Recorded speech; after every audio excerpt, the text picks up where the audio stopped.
Clipper Audio presents an unabridged recording of Hunted by Emlyn Rees, narrated by William Hope. This work is copyrighted 2011 by Emlyn Rees. This recording is copyrighted 2011 by W.F. Howes Limited. Danny Shanklin wakes in a London hotel room he's never seen before. There's a faceless dead man on the floor, and Danny's got a rifle strapped to his hands. He's been set up, and the police are closing in. With only his tech support friend, the kid, for backup, Danny sets out on a nail-biting odyssey through the panicked city streets in a desperate bid to escape. But just how long will this one innocent man be able to survive? And now, Hunted. Thursday. Chapter 1. 2322, Knightsbridge, London, SW7.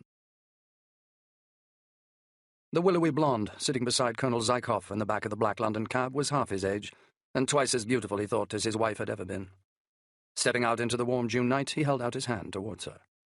"Such a gentleman," she said, intertwining her black-gloved fingers with his.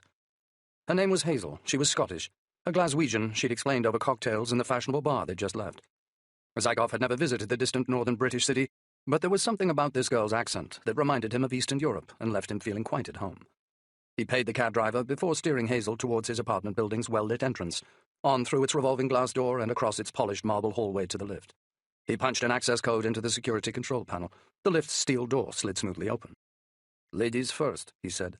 She didn't move. Instead, she said, "When we get upstairs, I'm going to do something very special for you.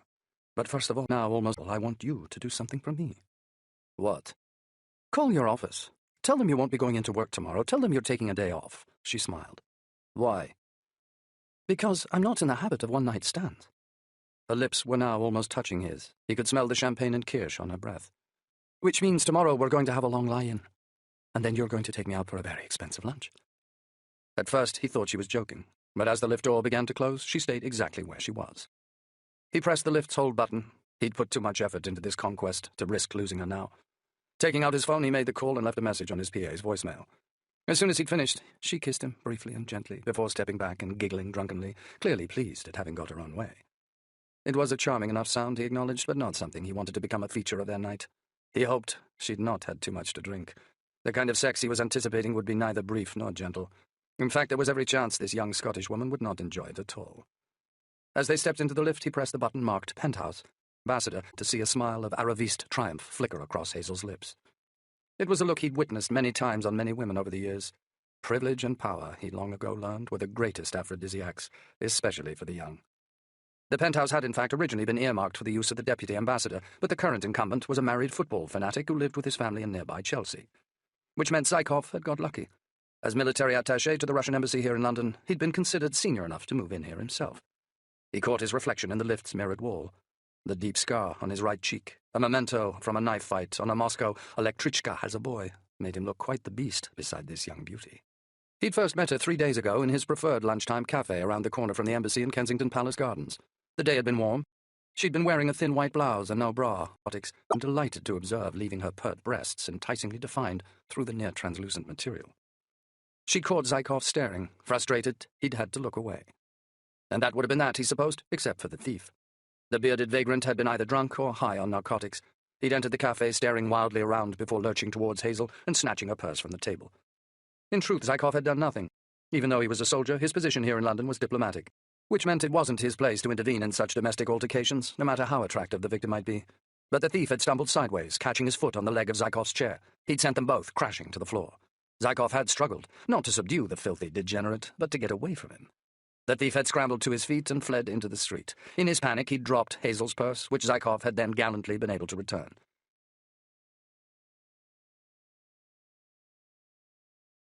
Her cleavage only moments before. She was a trainee accountant in a nearby office block, she'd explained. She'd insisted on taking him out for lunch the following day, to thank him. Of course, he'd agreed. The lift slowed to a halt. Its door opened onto a black and white tiled hallway. Without being asked, Hazel strode across it and on into the softly lit reception room. The colonel flinched as he followed her, noticing that the heels of her stilettos were leaving deep crescent moon indentations in the plush grey carpet. He considered instructing her to remove them at once, but instead decided to postpone the pleasure of punishing her until later.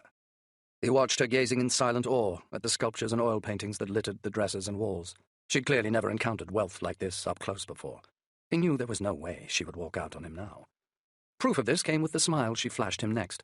She liked it here, she was telling him, meaning he also assumed that she would do whatever it took to stay. She peered one by one through the doorways that led off into the bedrooms. He wondered how she'd look on her back.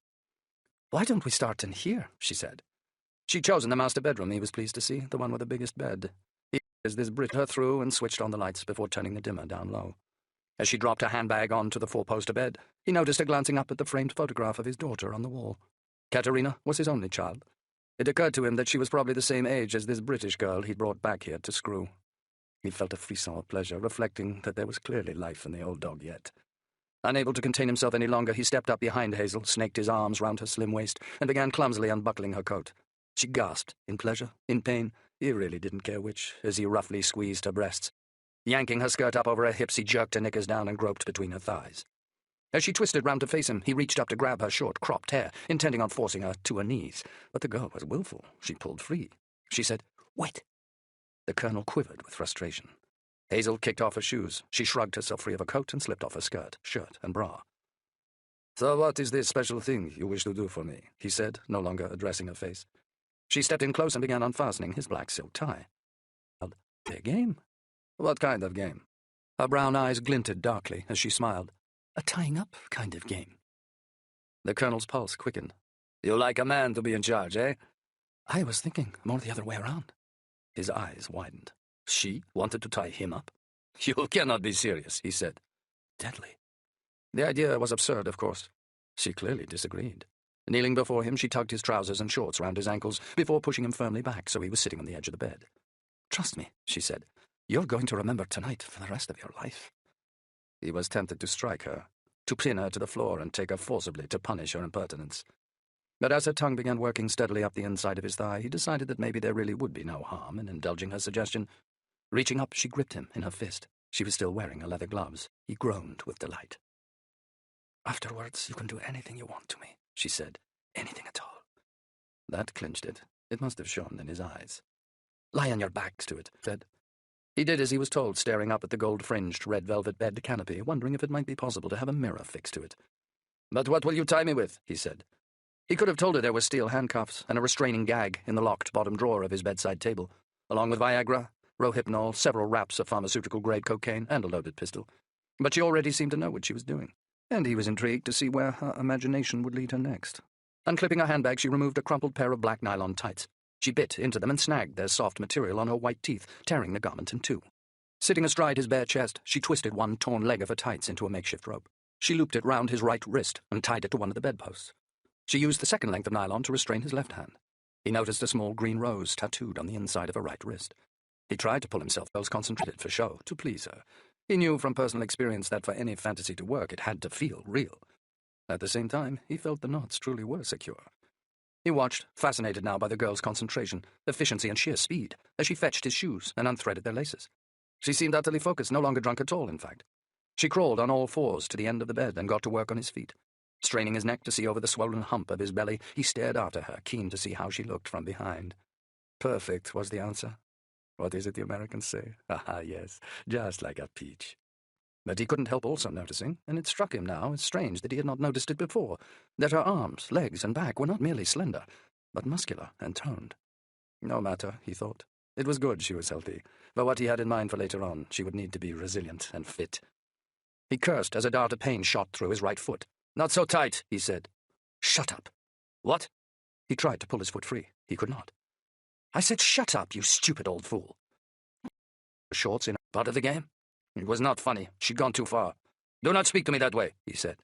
More pain. His left leg this time. She'd lashed that ankle to the end of the bed and was jerking the shoelace tight. "Untie me," he said. "Now." He struggled to free his feet. They were pinioned as securely as his wrists. He watched helplessly as the girl clambered off the bed and bunched up his boxer shorts in her fist before cramming them roughly into his mouth. He tried to spit them out. She shoved them back in. She moved quickly, then clamping his mouth shut. She used his tie to gag him, wrapping it once, twice round his head before jerking and tying it tight. His tongue was trapped, contorted. He tried yelling. All that came out was a groan. "Who the hell is she? How do I make her stop?" He bucked in an effort to free himself. His knee thudded into her ribs. In return, she struck him hard across the face. He froze. "Do that again," she said, flashing a knife blade before him, pressing its tip into the soft flesh of his right nostril, "and I'll cut your fucking nose off." he felt his genitals shrink as fear swelled inside him. It wasn't the razor-sharp blade that did it, or even the threat.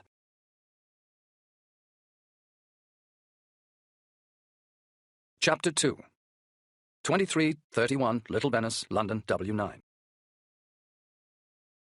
As the black London cab's taillights faded into the night, Danny Shanklin took Anna Maria's hand and squeezed it tight before setting off with her along the pathway into the park.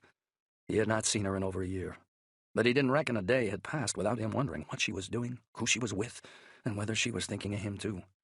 It felt good having her this close, so close he could smell the perfume he'd sent her from Washington on her birthday, close enough to hear the soft rise and fall of her breath.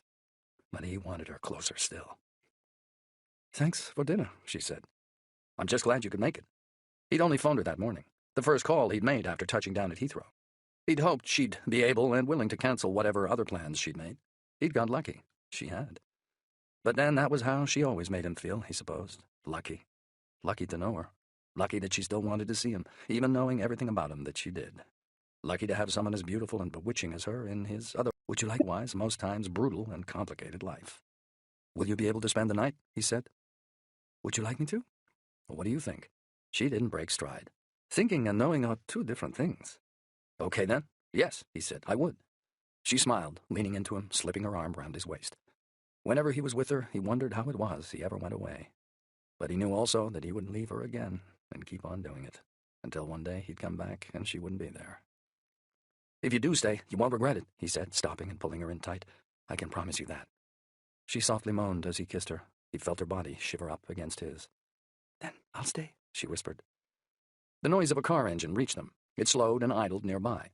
Danny and Anna Maria turned as one to stare back across the park in the direction from which they'd just come. A lone gunmetal gray Range Rover had drawn level with them on the dark road at the edge of the park. The bulky silhouette of a man could be seen hunched over its steering wheel, his face deep in shadow, making it impossible to tell if he was looking their way. "Someone you know?" said Anna Maria. Danny was still staring. "You don't sound so certain." He wasn't. Here in London, on a job, he never could be. The growl of the car picked up as it accelerated away. Danny memorized its number plate as it passed. "I'm guessing you're not in town for a holiday," said Anna Maria. "No." Danny knew she was teasing, of course, but he saw there was worry also in her eyes. She linked her arm through his as they set off walking again. "Even more of a reason, then," she said, "for us to enjoy tonight as much as we can." He cast his mind back to when they'd met outside Covent Garden tube station less than 3 hours before. How he'd thought that she never seemed to age. How each time they met after an absence, it was like he was seeing her again for the very first time. But how, also always, with a rush of desire came guilt, even though he no longer had a wife or a steady girlfriend. "Remember how Daddy did our cigarette there together?" she said, as they passed a wooden bench. They turned into a series of ornate gardens, and were following a meandering gravel path between the flower beds. He nodded. It had been 18 months ago. He felt better for quitting. No more waking up sweating in the night, trying to shake images of suppurating lungs from his mind. No more nightmares of him catching his daughter, Lexi, smoking, and her telling him she could because he did. Because if her daddy did, then that meant it must be okay. Yet still he pined for those selfish little moments. Just him and a smoke, gazing out at some horizon, with the rest of his life put on hold. "Do you miss it?" she said. No. He lied for her benefit. Quitting was something she'd instigated, something they'd done together, and which had survived the many months and miles they'd spent apart since. It was a part of him, he knew, that she felt still belonged to her. They stopped at a heavy steel gate set into a razor-wired security fence. Tall pine trees reared up either side, blocking out the bright moonlight. No matter. Danny had returned here so many times after dark, either wired with insomnia or trying to run off some bad dream, that manipulating the gate's their steamed-up mechanism was now something he could manage by touch alone. A row of barges waited on the other side of the gate, moored alongside the fat black stripe of Regent's Canal. Most of the vessels were permanent residences, festooned with bicycles, deck chairs, and hanging baskets. Lights glowed behind their steamed-up portholes. Snatches of TV shows and muffled conversations drifted out as Danny and Anna Maria walked past. Danny's boat was the last in line. Its steel plate hull was painted black, and its name, Pagonzi, was stenciled in looping gilt letters on its stern. Even though it was officially registered to a Swiss holding company, the 20-meter converted coal barge actually belonged to him. It was one of his homes from home.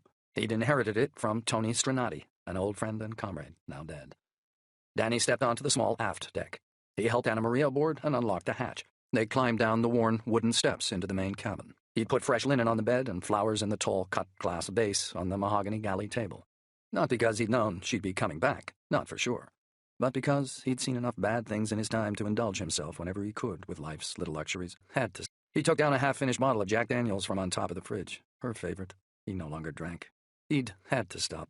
If he hadn't, he doubted he'd still be here now. "You want one?" he said. "I want you." He smiled, feeling the skin on his cheeks prickle, seeing her smiling too, no doubt enjoying this effect she had. Shaking his head, he turned to the fridge and took out a bottle of Coke. He fixed her a J.D. with Coke, lemon and ice in a tall glass. Then he poured a straight Coke for himself, draining half of it in a single gulp. He was still jet-lagged. Needed a pick-me-up. His journey to England had been the usual cramp-inducing 23-hour nightmare via JFK from his main home on the United States Virgin Island of St. Croix. As he drank, he watched Anna Maria walk slowly round the room, trailing her fingers over the shelves that covered every inch of the boat's wall space. They were mostly crammed with old CDs and vinyls, her mind, and Zant and Dylan albums, songs with stories to tell, the kind that took you out of yourself and into another man's life. "It's good to be back," she said, handing Danny a Sean Mullins album, the same one he'd played her 3 years ago when he'd first brought her here. He put the CD on the old stack system he'd never quite got round to replacing, lit an oil lamp, and switched off the harsh electrics overhead. He noticed Anna Maria studying him in the flickering golden light and wondered what was going on in her mind. Sometimes he couldn't work it out at all. What an urban sophisticate like her could see in a guy like him. She normally looked like she'd just stepped out of a Chanel advert, him from a down-at-heel West Coast bar. Back on St. Croix, he normally wore faded T-shirts and ripped surf shorts, and kept his jaw fuzzy with a lazy half-beard, while his shaggy blonde hair hung down past the nape of his neck. But he'd got himself smartened up for the business meeting he was here in London to attend, leaving him standing before Anna Maria now in a jacket, black T-shirt and jeans, clean-shaven, with his hair cut short and neat. She took his hands and slowly looked over his tanned, weathered face before gazing deep into his dark brown eyes.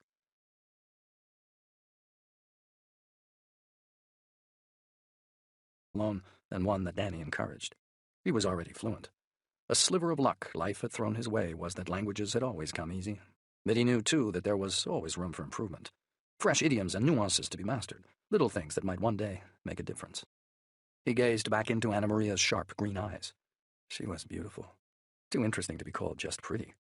She combed her slim fingers back through her short raven-black hair and smiled as he pulled her towards him, drew her through the set of thin silk curtains, and laid her down on his bed.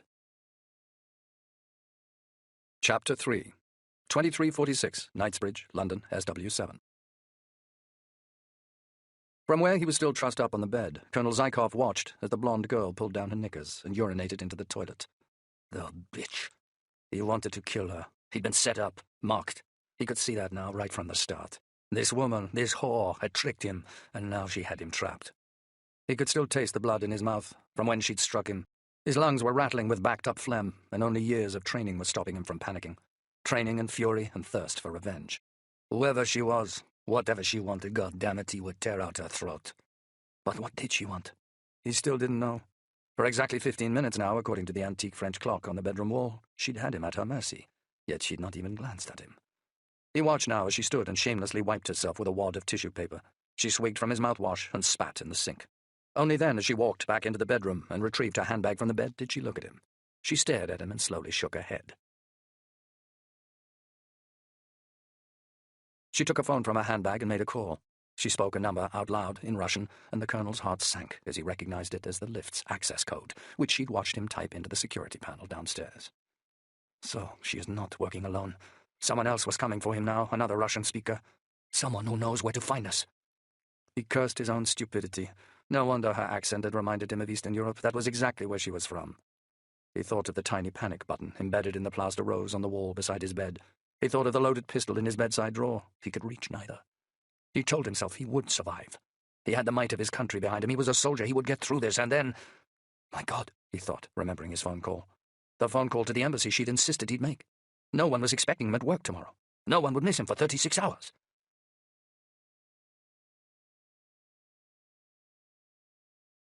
She tossed it aside.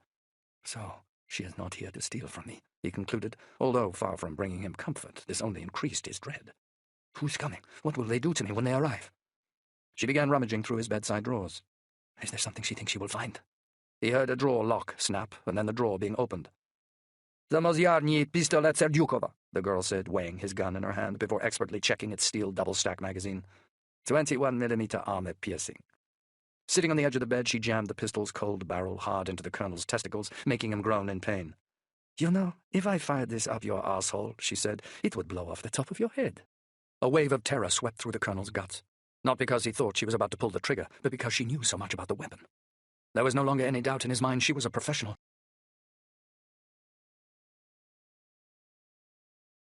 Arrested, he knew. For Russia? Was that what this was all about? Was she here as the result of some counterintelligence operation? Was he suspected of somehow betraying his country? Or was she a terrorist? Or in the employ of some foreign business, multinational, or intelligence agency, one of Russia's many enemies? Was she planning on somehow attacking or undermining Russia through him? Noise. Colonel Zykov's breath caught in his throat. From through the open bedroom doorway, he'd just heard the faint but familiar soft hum and click of the lift docking in the penthouse's entrance hall. A clatter and rumble of boots. "You'd better do what they say," the girl said. The bearded thief from the cafe, the one who'd sprawled into Colonel Zykov 3 days before, was the first through the doorway. Only now he was dressed in clean, neutral running gear, and his black hair was combed straight back from his brow. He looked at Colonel.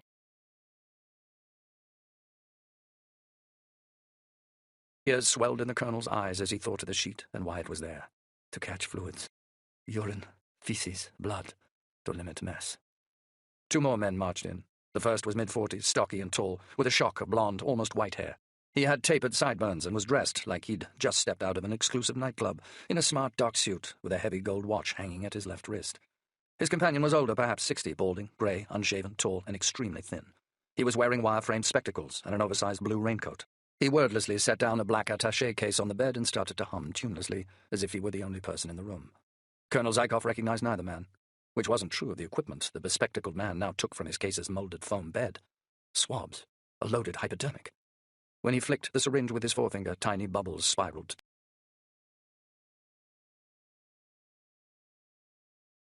Basking in the sun. "Well," the girl said in Russian. She was talking to the younger, blonde man. His hooked nose and gaunt face combined to give him a predatory, hawk-like look. He hadn't taken his ice-blue eyes off Zykov from the moment he'd entered the room. He hadn't so much as blinked. "It's him, all right," he said, also in Russian. "This is the one who fucked up my life." This man knows me, thought the Colonel.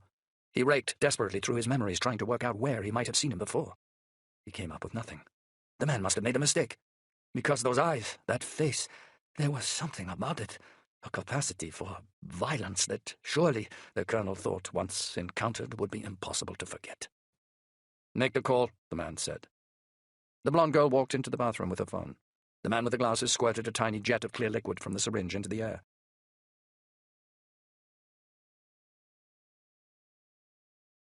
The hawk-faced man snapped his fingers first at the bearded thief. They lifted Colonel Zykov up and slid the crackling ground sheet beneath him. They pinioned him to the mattress while the bespectacled man crouched beside him and gripped his wrist. Zykov's breath hissed fast and shallow through his nostrils. Sweat prickled out across his skin. He writhed as the man injected him in the arm. "But with what?" screamed a voice inside the Colonel's head. He whimpered. He couldn't help himself. Up close he saw that the whites of the bespectacled man's watery brown eyes were yellowed and patterned with broken veins. The Colonel's stomach convulsed. Bile rose in his throat. The hawk-faced man gripped him firmly by the jaw and twisted his head round so he could look him in the face. "You've just been injected with an SP-17 hybrid," he said. His tone was clear and measured. He looked like a snake about to strike. "I'm sure you know what that means." Occasion to do anything to please. He knew all about SP-17, of course. It was a truth serum more powerful than regular sodium pentothal. It had been developed especially for the Russian Foreign Intelligence Service, the SVR. But what did it mean? That this man was SVR? And the girl, too? That the Colonel was suspected of treachery? Is that why they're here? "It's a notoriously reliable drug." The man's pale, watchful eyes didn't blink. "But you are an exceptional subject. You will have had occasion to deploy many truth serums in your career. It's possible your knowledge may reduce the effectiveness of this one. You may attempt to fight its influence. You may even succeed. So I have decided to introduce further incentives to ensure that you cooperate to the level of exactitude I require." The Colonel's mind raced. When the drug kicked in, it would scramble his inhibitions and loosen his tongue. It would transport a hell of paranoia and confusion and fear. He would start talking and he would not be able to stop. He did not believe he could fight it at all. But what did that matter? Because if these people really were SVR, if that was how they had access to this drug, then he had nothing to fear. He was no traitor. He had done nothing wrong. Defiance flashed in his eyes. Let them ask what they wanted. Let them have their truth. Then they would have to set him free. Then he would find out who had unleashed these animals and make them pay. The hawk-faced man clicked his fingers and the girl stepped forward and handed him the phone. "Go ahead," he said into the handset before turning its screen round to face the Colonel. At first, Zykov couldn't work out what he was seeing. The screen image was composed of grainy greys and greens. Night vision, he realized. A thick-set man was staring back at him, expressionless, emotionless, eyes the color.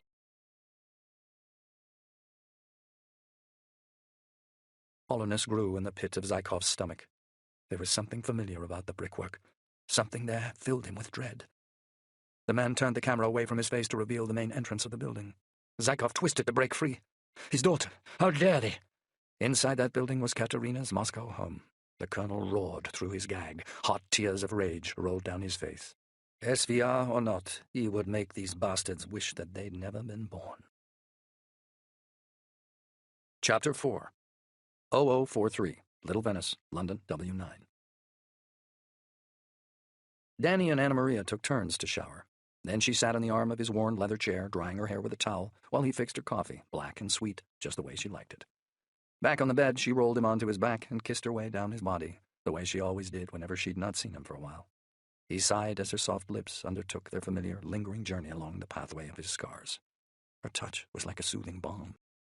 The worst of his wounds, the missing tips of 2 of his fingers and the wide cicatricial scar on his right thigh, she steered clear of, knowing how he hated them being touched. He'd told her he'd damaged his hand falling through a plate-glass doorway as a child. He'd lied about the injury to his thigh as well, claiming it was the result of a surfing accident, saying he'd snagged it on a reef off St. Croix. "I still don't understand why you won't get rid of it," she said, gazing down at it now. "Only last week I met a Harley Street plastic surgeon who—" "No." His answer came out harsher than he'd meant, but he'd heard it all before, from her and others too. "Don't die." The man who'd given it to him 7 years before had said, "Don't die. I need you." He'd needed Danny to watch. Danny felt the darkness rising up inside him. He turned his back on Anna Maria. He didn't want to see her. He didn't want her to see him. He buried his face in the crumpled-up sheets. He breathed in her scent as hard as he could. "Be here," he told himself. "Just think of her, think of her, think of now. Just try to think of her and think of now." Anna Maria said nothing. She waited for his breathing to slow.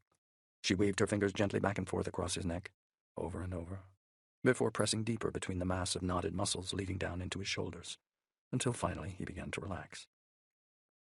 "So, where is it you been this time?" she said. She was talking about how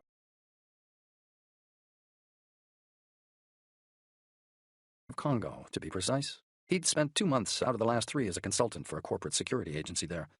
She continued to work his shoulders. "I wish I'd met her, she said. Shifting onto his side, Danny looked up and saw she was staring at the photograph of Sally on the wall. Sally looking beautiful. Sally smiling in the sun. Sally who Danny had lied to Anna Maria about, saying she'd died in a car crash. Sally who'd had the beginnings of a child growing inside her on the day this photo was taken, a son called Jonathan, who was now also dead. Danny's wife Sally was the only woman he'd ever truly fallen in love with, the only woman he thought he ever could love too. Sometimes he felt that the year she and Jonathan had died was the last time he'd ever truly felt alive. Alive in the sense of wanting to move forwards and not just keep dreaming back. What about said? It was a question she'd asked him soon after they'd first met. His answer remained the same. No, not with what I do. He told her some of how he made a living, enough to sate her curiosity without compromising either of them in any way. He'd told her that he used to work for the U.S. government, but that he didn't anymore. He'd told her that he worked for himself these days, that he helped people, that he got them out of bad situations, that he tried to stop them getting hurt. What about you, he said. You're still with him, I suppose? You still haven't left? Her husband. He was talking about her husband of the last 14 years. He still loves me, she said. Not physically, I know, but with his heart. And in that way, I suppose I still care about him, too. And yet here we both are, Danny thought. He felt a twinge of jealousy, no point in denying it. But no point in pretending either that he had any right. They talked a while longer, about how they should meet up again sometime soon, about how they should make a weekend of it, go to the same quiet country hotel they'd visited the year before last. They'd made so many plans, so many times. But so always, he knew, because of him. Her words grew softer and the silences between her sentences longer, until finally she slept. He stared again then at the photograph of Sally.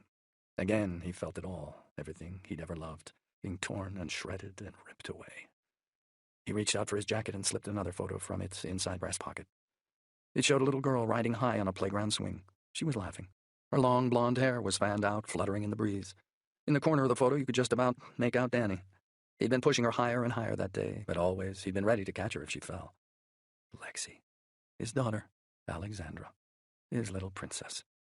He still thought of her that way, even though he knew she now hated his guts. Lexi. His only living relative, his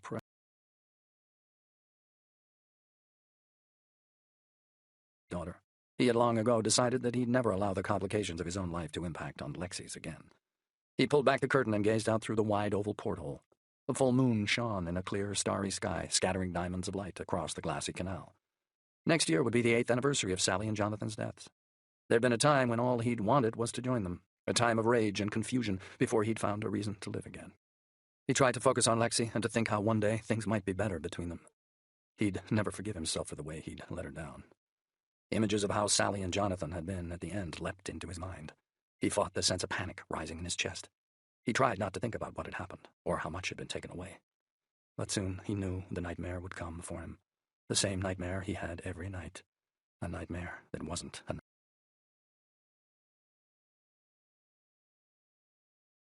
and ended with blood on the snow. He stared into the night, through dark, determined eyes, old eyes in a young face, watchful eyes that missed nothing. The world was full of wolves, he knew. Good shepherds were few and far between. Chapter 5. 0153, Knightsbridge, London, SW7.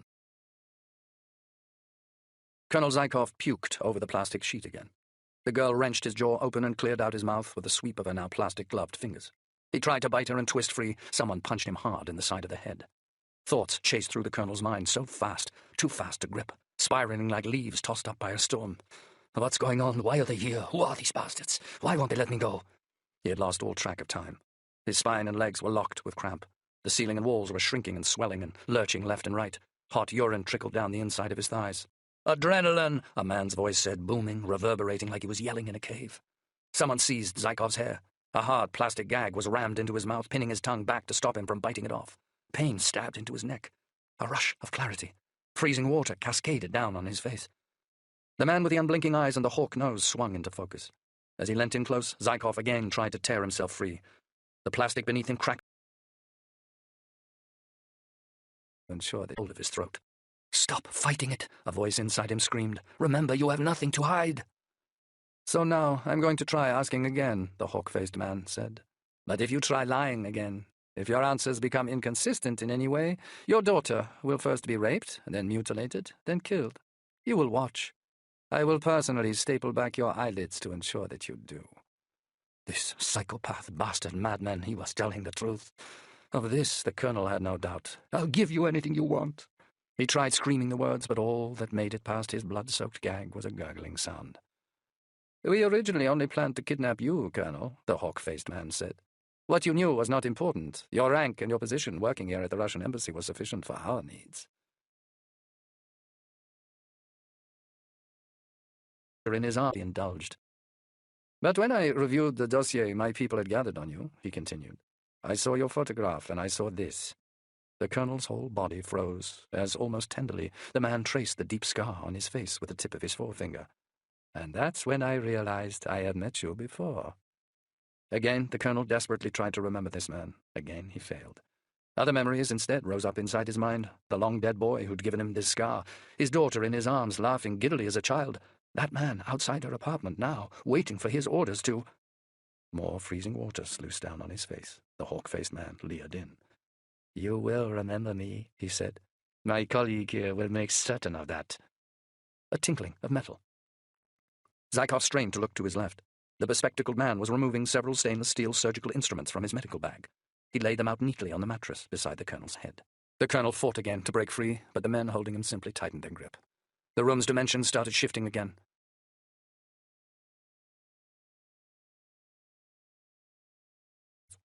The SP hybrid was once more taking control.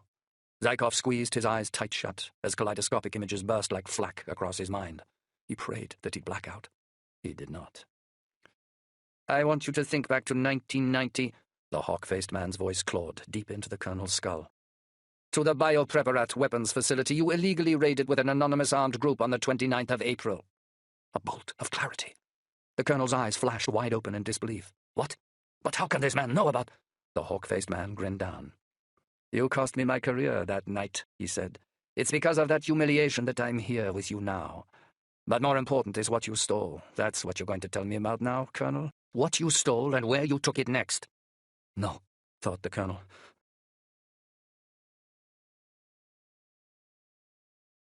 He had taken, its very existence had been classified, a state secret. Not even the SVR could have got access to that. And no one apart from Zykov's 6 brother officers whose loyalty was beyond reproach knew that he had ever been involved in any kind of theft at all. Suddenly Zykov knew in his gut these people were not SVR. They had nothing to do with his government. They were not working for Russia at all. So who the hell were they? What were they planning to do? He gasped. The drug had just dredged up another memory, from over 20 years ago, of where he'd seen the hawk-faced man before. The image of a zealous young officer rose up inside his mind with photograph-like clarity. A disarmed, humiliated young officer, kneeling on the cold, wet concrete outside the biopreparat facility, cuffed alongside the rest of the guards, turning and watching the colonel as he climbed back into his unmarked truck and...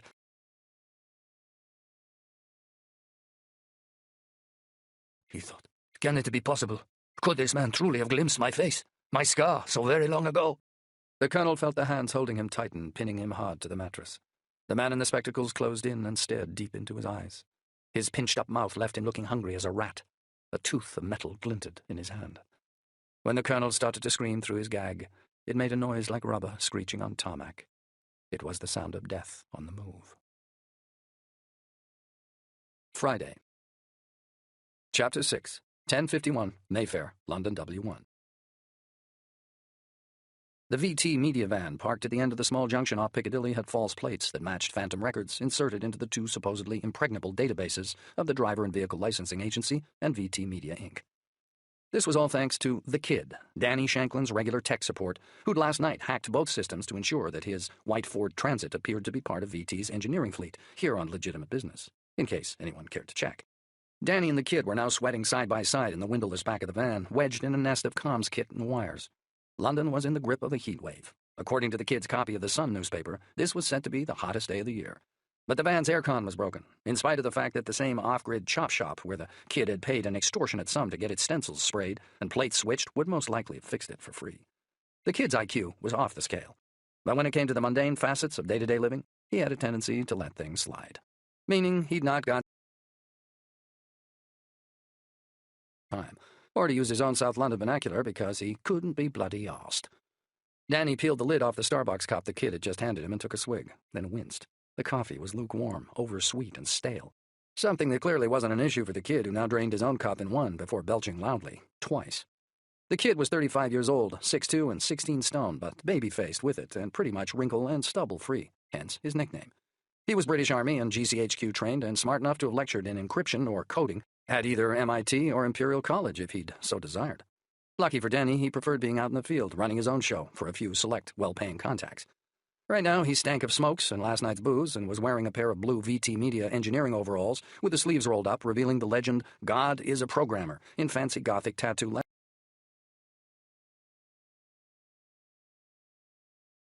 Full of donuts. Thanks, Kid, but I already ate. Anna Maria had fixed Danny an omelet up on deck before he left the barge. Catching a trace of her perfume on his shirt collar now, he felt a pang of regret and wished himself still there. But just as quickly, the feeling faded, like a beautiful dream he'd just woken from, which here in the daylight no longer made sense. The Kid rummaged through his paper bag before selecting a donut covered in chocolate icing and multicolored sugar flecks, from which he now took an enormous bite. "You don't know what you're missing, mate," he said, sugar snowing down from his lips. "This here's manna from junk food heaven. I'd have thought a yank like you would have appreciated as much." This Kid's voice was gravelly, like he had a perpetual cold. Danny had always joked that he could have been a late-night radio DJ if he hadn't been so busy going out and getting wrecked. Danny had first met him in Basra 5 years ago, where they'd both been involved in training executive protection units. Back then,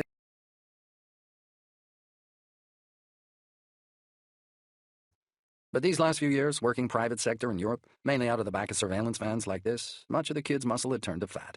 It was a metamorphosis he embraced rather than resented, though. His appearance didn't bother him one bit. "Most of the work I do could either get me killed or land me in prison," he'd once told Danny, "which of course is part of the buzz, I admit. But meanwhile, right, I might as well just live life to the full. Eat, drink, gamble, and screw myself senseless, because none of us know when this ride's going to stop." "You know, 9 times out of 10, he told Danny now, "I reckon I'd choose a good donut over a good woman." Danny couldn't help smiling. "And that's a dilemma you find yourself faced with on a regular basis, I suppose?" "Chance would be a fine thing, mate." The Kid took another ruminative mouthful. But maybe that just means I'm hanging out at the wrong sort of clubs. I can't even remember the last time I went to a nightclub. In less sense. Yeah, well, when this gig's over, maybe I should take you out for a proper session, said the kid. Show you the real London, eh? Maybe. The kid's offer was well meant, of course, but Danny doubted anything would come of it. He didn't even know where the kid lived. The same as the kid knew nothing about Danny's homes, or Anna Maria, or even the fact that Danny had once been a married father. The work itself was to blame, Danny reckoned. The fact that it was messy. Most people he knew kept their private lives quarantined from it, uncontaminated, clean. The kid lowered his rectangular black reading glasses from where they'd been perched on top of his unruly mop of dreadlocked hair. His fingers absent-mindedly stroked the keyboard on his lap like it was some kind of exotic pet, as his eyes flickered briefly across the row of monitors opposite. So, who's the job? He then said, killing the screens. He looked Danny dead in the eyes. Who? Danny had traveled here to London to protect, or get back, because it was pretty much always one of the two. They haven't yet said. Who's they? They, the client. The individual or organization who'd be paying for Danny's services, along with those of whatever team he saw fit to employ. Yeah, I'm still waiting for confirmation on that, too. The kid grimaced, surprised, on account of the fact that he already knew that the client had first requested Danny's services 5 days ago, because that was when Danny had contacted him here in London and put him on standby. That the client still hadn't identified themselves or briefed Danny any further as to the nature of the job was unusual, to say the least. Danny would normally have been knee-deep in dossiers by now, ensuring he could best engineer whatever outcome it was that the client required. What about Crane? The kid said. Crane was Danny's ops provider. In the old days, he'd have been referred to as his handler, but the phrase had long since gone out of vogue.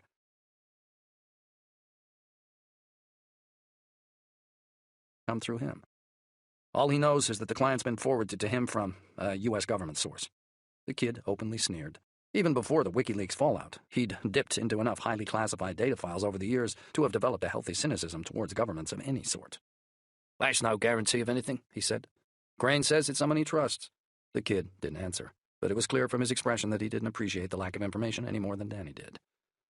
I'm hooking up with him in a minute, Danny said, checking his watch, to see if he's managed to dig up any more intel before I go in. Into the meeting. The one Danny had asked the kid to provide him with surveillance backup for, the one he was due to attend in just over 30 minutes. In room 112 of the Ritz Hotel. I'm going for a smoke, the kid said, buttoning up his VT overalls to cover up the Aphex Twin t-shirt beneath. Push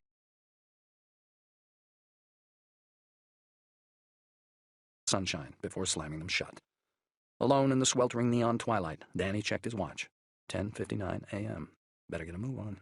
He was due to rendezvous with Crane in Harry's bar in less than 60 seconds' time. Chapter 7, 10:59, Mayfair, London W1. Danny put his coffee down on the floor of the van, pulled out his phone, and fitted his state-of-the-art Bluetooth to his right ear. He tapped the in-world icon on his phone's screen, then waited a second or two until the website's home page popped up before logging himself in. In-world was an open-world game accessible to anyone with an internet connection. Each day, more than 300,000 players were logged in globally at any one time. The game's vast environment included 4 virtual continents and 28 virtual cities to explore, each of them containing thousands of individual locations. It was a tough place to track someone electronically, in other words, or eavesdrop on them, making it the perfect place to host online meetings, if what you required was total anonymity and privacy, as Danny always did. The virtual city he chose to beam into now was called Noir Light, and the precise urban location, High Times Square. On screen, a stylized realization of a crowded market square came into view. Ambient sounds, footsteps, street hawkers, distant car horns synced through Danny's Bluetooth to fit the action on screen.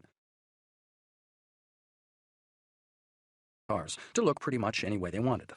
Your avatar could resemble yourself, or a cartoon version of yourself, or look like someone else entirely. You could be tall or short, black or white, or something more abstract like an alien or a fish.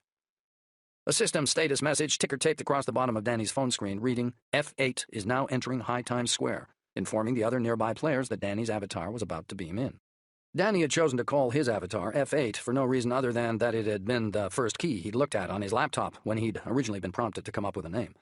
But he had to admit it had a nice phonetic ring to it, particularly considering the nature of business he was always here in-world to discuss. A plain-looking cartoon avatar of a dark-haired man in jeans and a white t-shirt materialized on screen next to the replica of the Trevi Fountain in the middle of the square. Danny had designed his avatar to look as undistinguished as possible.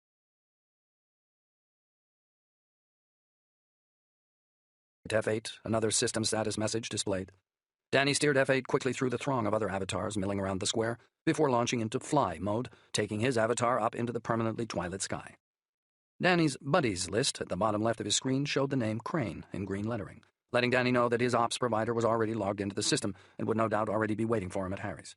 If the real Crane was in North America, although Danny had no way of knowing where he might be at any given time, it would be early morning for him. Danny tried to picture him sitting sleepily in an apartment somewhere, fixing himself a coffee, idly eyeing his computer screen, waiting for Danny to show. But when he tried to imagine Crane's face, all he saw was darkness, a mask. Danny steered F8 over the skyscrapers and buildings of Noir Light, before finally touching down in a heavily shadowed back alley, next to a dingy-looking doorway with the letters H-A-R-Y or more on sign. The three-dimensional modeling tools available to in-world players allowed them to construct virtual real estate, houses, restaurants, and shops, and also to protect and control that real estate just like you would in the real world, meaning you could decide who was allowed in and who wasn't. Harry's bar had been built and was owned by Crane, and as Danny steered F8 across to its rotting, uninviting front door, a virtual doorman with two virtual leashed Rottweilers stepped out from the shadows. The doorman was an MOB, a non-player entity, part of the in-world program, or more specifically a security subroutine. He was visually impressive and intimidating, perfect for steering unwanted players away. On screen, he towered over F8, all jaw and brawn, while the two Rottweilers boxed F8 in and began to growl. What their programs were actually doing was data sniffing, confirming that F8 was who he claimed to be and had a right to be here. Just as quickly as they'd appeared, the dogs now slunk back with their master into the shadows. The door to Harry's bar swung open with a theatrical creak. Danny steered F8 inside. The room was decked out like a speakeasy. There were no other avatars in sight. The only sign of life was another MOB.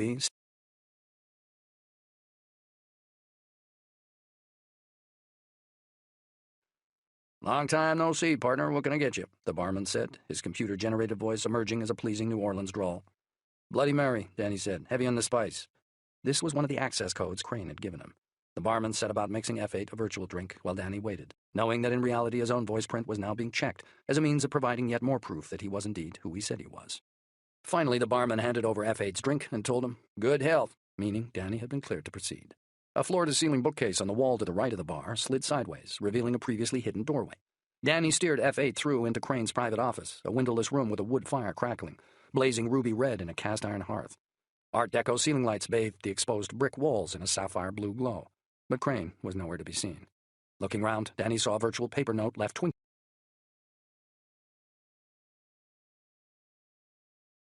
"Have tried but failed to secure fresh intel on client, but have spoken to my government contact and have been assured that all is fine. Sorry not to be here to tell you this face-to-face, or pixel-to-pixel at least, but something unavoidable has come up. Yours, Crane." Both mildly surprised and irritated at having had his time wasted, Danny checked his buddies list, and sure enough the name Crane was flashing red, meaning that he had just logged out. Danny had never met Crane in the flesh, only online here in Noir Light. He'd been given details for how to contact him by a former colleague, who used to push work Danny's way from time to time after he'd first gone freelance.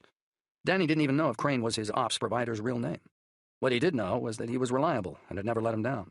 He'd also never attempted to persuade Danny to take on jobs he didn't want, meaning Danny trusted him and his judgment implicitly. Danny would still go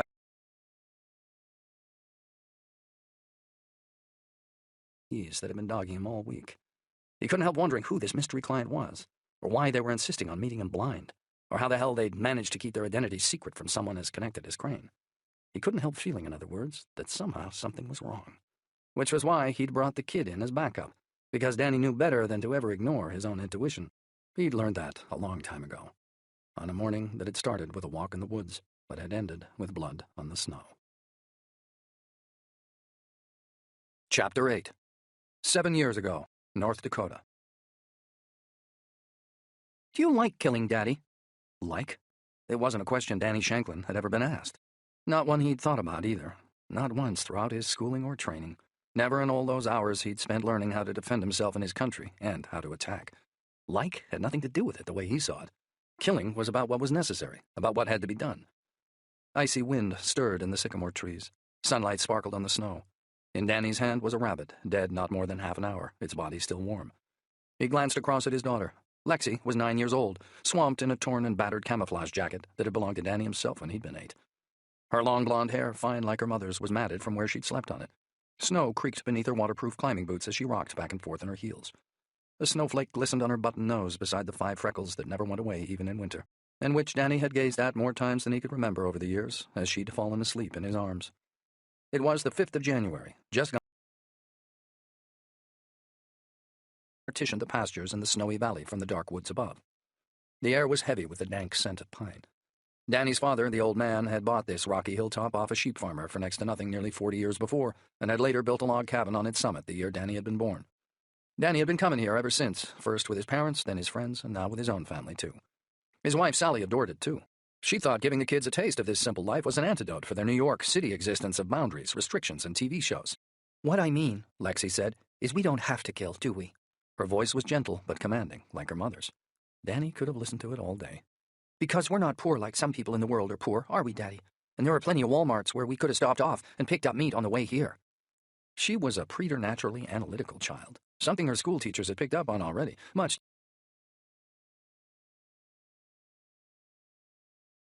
better than good government salary. In the home business Sally had set up, organic baby foods frozen in sachets for busy working moms, had recently started turning a profit. "It's not about rich or poor or going shopping," Danny said. "It's about doing something for ourselves, without anybody else's help."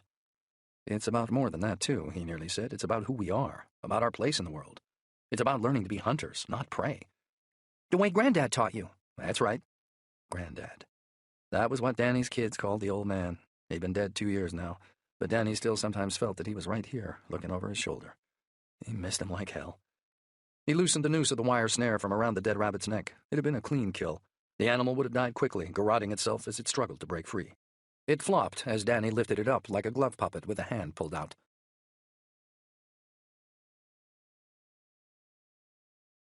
"Selves means we know where it's come from," Danny said. "Meaning we know it's not been fattened up with growth hormones. Filled up with crap," he paraphrased, having listened to his daughter laughing along to enough Simpsons episodes to know better than to talk down to her now. "Meaning we also know it's not spent its life in a cage either," he said. "And I don't know about you, Lexi, but I think it's going to taste a whole lot better for that." Lexi didn't reply. Danny didn't push her for an answer either. She had an independent mind, and he respected that. She'd reach her own conclusions in time, he knew. And he hadn't brought her up here to mold her, just to hang out.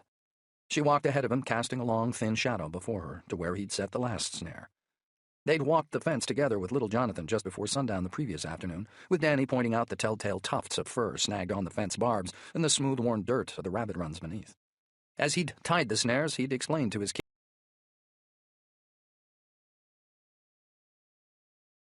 come creeping out of their warrens in the high woods to feed on the lush green grass below.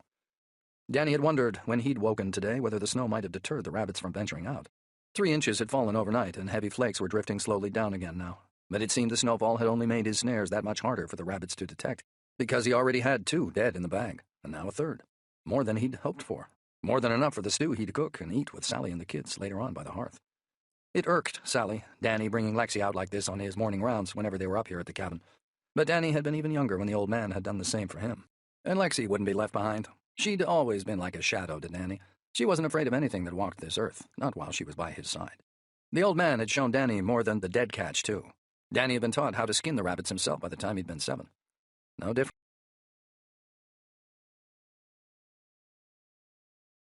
His own. Take a hold of it by its hind legs, lift it up, slit it up the belly from top to bottom, then hook out the guts. See? That way they tumble down over the head and don't ruin the meat. Now, snap back the head and see how smoothly the whole skin shucks off. The old man had been chief combatives instructor at the United States Military Academy, where Danny's half-Russian, half-English mother had lectured in modern languages. Death had been in his blood, and he'd wanted his boy brought up the same. But Danny was prepared to meet Sally halfway. He let Lexi come with him to collect the catch, but he always did the prepping alone, out back, away from the cabin, only bringing the meat inside once it had been skinned and decapitated and washed of blood, so that it looked like it had just been bought from a store. He dropped the dead rabbit into his drawstring canvas bag, unhooked his Bowie knife from its scabbard on his belt, and cut the length of cotton holding the snare to the fence, his fingers already too numb from the cold to unfasten the knot. He dropped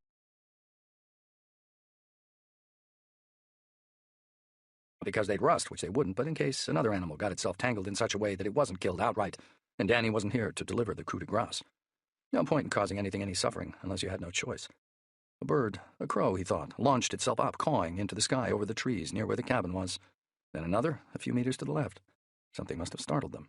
Maybe snow falling off a branch, Danny thought. And yet something didn't sit quite right as he watched the 2 birds flying off into the distance. Something he couldn't quite place, a tightening in his gut, an apprehension. He thought of Sally and Jonathan asleep back there in the cabin. He suddenly wanted to be by their side, to run there even. You're just tired, he told himself, just tired and hungry. But seeing his daughter shiver, he said, "Come on, let's turn back." Lexi's pale, skinny shins protruded like sharp white blades from her shiny black three-quarter-length leggings. She was growing for a Christmas present. She'd got them early, in time for a friend's birthday party, and had pretty much refused to take them off other than to be washed any time since. "Do we have to?" she said. "It's so beautiful out here."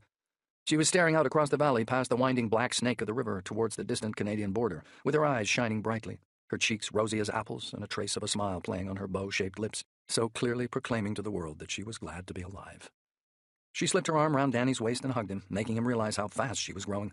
And now one day she'd be standing here, not with him, but with a man of her own, and how he wanted that happiness for her, the same happiness he had with Sally. But how at the same time the thought of her not being his little girl anymore nearly broke his heart. "I know, Princess," he said, thinking again of those crows, for some dumb reason not being able to stop himself now. "But come on, let's go get that kettle on and fix your mother some coffee. Stoke up the fire a little, too." Again, Danny pictured Sally and Jonathan back there in the cabin. Jonathan had just turned 5. He'd be curled up beneath the sheepskin cover on the pine bed the old man had built for Danny's mother so many years ago. The snow began falling faster, big, fast the old huts. The cabin, single-story, asphalt roof with wood smoke curling up lazily from its solitary chimney stack, came into view through the pine trees a few minutes later. Seeing it there, safe and sound, he felt himself relax. He remembered yesterday, too, being out here with Sally and the kids. How he'd promised her he'd start looking into changing his career. Or at least she'd said he'd promised. What he'd actually said was that he'd think about it. But in her books, that was the same. But what'll you do instead? That was what he asked himself now, as he led Lexi past the old hawthorn clump and on towards the cabin. He already knew he couldn't take a desk job, that he'd be incapable of directing operations for any length of time without wanting to get directly involved himself, meaning you'll have to become a civilian. Only some people said you never quit the CIA, not in your heart, that it was a vocation, not a job, that the company had chosen you, not the other way around. And now that he worked for the company's Special Operations Group, specializing in the covert collection of intelligence from hostile nations, he knew it would be even tougher to walk away. Danny stopped, brought up short. He stood and stared. The cabin was 10 meters. Danny's wife and child's breath lay stippled on the glass of the 2 windows either side of the door. The curtains were drawn, red and white check, sewn by Danny's mother on her old Singer machine. Icicles hung like the teeth of some primeval creature from the eaves. Other than a collar of dark wood around the smoking chimney's base, the slanted roof was blanketed with snow. But it was the snow in the ground that Danny's eyes locked on now, the pattern of boot prints. Right away, Danny could see it was wrong. 2 sets of prints, his and Lexi's, occasionally interlocking, but mostly side by side, led away from the cabin door, showing the route he and his daughter had taken that morning as they'd set out to check the snares. But now, Danny could see a 3rd set of prints, bigger than his own, leading in towards the cabin from the woods to the right. He knew it for certain now. What his intuition had told him before. Whoever had walked this way, they'd scared those 2 crows into flight. Chapter 9. 1123, Green Park, London, W1. The foyer of the Ritz Hotel on Piccadilly smelt of designer perfume and fresh flowers. Danny walked past the liveried doorman without breaking his stride. He'd called in here early the previous evening to scope the place out, so he already knew where to go. He walked straight past reception. None of the tourists or business people paid him any attention. This was something of an art with him, a point of pride. Whenever he was working, he liked to blend into the background, to become a distant figure in an impressionist painting, just another blurred face in the crowd. He'd picked out the suit he was wearing at Heathrow yesterday. Didn't even know its brand. It was grey, entirely unremarkable. A real IBM number, a garment he'd never have worn outside of work. He'd chosen the black-banded straw trilby he'd seen on display in the airport store window because he'd known its brim would partially obscure his face. His aviator shades served the same purpose, meaning that none of the CCTV cameras he'd passed on the way here would have got even a half-decent shot of him. If, for whatever reason, someone were to take a closer look at him now, they'd most likely mark him down as an accountant or a lawyer. But Danny had nothing flash. He pushed through the swing door of the men's washroom, slipping a standard size 4 Phillips screwdriver from his suit jacket pocket as he did. When he reappeared less than 2 minutes later, it was without the small black Gore-Tex rucksack he'd walked in there with. Room 112 was on the 3rd floor. Danny took the stairs instead of the elevator, making note of the fire exits and other doorways leading off each landing. "You still with me?" he said out loud as he reached the deserted 3rd-floor landing. "Every step." The kid's voice had come through the Bluetooth audio bead Danny had slotted into his right ear. He was also wearing a transmitter sewn into his jacket lapel. He wanted this meeting recorded, the client's voice, everything they discussed. All the information he'd been denied prior to the meet, he wanted to own by the time they were done. "Happy eavesdropping," he said. He hooked out the ear bead and slipped it into his suit jacket pocket, knowing that as small as it was, anyone looking for it would soon be able to spot it. He checked his watch. 11:29, a minute early. He stayed where he was, staring up through a high window that looked out onto the bluest of London skies. He felt a stab of homesickness for St. Croix, where the few neighbors he occasionally thought he was a yacht broker with business interests in Miami and Saint-Tropez. His mind wandered, remembering the warmth of the Caribbean sun on his skin and the crackle of twigs and dried leaves beneath his bare feet as he'd walked his 4 dogs 2 days before, down through the brushwood to the beach for their morning swim. He hoped Candy Day was coping okay without him. His 67-year-old housekeeper had been working for him for 4 years, ever since he'd first begun restoring the dilapidated overseer's house on the old tobacco plantation out at Grassy Point. Even though Candy never complained, Danny worried that his dogs, 2 Rhodesian Ridgebacks and 2 Dobermans, ran her ragged whenever he was away.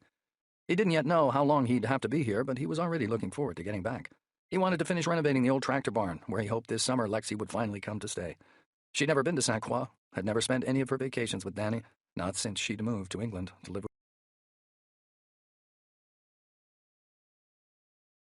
having her own set of rooms out there might help to swing the decision his way. He checked his watch again, 11:30 sharp, time to roll. But then he lucked the meeting wouldn't take too long. Alexi boarded at a school across town from here. In the sports day program he'd been sent, he'd seen she was down for running the 1,500 meters later today. Even though he knew she wouldn't want to see him, he was still planning on watching her from the sidelines. The residential corridor on the other side of the stairwell's reinforced glass fire door was empty, spotless and warm. Danny walked its length in silence. Outside room 112, he took off his hat and put his shades into his jacket pocket. Then he knocked. A woman with severe short blonde hair opened the door less than 2 seconds later. She was tall, athletic-looking, pretty, but with bags beneath her eyes and grim, tight lines at the corners of her mouth. She was late 20s, Danny reckoned, dressed in a neatly pressed fawn linen suit. No makeup, no nail polish either. In Danny's line,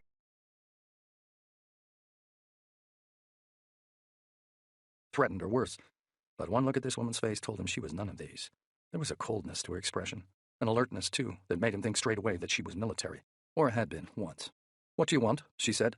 "Crane sent me. And you are?" "Sam Jones." As in Samuel Wilson Jones, which was one of several fake IDs Danny used for work. Inside his jacket pocket were valid credit cards, a driving license, and the U.S. passport he'd traveled to the U.K. under, all of which were in Jones's name, all capable of surviving any level of scrutiny. Danny never used his real name for work. "Come in," the woman said, watching him, stepping aside. Danny walked past her into a small hallway. A neatly bearded man in his early 30s with deep furrows in his cheeks and a long, narrow face stepped out of a side door into Danny's path. He was tall and sinewy but strong-looking, built like a basketball player with crow-black. He wasn't black shirt. And if Danny staring right back at him bothered him in any way, it sure as hell didn't show. At the end of the corridor, Danny glimpsed a well-furnished, brightly lit room. The severe-looking blonde woman closed the door behind him and then brushed past him and stood beside the bearded man. "My apologies," she said, "and I'm sure you're not armed, but there are certain security protocols we must follow, so it will be necessary to search you now." A whole bunch of objections queued up on Danny's tongue, but he bit them down. He was here now, was already committed. And besides, she was right. He wasn't carrying. He had nothing to hide. He knew the drill. He faced the wall, spread his feet, and flattened his palms against the silky, embossed wallpaper. The bearded man patted him down, found nothing. Then Danny heard a beep, then another. He turned to see the woman gazing at him. In her left hand, she held a palm-sized comms detector. As she reached out her empty right hand towards him, he observed that she had a tiny, intricate green rose tattooed on her wrist. "We value our privacy, too," she said. "So please, I would like you to take off your jacket now until the meeting's over." The 2 beeps, the audio bead and the transmitter. She'd found them. She watched Danny.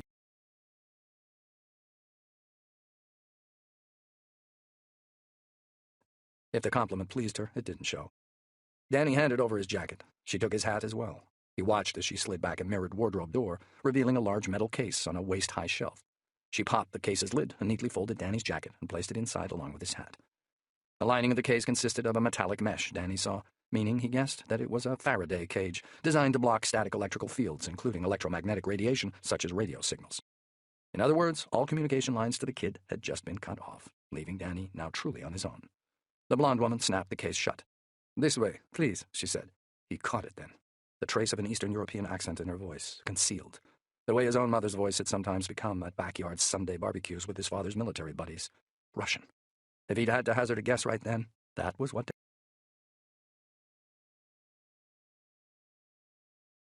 sky high right about then. Chapter 10, 1134, Green Park, London, W1.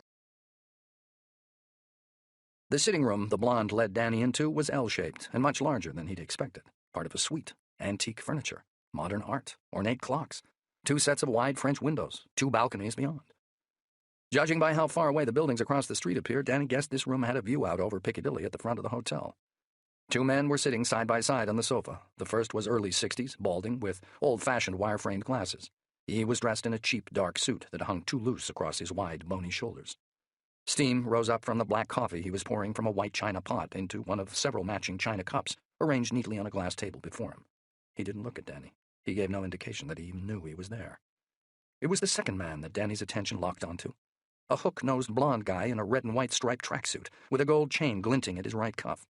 Hunched forward with his elbows on his knees, he stared right back at Danny through hard, sharp, ice-blue eyes. He looked like a boxer waiting to be for a fight.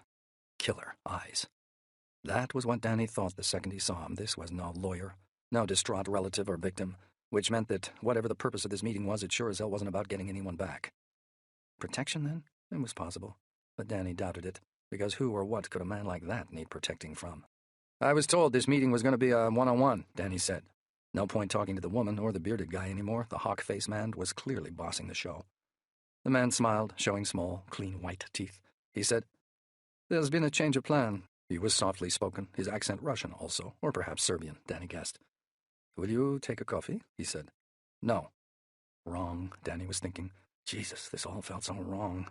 Because why would a U.S. government source be recommending a Russian or... "But you just tell me why I'm here," he said. The man's blue eyes twinkled. "You're not going to like it. Try me." The balding man pushed his untouched coffee cup away. He picked up a black leather attaché case from the floor and placed it on the glass table. His hands were scrubbed clean, his fingernails filed. His thumbs rolled the case's dual combination locks. He kept the lid shut. "You're here because of what you are," said the hawk-faced man. What I am, Danny didn't understand. A mercenary, a hired gun, a man with a reputation for dealing in violence for money. "I don't know who you've been talking to," Danny said, anger mixing now with his nerves, "but that's not what I—" "You're here because it will be easy to hang the blame on you." "The what?" "The blame for what I'm about to do." Danny knew it then. He was in deep, deep shit.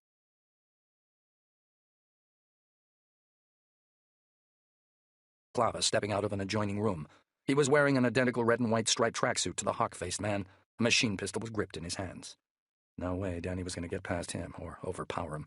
A weapon like that would kill him straight off, would make enough noise to wake the dead, too. Exit strategy. To find a way out of here, Danny thought, now. "You've got no sound suppressor," he said. "You pull that trigger and you're going to have every cop in London here in under 5 minutes. "Ah, but don't you see," said the hawk-faced man. "That's exactly what we want." Danny turned to see that the man was still on the sofa, but sitting back now, as relaxed as if he were watching a sequence from a favorite movie, where he already knew what was coming up next. He gauged the distance to the door leading out of the suite, but the bearded guy with the slick back who'd searched him was already standing there, pointing a Russian PSM pistol right back at Danny's chest.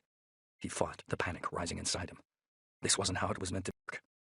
How could he have lost control like this? What the hell did these people want? That was when he clocked that the balding, bespectacled man had disappeared from sight. Danny heard him before he saw him. A click. His jaw locked so tight he nearly bit his own teeth in two. Pain tore through him, like he'd just been simultaneously torn in 100 different directions. His legs buckled. As he fell, he glimpsed the bespectacled man, a Taser X3 stun gun in his hand. Danny tried to move. His muscles wouldn't work. He couldn't call out. Shadows filled his peripheral vision. He felt something sharp slide slow and deep into his neck. Coolness spread through his veins. Darkness started to fall. After that, he felt nothing. Danny Shanklin felt nothing at all.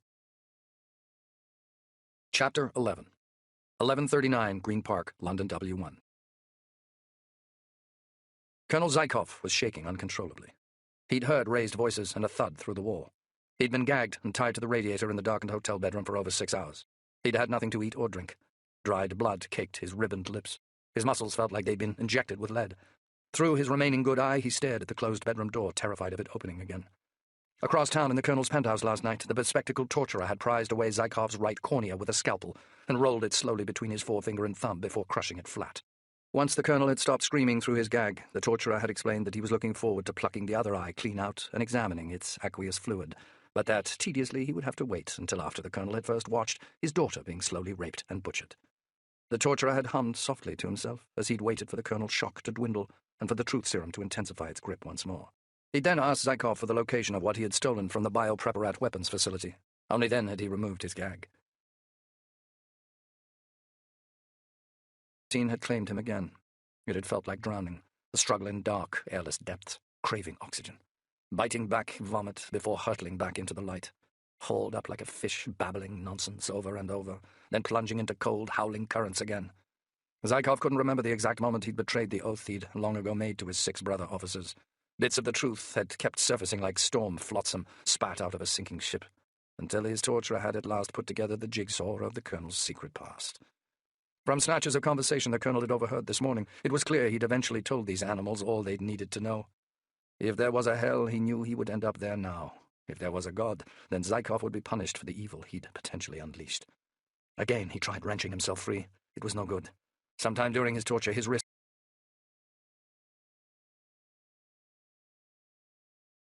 Dust motes danced in the sunlight, filtering through the gaps in the closed curtains. The Colonel glimpsed his gloomy reflection in the wardrobe mirror. He'd been dressed in his own clothes after they'd got what they wanted. His fountain pen, a gift from his wife, had somehow got broken in his pocket. He could feel its nib cutting into his chest. Black ink had blossomed across his shirt. They'd moved him from the penthouse some time in the early hours. Prior to his transportation, he'd been injected with a different drug to the truth serum, one that had left him paralytic and tongue-tied. They'd put a pair of dark glasses on him to hide the bloody mess of his eye. He'd then been escorted from their van and steered through the reception of whatever hotel this was. When he tried calling out to the hotel's night porter for help, the hawk-faced man and the bearded thief had just laughed and told the porter that their slurring Russian friend had drunk too much vodka and needed his bed. The bark and scrape of furniture being dragged came through the wall. Again the Colonel caught the medicinal tank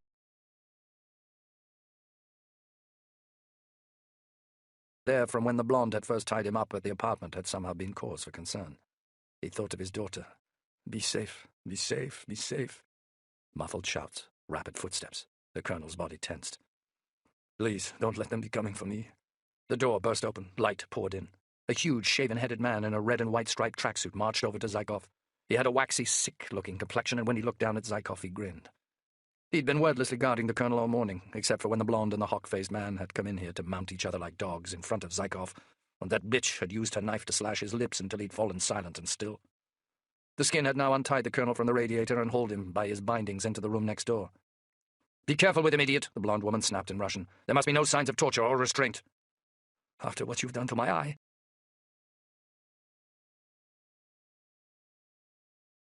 In fact, why are you keeping me alive at all?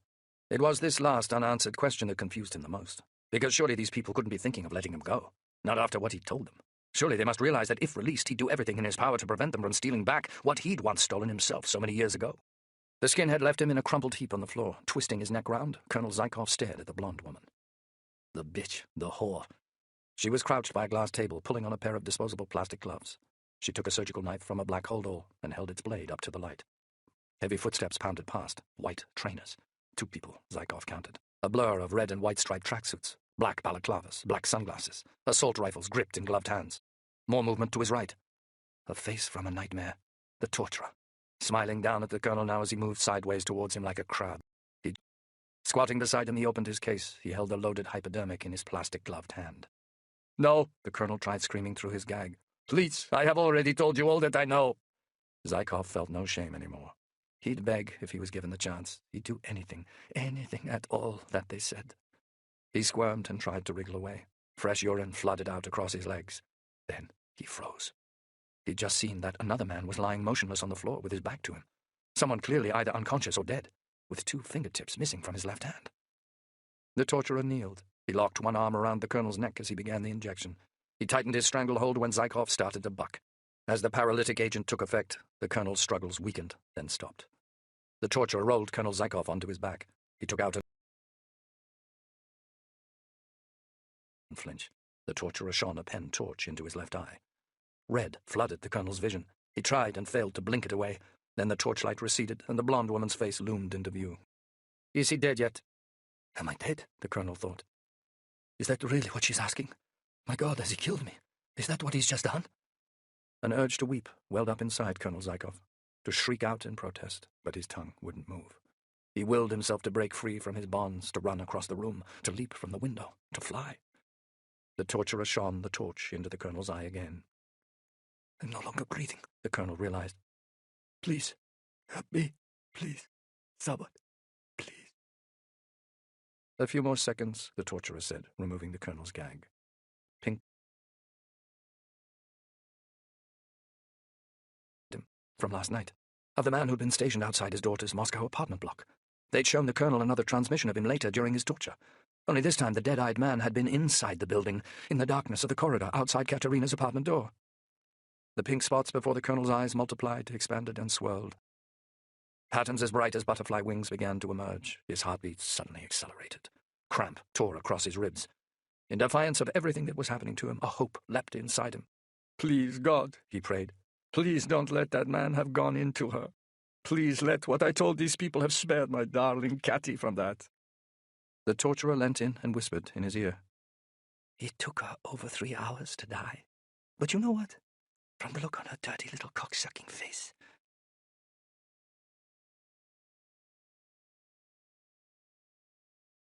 Up like he was blowing a kiss. Colonel Nikolai Zykov felt it then. Rage, a rush of blood, of fury, a ballooning of his heart, a crippling pain, an agony that expanded inside him and would not stop. "My God, it's true," he thought. "This is it. I am going to..." The pain vanished then, and Colonel Zykov felt his whole being shrivel up into a tiny black ball. Chapter 12. 1143 Green Park, London, W1. The bespectacled torturer watched the whole show, the light dying in the colonel's remaining eye, the tiny blood vessels rupturing there. If he had been here alone, he would most certainly have filmed the sequence. He thought he might even have clapped. "He's gone," he said. "What was it you told him?" The blonde woman knelt down on the other side of the corpse. "What was it you whispered in his ear?" "That he didn't have to worry about his daughter anymore, that she was perfectly safe and hadn't been harmed. It's probably more comfort than he deserved." The blonde woman unzipped a medical specimen bag. "But I suppose, yes, he did spare her life at least." She glanced across at Danny Shanklin. "Now, deal with him." As the torturer left her, she opened a black holdall and took out 2 red and white striped tracksuits. She threw one to the torturer and pulled the other over the colonel's suit, deliberately tearing his shirt and leaving both his suit jacket and the tracksuit jacket open to his waist. To make it look like someone had tried to help him after the onset of what would soon be diagnosed, thanks to the chemical cocktail the torturer had injected him with, as a black leather shoes for a pair of bright white Nike trainers. Using a set of bolt cutters, she lopped off each of the colonel's fingers, stuffing all but his right forefinger into the specimen bag. The forefinger she inserted carefully into a petri dish of preservative jelly, which she then transferred into a dry ice organ transplant container inside the holdall. The blonde woman then set to work on Colonel Zykov's face. She used a surgical knife to cut a deep diagonal line down from the right side of his hairline and clean through his nose cartilage. She repeated the same stroke from left to right. She slashed at his face randomly then, reducing it to a bundle of shredded red flesh and white protrusions of cartilage and bone. Cocking her head, she studied her handiwork. It was messier than she'd imagined. But it had been just as adrenalizing as she'd hoped. In fact, she now felt almost high. The main thing was, a man would be pleased. She'd done a good job. The former military attaché to the Russian embassy in London was now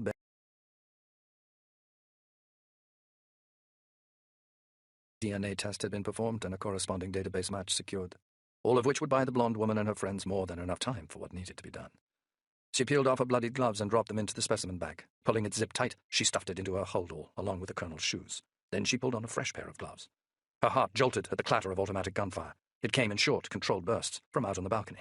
She wished she could be out there too. She wished she could feel that rush. Forcing herself to focus on her own work, she put a black balaclava and a pair of black shades on the floor beside the colonel. She gripped his hair, raised his head, and hung a 4-gigabyte data stick round his neck. She made sure to leave it half visible there on his chest so that only a fool could miss it. Inside his suit jacket pocket next to his monogrammed pen, she put an unmarked white security swipe card, in amongst all that spilt ink, again where it could be easily found. Silence. The shooting was over.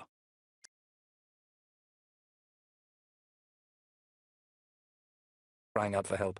Another burst of gunfire from out on the hotel room balcony. Then footsteps, heavy breathing. A muscular man in a tracksuit and balaclava knelt beside her. Her man. She adored his strong wrists, the robotic way their tendons flexed as he carefully positioned his rifle beside the colonel. He rubbed the dead man's palms between his own gloved hands. She watched him, mesmerized, fleetingly remembering how they'd made love less than 2 hours ago. Through there in the bedroom while the trussed-up colonel had twitched and whimpered on the floor until she'd taken measures to shut him up. Being penetrated by this man was like being screwed by a machine, she always thought. Cold and ruthless and, God, yes, so pure. His touch made her feel elevated, like she was no longer human at all, but something much better instead. As he kicked off his white Nike trainers and stripped off his tracksuit, she felt herself becoming so aroused that it was all she could do not to moan. It had been a sin if it suited him. But surely the fact that he still tolerated her presence meant that he must still love her too. Oh yes, she'd do anything for this beautiful man, anything to keep him hers.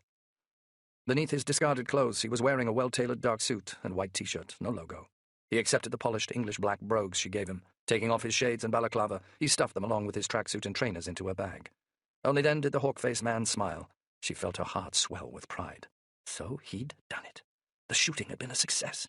She kissed him hard on the lips. "Now move," he said. The balcony curtains had already been pulled shut. The torturer had Danny Shanklin's body prepared. Positioned on a chair facing the balcony, slumped rather than seated, a black balaclava and shades covered the American's face. He'd been dressed in a red and white striped tracksuit and bright white Nikes. Shanklin's own clothes were in a pile on the floor. The giant skinhead tossed her his trainers, tracksuit, and balaclava. He too had been wearing a dark business suit beneath. He rubbed his gloved hands all over Danny Shanklin's, then carefully fitted his rifle into Shanklin's arms, propping the weapon's barrel up on the back of a chair that had been positioned in front of the American, so that he now appeared to be aiming its sight out through the window. The skinhead joined the hawk-faced man and the bearded thief in the short corridor leading out of the suite. Only the blonde woman and the torturer now remained in the sitting room. She stood to one side of the French windows before pulling the curtains open. The smell of burning drifted up from below. She wanted to look out and see for herself, but she resisted the temptation. She listened to the screaming instead. God, she felt so wet. Crawling back across the room so she couldn't be seen from the street, she joined the three suited men in the hotel suite's entrance corridor. They were now all wearing baseball caps and shades. The hawk-faced man led them out of the suite. The blonde woman stayed. She took the Faraday case from the wall.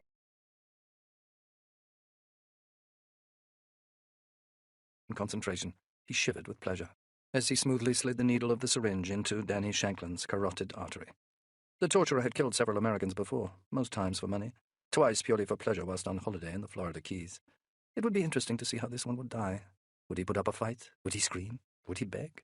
The torturer wished he could witness that now, and felt a temporarily crippling twinge of regret that he could not. Then he pulled himself together and pressed the syringe's plunger down hard.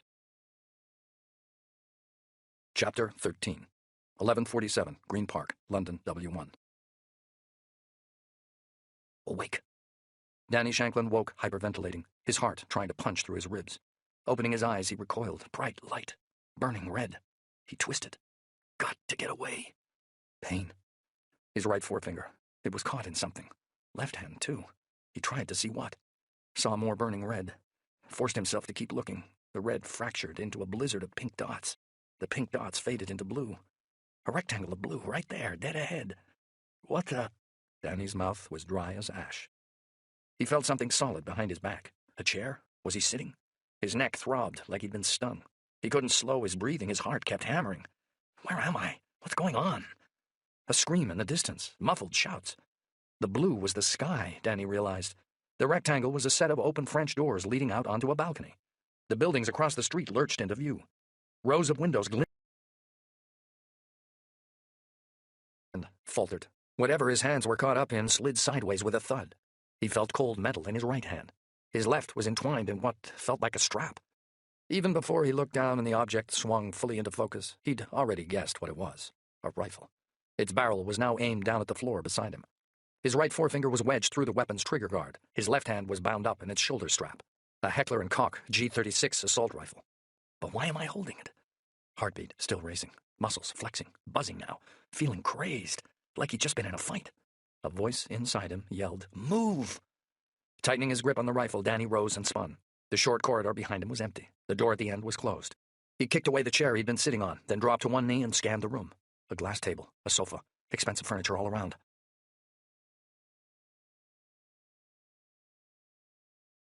His own feet.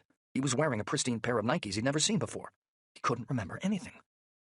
Was he hallucinating? Was that what this was? Some kind of crazy dream? The sounds of shouts and car horns drifted in on the breeze. A siren wailed, another scream. Danny's eyes locked on the sofa. Someone had been sitting there. He half glimpsed a memory.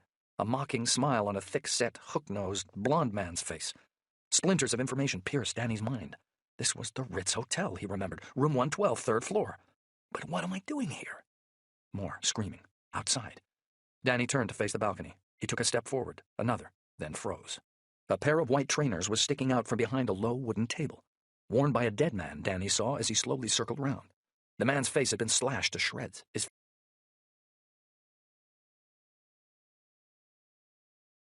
Another burst of memory. Of the blond man who'd been on the sofa, the one with killer eyes. Hadn't he been dressed the same too? More shouts through the window, more screams. The siren was getting louder now.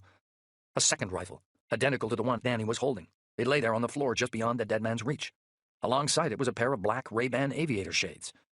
Danny crouched down and checked the man's pulse. Nothing. The man's skin was warm, not long dead. Another scream. Danny looked to the balcony. He didn't want to go out there. Didn't want to find out who it was who kept screaming, but he knew he had no choice. Out there was where the answers lay. Keeping low, he edged through the open French windows and peered over the waist-high stone balustrade. People were running wherever he looked, away from the hotel, into the street, running awkwardly, as if they'd never done it before, stumbling and tripping in ones and twos, hands above their heads. The further away they got from the hotel,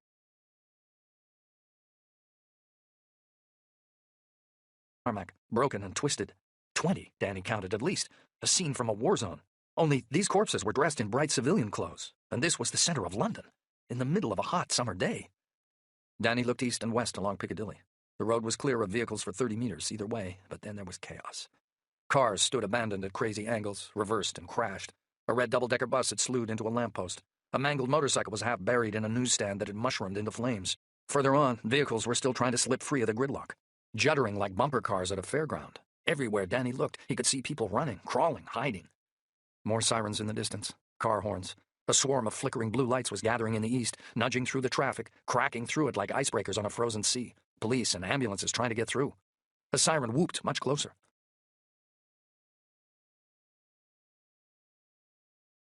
Against the curb outside the hotel's main entrance. Its near-side tires were ribboned, shot out. Black smoke billowed from its ravaged bonnet.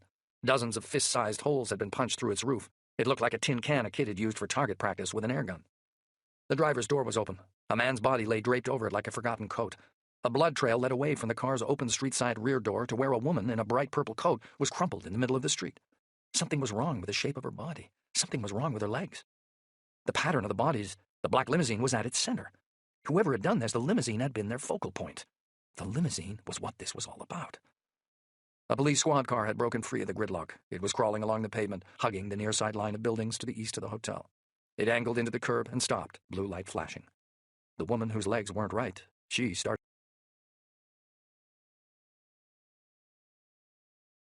to work out how to fly. She was the one who'd been screaming, Danny realized. She was the one who now couldn't stop.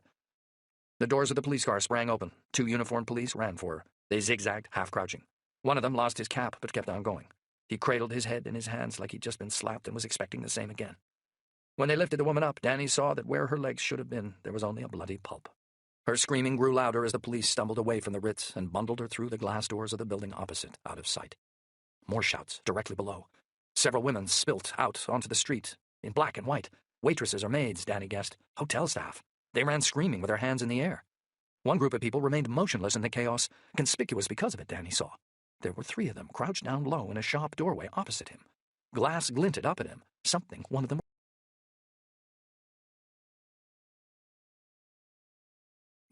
And they were staring right back at him. Chapter 14. 11:49, Green Park, London W1. Danny backed inside and jerked the curtains shut. He stared at the rifle in his hands. The one he'd just been holding out there in broad daylight, in full view of the world. This was no dream, no hallucination. So what the hell is going on? Why can't I remember why I'm here? A flash of light, to the right. Another door, ajar. Through it, Danny glimpsed a sliver of brightly lit white-tiled wall. Another memory hit him. Someone had come out of there, someone who'd meant him harm. 5 soft strides across the deep cream carpet, and Danny was there. He kicked the door hard, busted it open, his rifle already up. A man in a black balaclava and Ray-Ban aviator shades stared back at him. Danny fired, a killing burst. The report was deafening. The man disintegrated into 100 shards. It's your own reflection. Danny tore the balaclava from his head and stared at his face in one jagged splinter of mirror left hanging on the wall. His eyes looked wired, insanely alert. He was dressed in a red and white striped tracksuit, the same box fresh. He backed out of the bathroom, checked the other rooms. A study, untouched. A double bedroom with a bed still made. A dark stain in the carpet by the radiator, looked like blood. A diamond of sunlight sparked off the glass table as he went back into the sitting room. Coffee. Now he remembered. He'd watched it being poured. Another man's features flashed into his mind. Thinning hair, wire glasses. A taser, shock and pain. But then, Lexi. The thought of his daughter swept through his mind like a flaming torch driving back the dark. A total dread that something so bad was happening to him that he might never see her again, it swept the last of his waking delirium from his mind. Everything came back then. A deluge of memories that momentarily left him swamped. Russians. They sounded like Russians, or Serbians. He remembered why he'd come here, for a meeting.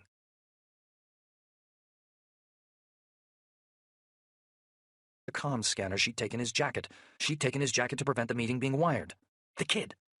Danny ran to the entrance hallway and jerked the wardrobe open. The Faraday case was gone. Along with, he realized, his jacket, hat, credit cards, driving license, and passport. He clamped his hand to the back of his neck, feeling the throbbing again. Another memory. He'd been injected with something. After the balding man had taken him down with a taser, he'd used a hypodermic to knock him out. Danny checked his watch. It was gone. He checked the clock on the wall, 11:49. The blonde woman had opened the suite door at exactly 11:30. His conversation with the hawk-faced man had been violently interrupted just minutes after that, which meant he couldn't have been unconscious for more than 12 or 13 minutes, during which time the limo had been ambushed, he'd been stripped and changed, and this rifle had been placed in his hands. A rifle that had been used on the limo, and those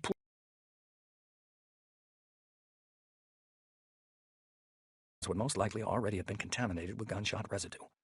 Something a counter-terrorism trace detection portal machine would sniff out no sweat, providing enough evidence to incarcerate Danny for life. That's when Danny knew it for certain. What he'd already begun to suspect, not only had he been set up, he'd been set up good. And already he knew he would have to run. But not yet, he told himself. First, take whatever you can from here that might help. He raced through the hotel suite rooms, jacket sleeves stretched over his fingertips, jerking open empty wardrobes and drawers, looking in bins and under chairs and beds. But they'd left the place clean. Even the coffee pot and cups, which should have been here on the glass table, were now nowhere to be found, because taking them would have been quicker and safer than wiping them free of prints. All they'd left for the police to find were the rifles, the corpse, the carnage outside, and him. Danny ran to the dead man. Wrong color.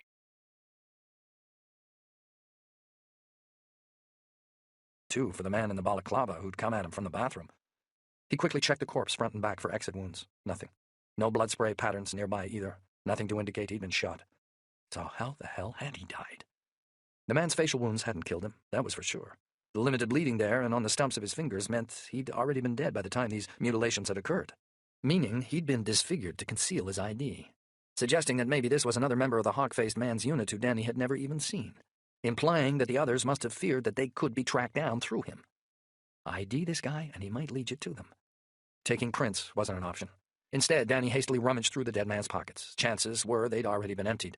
But if the others had been forced into hurriedly mutilating him like this, it meant they'd been in a rush, and people in a rush made mistakes. No wallet.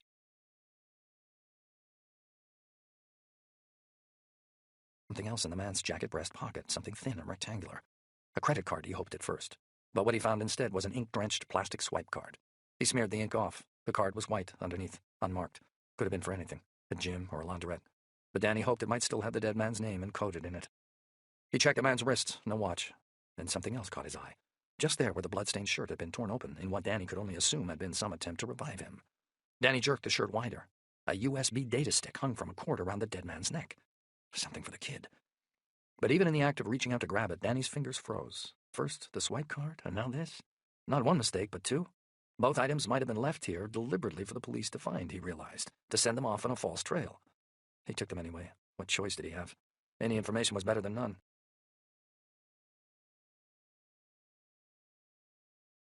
Running into the bathroom, snatching up the balaclava and shades he'd been wearing. Rolling the balaclava up into a beanie hat on the top of his head, he put the shades on too, turned up his collar, hid as much of his face as he could. He didn't know who might be waiting for him in the corridor outside the hotel suite, but he ditched the rifle anyway. Whoever had set him up must surely have fled by now. Because why bother going to the trouble of framing him at all if they were planning on hanging around? These were no martyrs, he was sure of it. This was no Mumbai, no hotel siege. This was an assassination, a hit, on whoever had been in that limo. And this rifle they'd left him, it would only slow him down and further incriminate him. Or he'd be tempted to use it in self-defense against whatever British military or police got in his way, which wouldn't end well for anyone. He grabbed a shard of broken mirror from the bathroom floor, then used the alcohol-based boot polish wipes from the room's welcome pack to clean his prints off the rifle and everything else he'd touched, including the dead man's wrist, where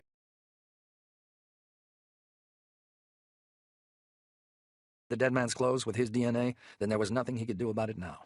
Plus, for all he knew, the people who'd set him up could have put his prints and DNA, sweat, mucus, hair, in a whole bunch of other places, leaving him circumstantially and forensically fucked if he got captured by the police, or tried turning himself in and claiming he'd been somewhere else in the hotel when the hit and the massacre had gone down.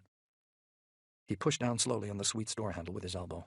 Nudging the door ajar, he listened, heard nothing. He used the shard of broken mirror to peer outside. The corridor was clear. Danny stepped out into it and started to run. Chapter 15. 11:52, Green Park, London W1. You're lucky you're not still back there slumped unconscious in that chair, Danny thought, already halfway along the corridor, not looking back. That was just about the only comfort he had right now. He'd got out of that room where they'd left him to rot before the police had showed up to collect. Or another sickening thought occurred to him. Maybe they'd wanted him to wake as disoriented as he had, and stumble out onto that balcony with that gun, or even try to fight his way out, so the police focused their attention right here on him, while the people who'd caused all that mayhem escaped. Either way, they'd messed up on whatever drugs they'd knocked him out with. They'd not dosed him right because he was thinking clearly now. Clear enough to be getting away, which meant they weren't as smart as they thought. All of which gave him a chance, because they wouldn't be expecting him to now come hunting for them. Danny reckoned there was still a possibility of him slipping out of the hotel before specialist police firearms and counterterrorism units arrived and zipped up the net for good. The smiling, hawk-faced man with a shock of blonde hair, he was the one who was behind all this. Of that, Danny was convinced. He was the one Danny would find and make pay. His blurred red and white striped reflection in a wall mirror as he rushed by, Danny slowed and selected a door at random near the end of the corridor. He kicked it just below its handle as hard as he could. He needed a change of clothes. That TV crew had got him good. He'd been lucky he'd still had the balaclava pulled down over his face and the shades on. But chances were this tracksuit would be plastered all over the networks in the next 10 minutes. Meaning that dressed like this, he might as well have a target on his chest for armed cops to shoot at. The door's lock shattered at the second kick. Danny burst inside. A single room, much smaller than the suite he'd left. A bed, desk, and chair. The curtains were drawn shut. An open doorway led into a blacked-out ensuite. An unpacked suitcase stood open on the unruffled bed. Again, covering his fingers with his tracksuit sleeves, Danny flipped through the case's contents. All useless. Female. Dresses, knickers, bras, and heels. The only item that might have sufficed was a plain black shirt, but even that was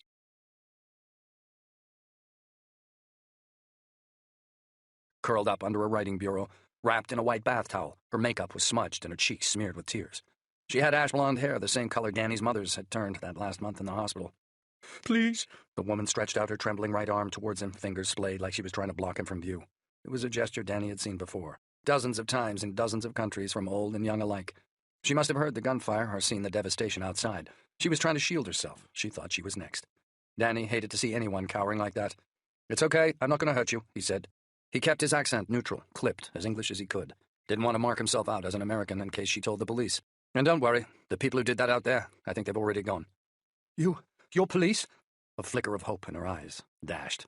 "No, but they'll be here soon, and until they get here, I want you to go into that bathroom and lock the door."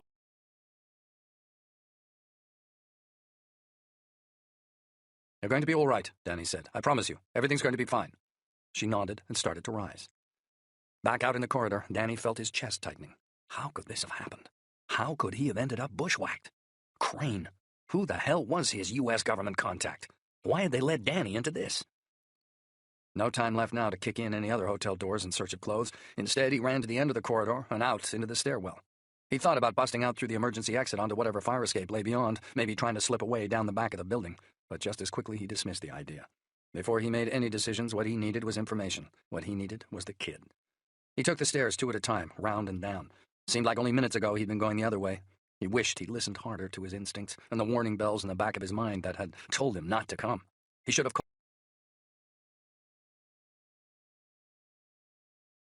opening up her husband's restaurant in Borough Market now, less than 2 miles from here. Might as well be on another planet, though, Danny thought, for all their lives had diverged since they kissed each other goodbye. Everything had changed in the blink of an eye. In the nothing time it had taken for the taser's trigger to be pulled and its neuromuscular incapacitation pulse to slam into Danny's flesh. He reached the ground floor in less than 30 seconds. He stared at the stairwell door.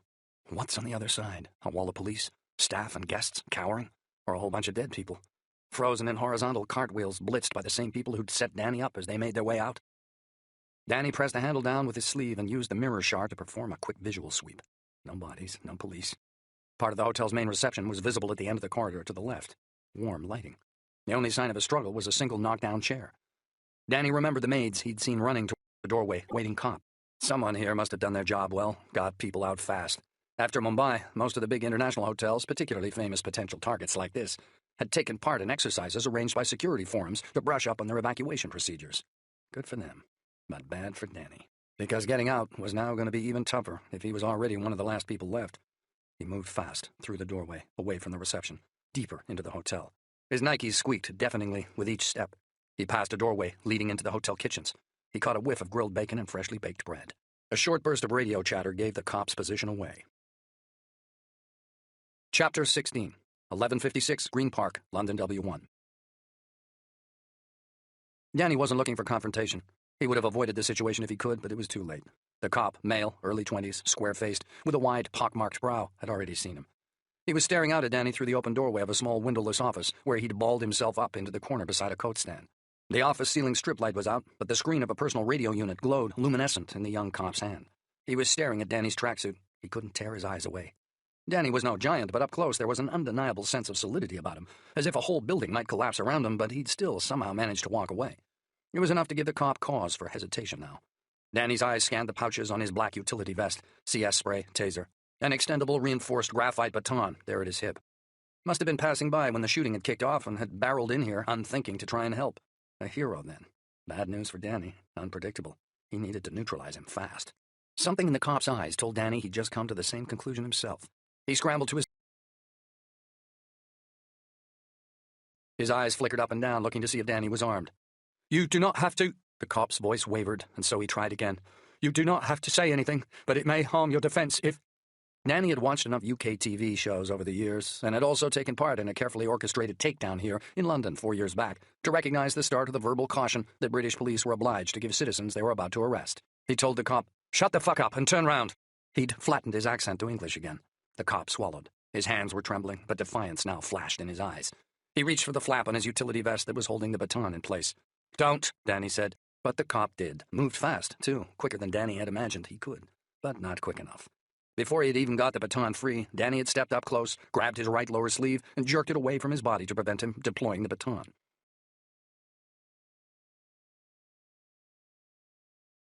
Elbow up behind him. As the cop brought the baton up with his left, Danny shoved his knees into the back of the cop's. The cop sagged, dropped 2 feet in height, allowing Danny's left arm to snake down over his left shoulder. Danny closed in behind him. He twisted the baton hard to the horizontal, bringing it up sharp beneath the cop's chin with a satisfying clunk. He jerked it tight against the cop's thorax. He didn't let go. The cop struggled, then weakened. A rattle of breath, a grunt. He tried rising, throwing Danny, but Danny just pulled back harder, redistributed his weight, then heaved some more. The cop started shuddering then, fighting for breath. His arms flailed. He tried clawing back at Danny's face over his shoulders. He couldn't reach. It would have been easy for Danny to finish him then, asphyxiate him enough to make him black out or worse, but he wasn't planning on hurting him any more than he had to. He slackened off the pressure as the cop sank to his knees. A voice burst out of the radio on the floor. Danny couldn't make out the words. The cop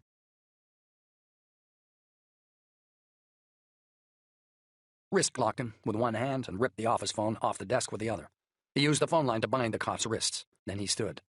"Please," the cop wheezed. "I've got children." Another cough of static burst from the radio. A man's voice hissed. "Patrick, are you still there?" Danny snatched up the radio and muffled it against his chest. "Tell him you're okay," he said to the cop. "Tell him your radio battery's nearly out of juice." He pressed the radio against the cop's face. I'm fine," Patrick said. His lips were flecked with spittle. He was finding it difficult to speak. "But my battery's out. It's out of—" Danny switched the radio off. "What's your emergency comms channel?" Patrick stared at him in confusion, then seemed to remember. 473, he said. Danny switched the radio back on, tuned it, and listened in. Straight away, bursts of cop chatter started coming through. Different voices, panicked, everyone. Danny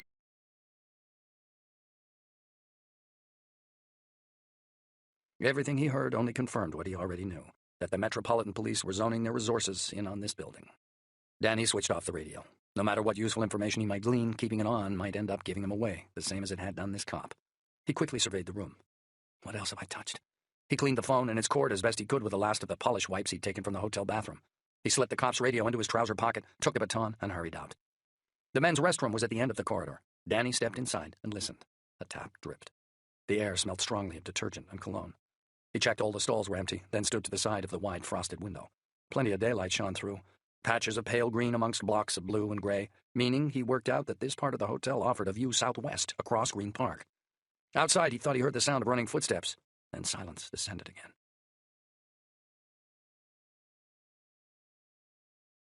But the toilet in the first stall. Unscrewing the ceiling panel directly above, letting the screws rattle to the floor, he reached into the roof space and hauled down his black Gore-Tex rucksack. You drop your guard, and sooner or later, you'll end up getting hit. One of the rules the old man had taught him. Danny had never been more grateful for his advice than he was right now. He took out his phone and Bluetooth earpiece from the rucksack, cursing the fact that the blonde woman had taken his suit jacket, along with its transmitter and audio bead. Not only was the lost equipment's tech spec superior to what he had now, but more importantly, if he'd got a recording of that meeting, he'd be able to risk handing himself into the police. Alongside the recording, the kid would then have been able to provide testimony on Danny's behalf. But as it was, he had nothing. He switched his phone on. The kid, he said. The Bluetooth headset triggered the phone's voice recognition system, tripping its auto-dial function. Less than 2 seconds later, the kid's voice hissed through Danny's ear.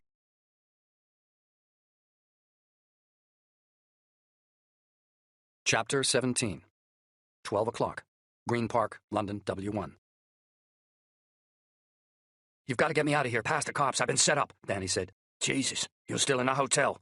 It was a statement, not a question. Danny's phone's GPS signature must have already flashed up as a map blip on one of the kid's screens.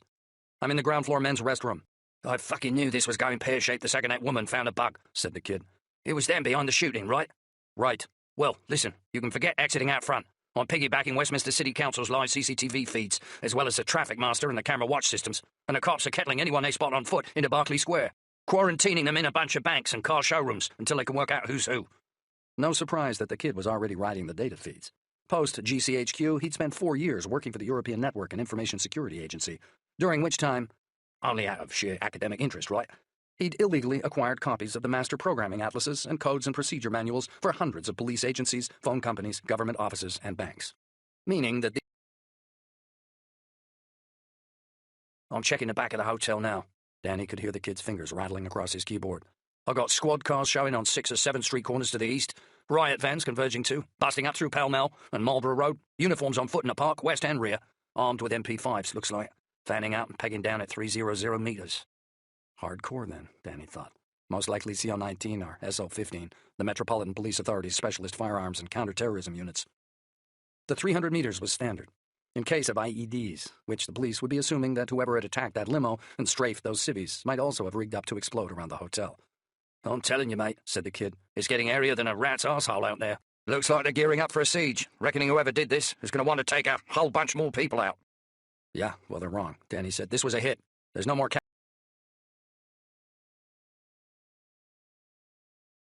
planning officers for the hotel floor plans." There was the rapid scratch and hiss of a cigarette being lit. "There's got to be another way out." The kid's voice had become garbled.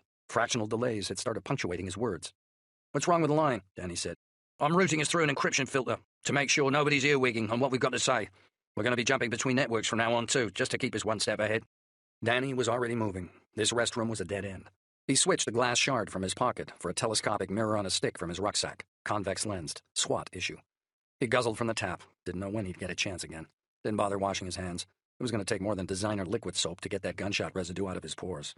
He pulled a pair of neoprene Spec Ops gloves from his rucksack. As he held the restroom door ajar, the mirror gave him a fisheye view of the corridor outside. Quiet as a church on Monday. He slipped out through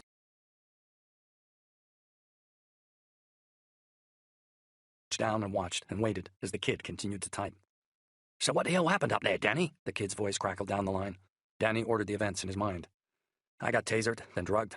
I woke up with a high-powered assault rifle strapped to my hands, dressed in a red tracksuit, balaclava, and Nikes, next to a dead guy whose face and fingers had been hacked off, but it wasn't until I stepped out onto the hotel balcony and saw those massacred people out there that I realized how totally fucked I was." "Jesus, Danny, that was you out there? Gazing round like you just beamed down from Mars?" "Sounds like I made quite an impression." "Too fucking right.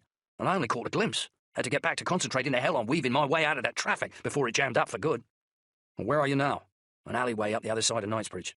Good news at last, Danny thought, because if the kid had already slipped the police net, he'd be able to work uninterrupted on Danny's behalf. "Did you see the shooting?" Danny said. "Could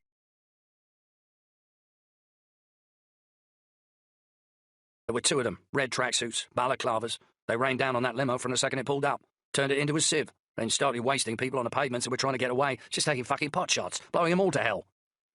Danny pictured the civilian bodies again, their brightly colored clothes, the sheer fucking wrongness of it all. "And that's the last you saw of them, out on the balcony?" "Me and everyone else. I've been listening in on the police channels. They've not picked up anyone they think did it yet. Word is there's over 20 civilians who got killed, as well as whoever the fuck was in that limo." "The shooters were Russians," Danny said. "They're Russian-sounding anyway." "What about your dead guy in the room? You got any idea about him?" "I found a data stick and a swipe card on him, but the card's pretty messed up, covered in ink. You let me worry about that. It could have been left there on purpose, for the cops." "Or not," said the kid. "Only way to find out is to let me have a look." The rattle of the kid's keyboard stopped.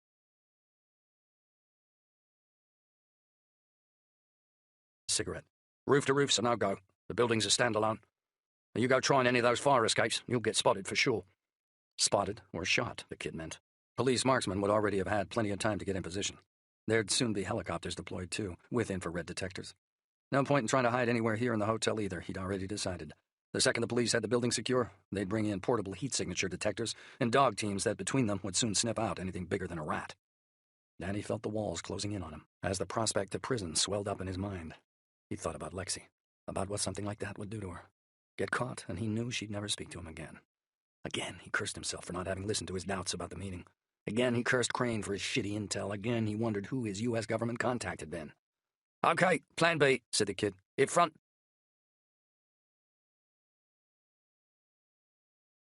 On a delivery bay showing at the back of the building, alongside the restaurant terrace, steps leading up into Arlington Street.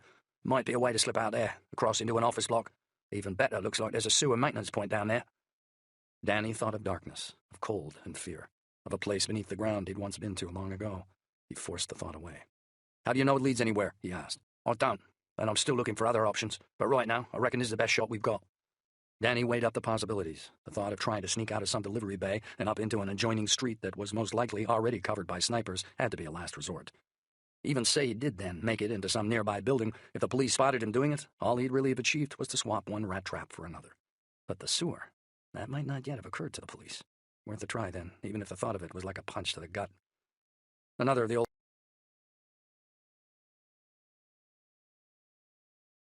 Danny pictured his father's face the last time he'd heard him say it. The old man had been half-eaten by cancer, about to board a round-the-world ship. As they'd hugged each other goodbye, they'd both known they'd not see each other again. "Okay, let's do it," Danny said, rising, ready to move, knowing that even a sliver of a chance was better than none. 25 feet to the right, outside of the gents, and there should be what's marked down here as a function room. Go straight through that, and on into the stairwell at the end of the next corridor." Danny moved fast, stopped starting outside each of the open doorways he passed. He heard a radio playing through one. Jimi Hendrix, a part of his brain recognized, All Along the Watchtower. It was one of his favorite tunes, but it was nothing but background interference to him now. The function room was right where the kid had said it would be, which boded well for the accuracy of his schematics and the existence of the sewage maintenance point downstairs. A dozen laptops and iPads glowed on a burnished mahogany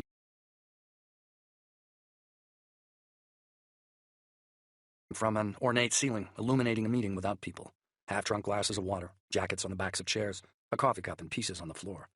One of the room's 3 wide bay windows overlooking Piccadilly was open, indicating that whoever had been in here could well have bolted that way, had maybe even bolted that way and then got shot. Danny half-crawled, using the table for cover, keeping well below the window's line of sight. He pushed through the far door and hurried on down the corridor. Just as he reached the stairwell, a deafening explosion ripped through the air. Chapter 18, 1205 Green Park, London W1. Danny hit the ground. He curled into a ball. Smoke billowed past a high barred window as he waited for the rumbling to pass. What the fuck was that? He wondered. A surge of doubt. The first since he'd left the suite upstairs. Eyes flickering, he checked his options. The stairwell led up and down. He could run either way, if that was what it took. Maybe he'd been wrong, he was thinking. Maybe this was turning into a siege. Maybe the people he needed to find really were still here.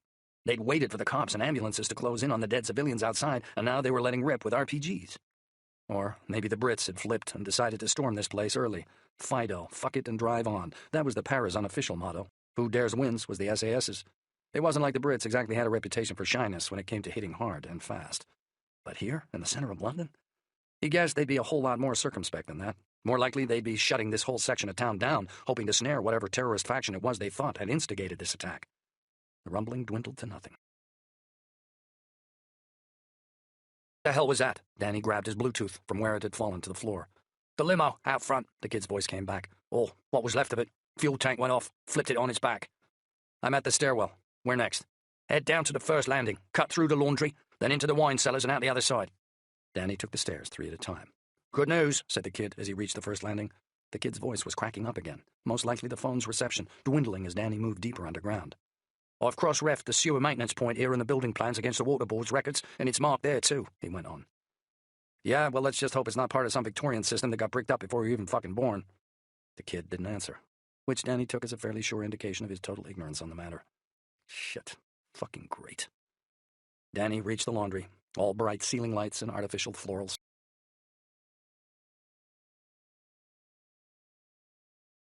A flat steam iron had been left switched on, pressed down on a bedsheet. Another few minutes and it was sure to catch fire. Danny ran across, raised the iron up from the scorched sheet, and pulled its plug from the wall. Then he was off again. No time to linger. He reached the wine cellar door, tried it, found it was locked. Saw it was reinforced, too. No sense in trying to knock it down. Opening his bag, he quickly took out and assembled the lockbuster.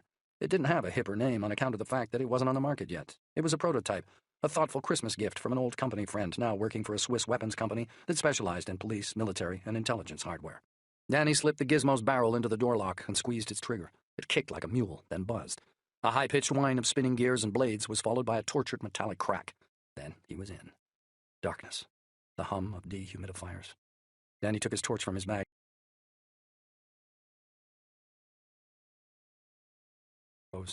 The torch's bright white beam flickered over their expensive labels as he hurried through.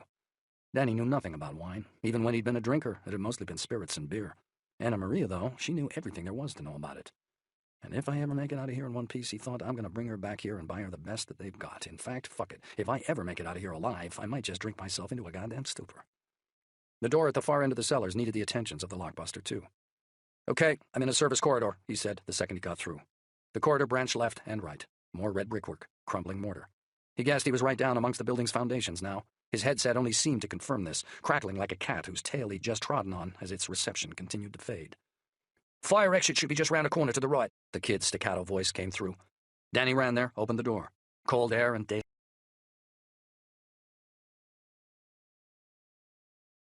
butts across the ancient flagstones, there were no signs of life. He stepped out into a stone trench. It was T-shaped, running 10 feet east, west, and south from where he stood. It was 6 feet wide and 10 deep. To the east, a steep ramp ran up towards street level. To the west, a set of bowed stone steps ascended to the hotel garden. Shafts of bright sunlight shone down through the slats of the interlocking cast-iron grills above Danny's head. The hotel's rear wall stretched up into a burning blue sky. A blitz of sirens all around. Danny's heart raced even faster, like any second it might burst. He ran to a green-painted metal doorway set into a low brick arch. A fluorescent sticker was plastered across its center. It showed a running water tap symbol with the words Thames Water printed underneath. I'm here, Danny said. And is it? The kid's voice came down the line a little clearer now Danny was outside. Is it what? Danny's fingers were already working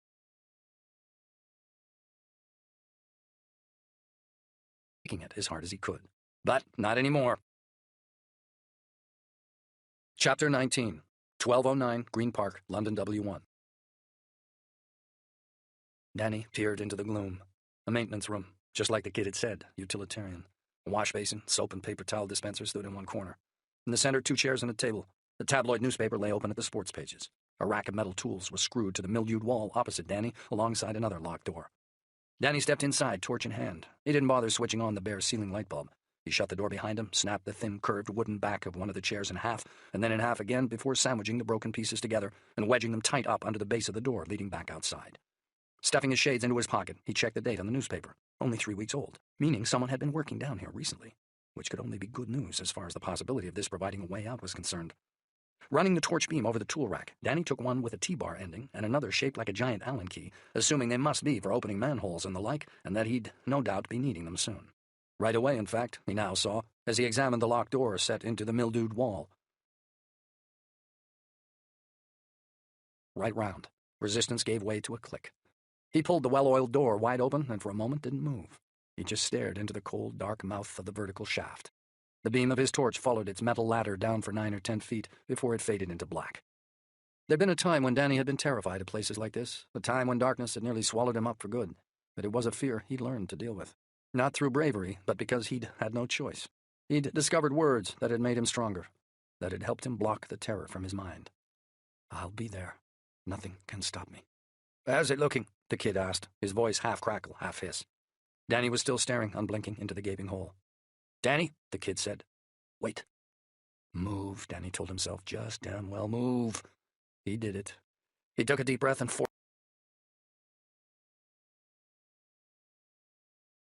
old concrete floor below. The air was dank and cool. He shone the torch beam 360 and saw he'd now entered an 8-foot-high brickwork passage with a metal railing set into its right-hand wall. He followed the railing for 20 paces until the passage opened out onto a raised brick walkway running the length of a much wider tunnel.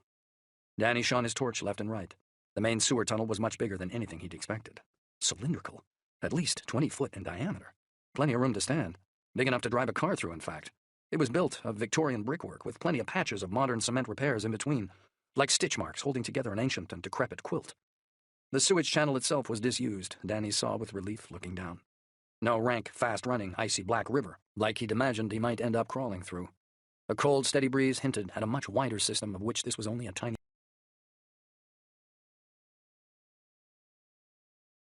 led away from where Danny was standing, along the main tunnel to the right, meaning this walkway had to lead somewhere, he decided, feeling a surge of hope.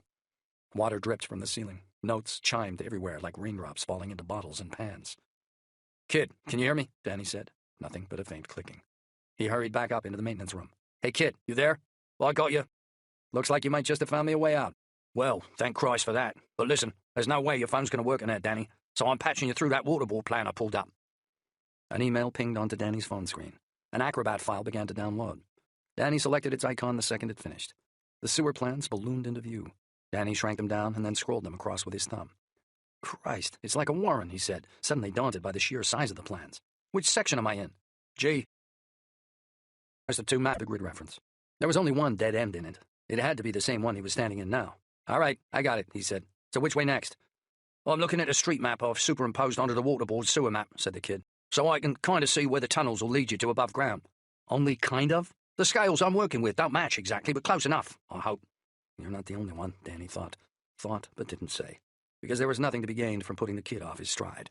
The kid said, "Your phone's not got the grey cells to synchronize the 2 maps, so you're just going to have to listen to the directions I'll give you, then make sure you stick to them once you're back inside." Danny traced his thumb across his phone, covering the route the kid now read to him, memorizing it as he did. The exit point that the kid suggested he use was nearly 3/4 of a mile away. "Where will it bring me up?" "A nice quiet spot round the back of the Royal Parks Vehicle Repairs Outbuilding on the south side of Hyde Park, if my guesstimate's right." "Good. But one other thing." The smiling man in the hotel suite. Danny couldn't get him out of his mind. "What?" "The wasted limo. I need you to find out who was in it." If he was going to discover who'd set him up, then working out who they'd come. "Already on it, Danny. I managed to scribble down a partial of the plate." There it was. The kid walking one step ahead of Danny, as usual. Yet another of the reasons why Danny thought he was the best. "And? I'm running the number through the DVLA's database now. We'll know who the car's registered to soon enough." Danny smiled, his nostrils flaring like he'd just picked up a scent. He felt fresh strength pump through him. So much better to be the hunter than the hunted. He looked back down the ladder. He could do this, he told himself. He would. "Thanks, Adam," he said. "Oh, Jesus, Danny, don't." "What? Call me by my real name. You start doing that, and I might start thinking that we really are in trouble after all." Danny smiled in spite of it all. "I'll see you on the other side," he said. "Good luck, bruv," said the kid. Bruv, as in brother in arms. Even though the kid had said the word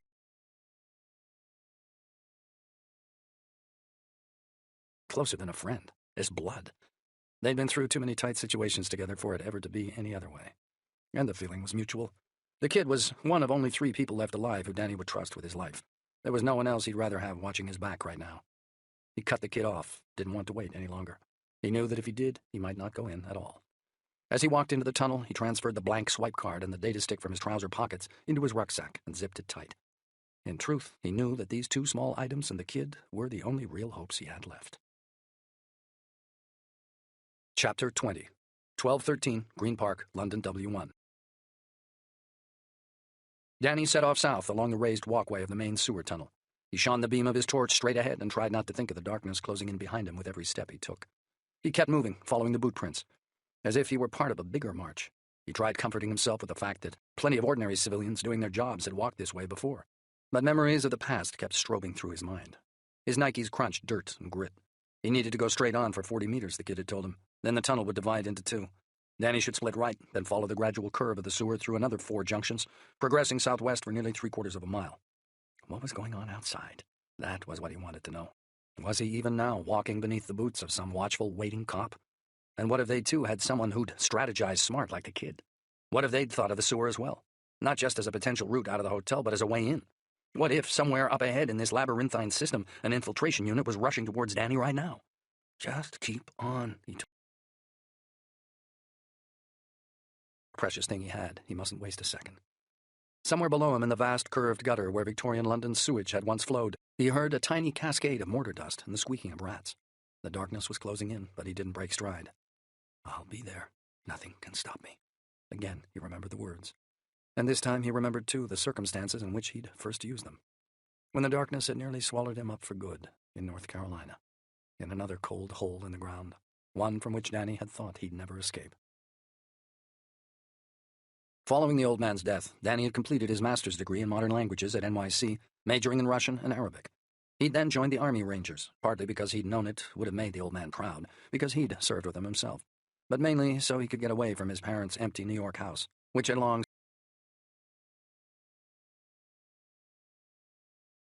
His division had claimed him soon after, training him up in everything from agent recruitment to defusing bombs, until finally they'd sent him down the hole. It was meant to have been an exercise in endurance and bonding. For Danny and 4 other clandestine intelligence officers who'd shortly be working as a team operating out of Kuwait, gathering HUMINT as well as carrying out direct actions as and when required. The hole was local SAD parlance for the treacherous cave system located less than an hour's drive from the division's Harvey Point facility. Danny's team had been well trained and were equipped for any eventuality they might encounter down there.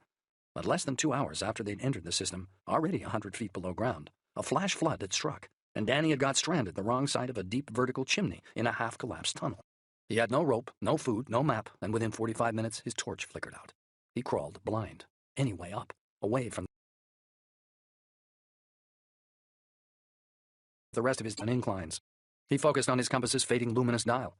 He tried not to think of the cold rock against which he kept scraping his bleeding head, or to listen to the asthmatic echo of his breath, or the rush, gurgle, and spit of the water rising up below. But soon his compass dial faded into the total blackness around him, and Danny found himself biting down on his tongue just to stop himself from screaming out.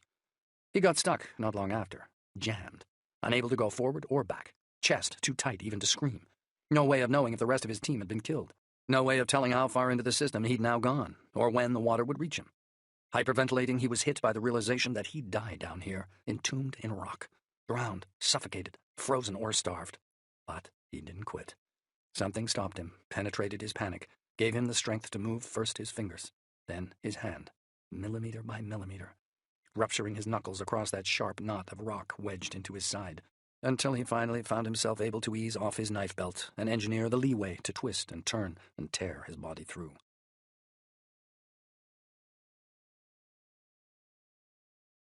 A memory. Her. And a future. The same. Something to live for. Never to stop fighting for. I'll be there. Nothing can stop me. Down in that cave system, the words came to him as loud as if someone else were hissing them into his ear. But in fact, they were his own. The same words he'd called out 6 months earlier to a girl at the end of the first night he'd met her. And as a kind of a joke between them every time they'd parted since. Love at first sight. Back then, Danny had thought it was a bunch of bullshit, nothing but a myth. But the girl who'd sat down alongside him in the subway car late that Tuesday night, as he'd made his way home with several stops still to go, she'd caught his attention all right. Short, blonde hair, deep blue eyes, soft, fine features, and a full-lipped mouth. Her smile kept breaking out like sunlight through a cloud-scattered sky, as she stared in rapt concentration at her the same as his. 3 stops later, and without thinking, Danny said, "Diva," out loud. She looked at him confused, then back at her crossword. Her pen hovered mid-air for a second. Then she turned to him and laughed, a mixture of outrage and amusement.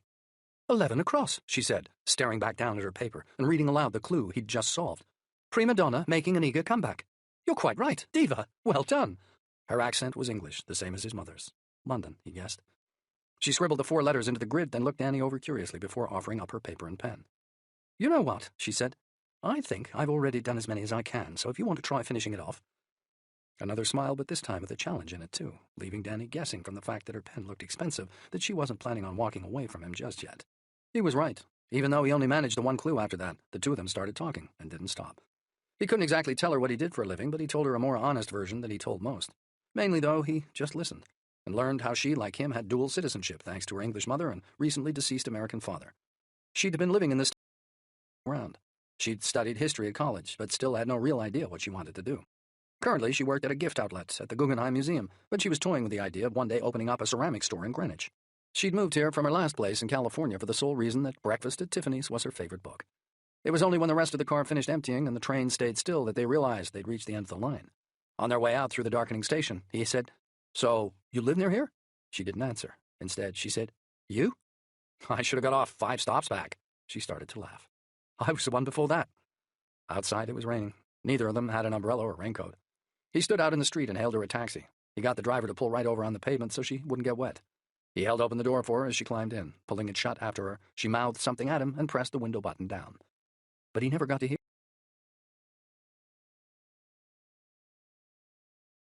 its rear window as it faded with her into the rain-streaked night. Only then did it occur to him that he hadn't even asked for her number. He started to run.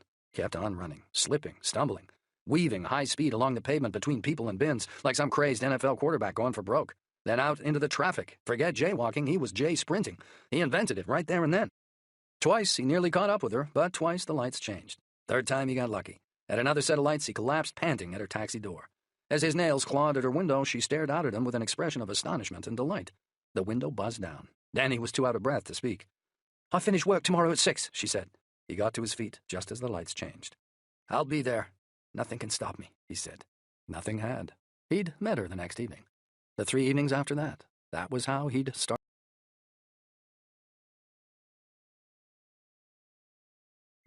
Nothing can stop me. It was a mantra that had kept him going through that tunnel system in North Carolina. And 3 hours later, it had brought him up, gasping into the twilight air over a mile from where he'd gone into the ground. Danny never did tell Sally how she'd once saved his life without even being near him. He'd often considered it, but a part of him had always made him hold back, thinking he'd just end up sounding dumb. Then Sally had died, and the opportunity had passed. It was a secret that probably wouldn't mean a thing to anyone else anymore. I'll be there. Nothing can stop me. As the words ran through Danny's mind now, down here in the London sewers, it was no longer Sally he was thinking of. He hoped there was a heaven, and that somewhere his wife and son went on. He hoped he'd see them both again one day, but he didn't know. I'll be there. Nothing.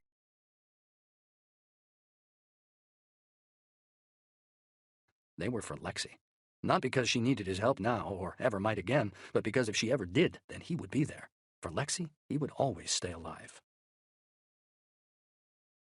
Chapter 21. 1236, Knightsbridge, SW3. Danny shone his torch along the ladder leading up the dark concrete shaft. No boot marks on the rusty rungs. Didn't look like it had been used in a while.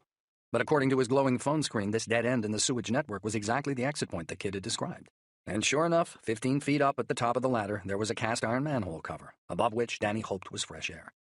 Tempting as it was to stay put underground and try and ride out this storm, it was only a matter of time now before the police and military realized there was no one in that hotel and moved in and found the broken sewer maintenance point door. He had no choice but to leave. Zipping his phone and headset up in his rucksack, he gratefully started to climb. The stink down here had grown abhorrent. The kind of smell that no amount of exposure could acclimatize you to. The spacious section of Victorian sewer he'd first entered by the Ritz had proved a false dawn, not only in terms of air quality, but accessibility, too. After that first junction he'd gone through, all fears of being intercepted by the police had faded from his mind. Because only someone as desperate as himself would have considered he'd taken. He'd have been lucky to squeeze a bike. The crumbling brick maintenance walkway had soon thinned out to such an extent that for several stretches Danny had been reduced to sidling sideways, and a couple of times he'd even had to crawl. In addition, he'd found himself negotiating ladders, stairs, and an automated pump station, none of which had been marked on his map. Modern sewer pipes had been fed through the old sewer gutters. Several had raw sewage bleeding from their joints. Danny had been forced to roll down his balaclava, as well as take off his tracksuit top and tie it in a makeshift filter round his face, just to stave off the risk of hydrogen sulfide poisoning. As a result, his bare arms and back were now smeared with excrement and covered in cuts from where he'd scuffed his upper body on the pipes and tunnel walls. At the top of the ladder, he stopped and listened. He heard nothing above, no traffic or sirens, meaning that with any luck, the kid had done his sums right and Danny was now beneath Hyde Park.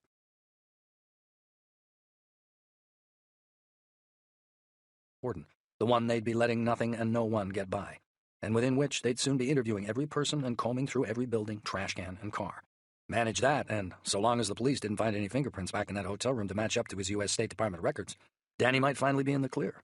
It was the slimmest of hopes, he knew, but it was all he had. Now get to the kid's van, then start looking for the scum who did this. Prove it was them and not you who killed all those people back there. Holding onto the ladder with his left hand, Danny used his right to haul up the T-bar tool from where he'd secured it in his rucksack strap. He inserted it into the manhole cover, turned the lock fully round. Then, leaving the tool hanging there, he gripped the manhole cover's handle and heaved it a half-turn anti-clockwise until its open position arrows lined up. Ignoring the water rapidly dripping from its rim, he pushed up hard against the cover's cold metal surface.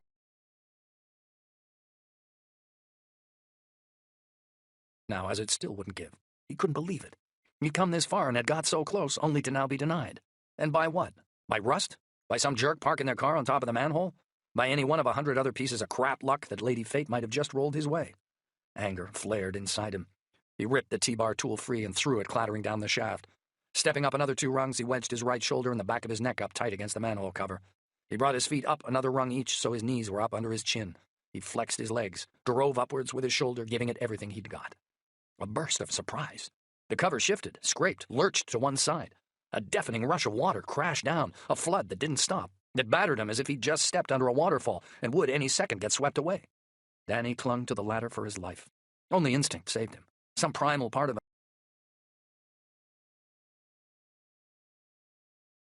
his neck. Chapter 22, 1238, Knightsbridge, London, SW3. Blinded by sunlight, Danny clawed his way out of the manhole. He sprawled across slippery stone, coughing up water. Couldn't stop. Each heave of his chest tore at his ribs. He ripped his drenched tracksuit jacket from where he'd wrapped it round his face. Water poured from his nostrils. He vomited, gasping for air. He tried to stand. He twisted his hip, skittered sideways on all fours like a dog on ice. He steadied himself and finally rose. His legs were shaking, arms too. It felt like every muscle in his body had just been stretched on a rack. His vision swung in and out of focus, a million shimmering points of light, then fixed. Looking round, he saw he was standing in some kind of fountain. Some kind of public fountain, his brain filled in. People were staring, 10 or 20 of them. They were staring and starting to shout. The balaclava, shit! He'd rolled it down over his face to ward off the stench in the sewer, as if his rising up from the deep hadn't already been enough to freak these people out. But there was no way he could risk taking it off. Any one of these tourists might film him on their phone and have his image. He jerked his tracksuit top back on. His scars and the tattoo on his right shoulder of an Ouroboros, a dragon devouring its own tail, they were just as idiosyncratic as any fingerprint. They too might be snapped and get him ID'd. The water in the fountain was already less than half a foot deep and dropping all the time, rushing, gurgling down that open manhole. Pulling his rucksack back on, Danny plowed towards the fountain's edge. The civilians started running then, away from Danny as fast as they could. Who knew what had already leaked out to the public about the attack? They might have heard about the other massacred civilians. They might think that now he was coming for them. As they ran, they started shouting out. But worst was what they were running towards. Less than 200 meters away, Danny saw police. Lots of them. Maybe more cops than he'd ever seen in one place in his life. That cordon he'd been hoping to slip by, he'd managed it all right, but only just. The police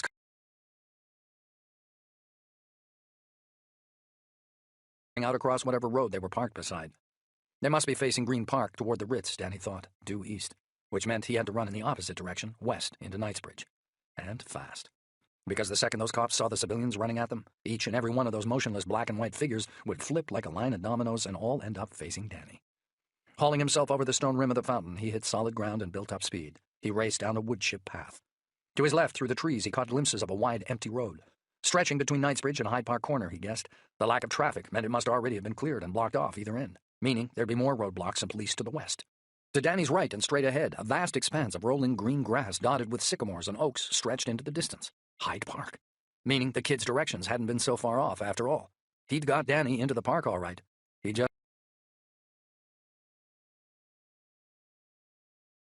those cops about to be on his tail any second. Up ahead of him, there was no one else in sight. He rolled his balaclava up into a hat once more and pulled on his shades, so at least he didn't look like an actual terrorist anymore.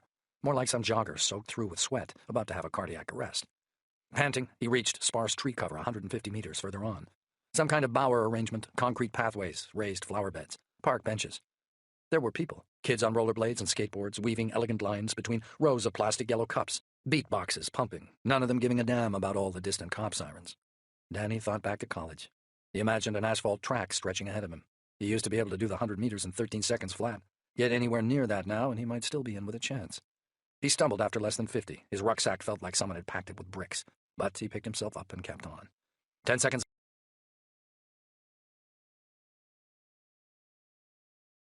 Silvery water glinted through the trees to the right. The Serpentine, Danny guessed. He'd once spent an afternoon on it with Anna Maria, rowing up and down in a wooden skiff, smoking cigarettes and drinking cold Cokes in the sun.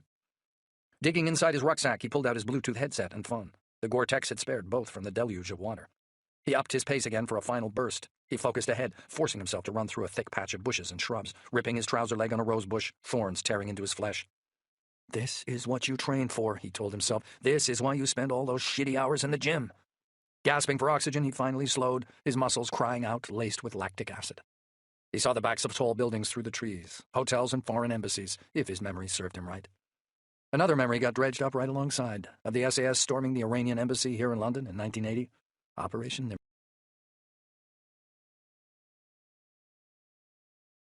I since respected them, enough to be afraid. Their regimental barracks was in Regent's Park, only 4 miles from here. "The kid," he said, picking up his pace again as he waited for his Bluetooth to patch him through. Danny, the kid hissed back at him 5 paces on. Why the fuck didn't you come up out the exit, I said? I screwed up. I came out through a goddamn fountain. Oh, what? Don't fucking ask. Dead ahead through the bushes, Danny saw the stone pillars of an exit. I'm coming up to Edinburgh Gate, he said, reading the pristine white sign set into the neatly mown grass. Okay, I got your GPS sig back on my sat map, said the kid. I'm 600 meters away, in Egerton Crescent, south-southwest from you. I'm patching you a route through now. Better get the engine running, Danny said. And kid, what? Save me a donut, okay? I'm so hungry I'm about to chew through my own goddamn tongue. No answer from the kid, meaning no donuts left either, Danny guessed. He pulled out his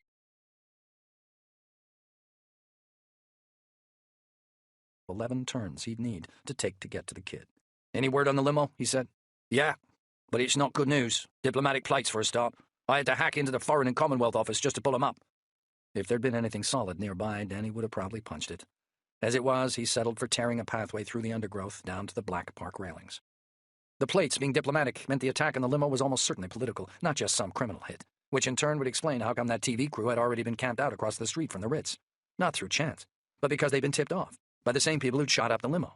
To garner as much media coverage for the assassination as they could, it also explained why those civilians had been shot too. To guarantee blanket international media coverage of the kind generated by the suicide bomb attack on the International Arrivals Hall of Moscow's Domodedovo Airport in January 2011. You're not going to like which...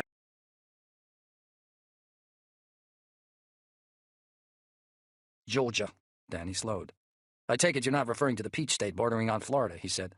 More the former Soviet Republic kind, which, even though Danny was covered with sewage, soaked through to the bone, and being hunted by what looked like the entirety of the Metropolitan Police, left him in even deeper shit than he'd previously thought. The facts of the matter queued up in his brain. Georgia had gained its independence in 1991 as part of the so-called Rose Revolution. In 2008, however, Russian troops had occupied South Ossetia and Abkhazia, 2 buffer states that up until then Georgia had claimed as its own. The Russian and Russian-backed troops were still there. Georgia still wanted them out, and most of the rest of the UN agreed, leaving both Russia and Georgia looking for any excuse these days to put the other side down publicly. But a hit like this could go further than that, depending, of course, on who had been in that car. A hit like this.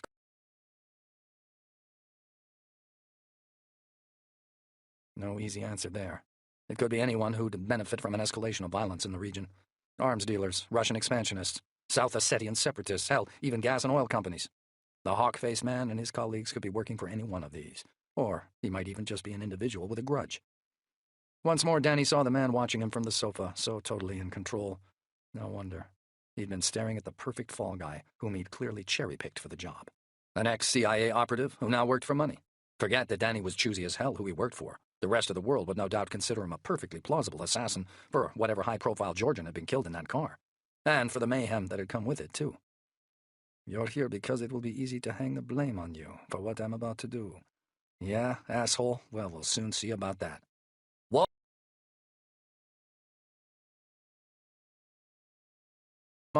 No, but it could have been anyone with a link to the Georgian embassy. I've already checked the Ritz's records, and there's no mention of any Georgians or Georgian diplomatic meetings being booked in. What about the news feeds? Reports of the civilian massacre are leaking through now, on Reuters, BBC and CNN, and Twitter, of course. That's on fire, but no one's got any specifics on the limousine yet. You let me know the second you find out what the fuck is going on.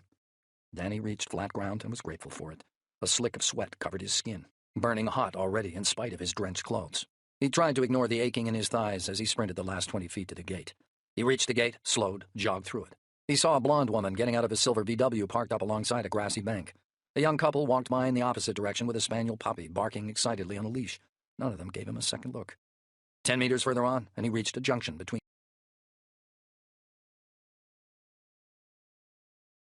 That was when he heard the first siren approaching, shrieking in from the east. The second he looked that way, he wished he hadn't, because of the speed of the black car coming at him. It must have been doing 90, maybe more. It looked like a missile, like nothing could stop it. 2 other squad cars fanned out in its wake. Chapter 23, 1245, Knightsbridge, SW3. Pulse racing, body temperature rocketing, Danny ran straight across South Carriage Drive. He didn't look back as he raced on into the city. From right up close behind him came a yelp of skidding tires, those 3 cop cars, curb-mounting, handbrake turning, almost on top of him now. He jinked right, heart-pounding, sliding between a row of parked cars. He used them as a shield, kept them between himself and the street. The first cop car catapulted past him less than a second after, unmarked, black. It angled in hard right and slewed to a juddering stop halfway across the pavement, 5 meters ahead.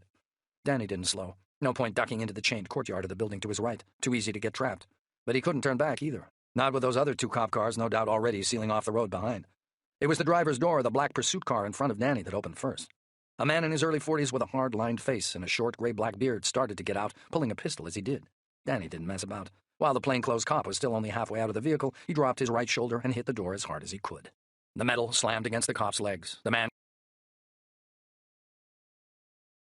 across the car's front bumper, forcing him to throw his hands up just to stop himself from smashing his face against a blackened brick wall. He turned, expecting the other cop riding shotgun to be coming for him, but all he saw was a blurred face staring out at him through the windscreen, alongside the manically strobing blue light in the dash. Danny lurched, panting away from there and out onto a wide gridlocked street, his right knee jarring with every step, the heel of his left hand bleeding from where he'd battered himself against the wall. 50 meters to his left, a crowd of people clung like a swarm of agitated bees to the outside of Knightsbridge tube station, meaning, Danny reckoned, that the London Underground system must have already been shut down. The secondary roadblock he'd predicted was there also, closing off the entire street. Traffic stretched back past him for as far as the eye could see.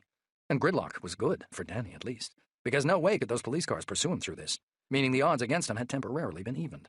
If the police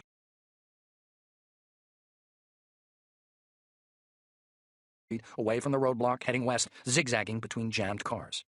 No one paid him any attention. They were all watching the police up at the roadblock. They'd realized something big was going down, some kind of an attack. They'd probably heard details of the gunman opening up on those other civilians on the radio by now. One guy was up on the bonnet of his truck using his cell phone to film it all.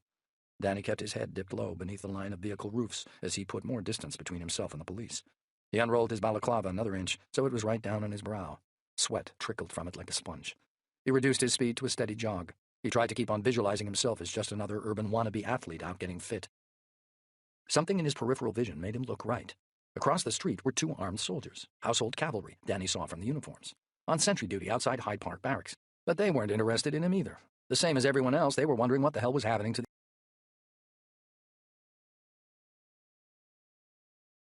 to turn. Word of his arrival in this sector must have spread in his direction. Walk, don't run, he reminded himself. He spotted the junction with Trevor Street at last. Only then, when he had to, or else he'd pass it by, did he leave the cover of the stationary line of traffic and step up onto the pavement. Don't look back. It felt like crossing a spotlit stage. He remembered the last time he'd had to do that, in a nativity play when he'd been 7. His brow bled sweat. Each second stretched as his mind raced. He imagined the eyes of the police boring deep into his back. He waited for their shouts to start up, for the rumble of their boots to turn into a stampede, for the chase to be on again. But he reached the entrance to Trevor Street, hearing nothing more threatening than the frantic beat of his own drumming heart. "Okay, I've got a visual on you now," the kid's voice whispered in his ear. Danny glanced up at a CCTV camera bolted.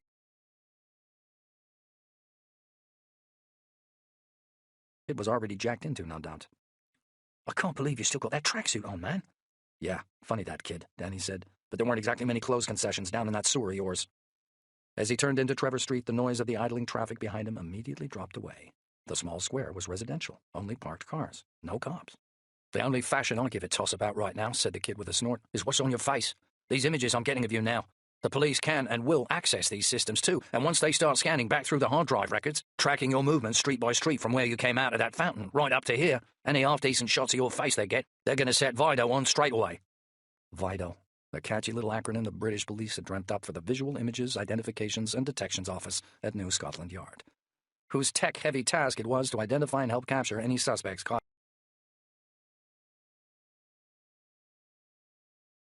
faces they linked up to, including those in the States. Meaning sooner or later they'll match my face up to my name, and my address, and my whole damned history. "Correct. So make sure you keep those shades and that hat on," said the kid. Danny stepped up into a jog, having finally now got his breath fully back. He saw that nearly all of the Regency houses he was passing had CCTV cameras either high up on their facades or glaring out from their doorways, bringing another UK tech stat rising up through his mind, about how, in spite of recent pledges by the government to curb the epidemic, there were an estimated 4.2 million CCTV cameras in Britain, 500,000 in London alone.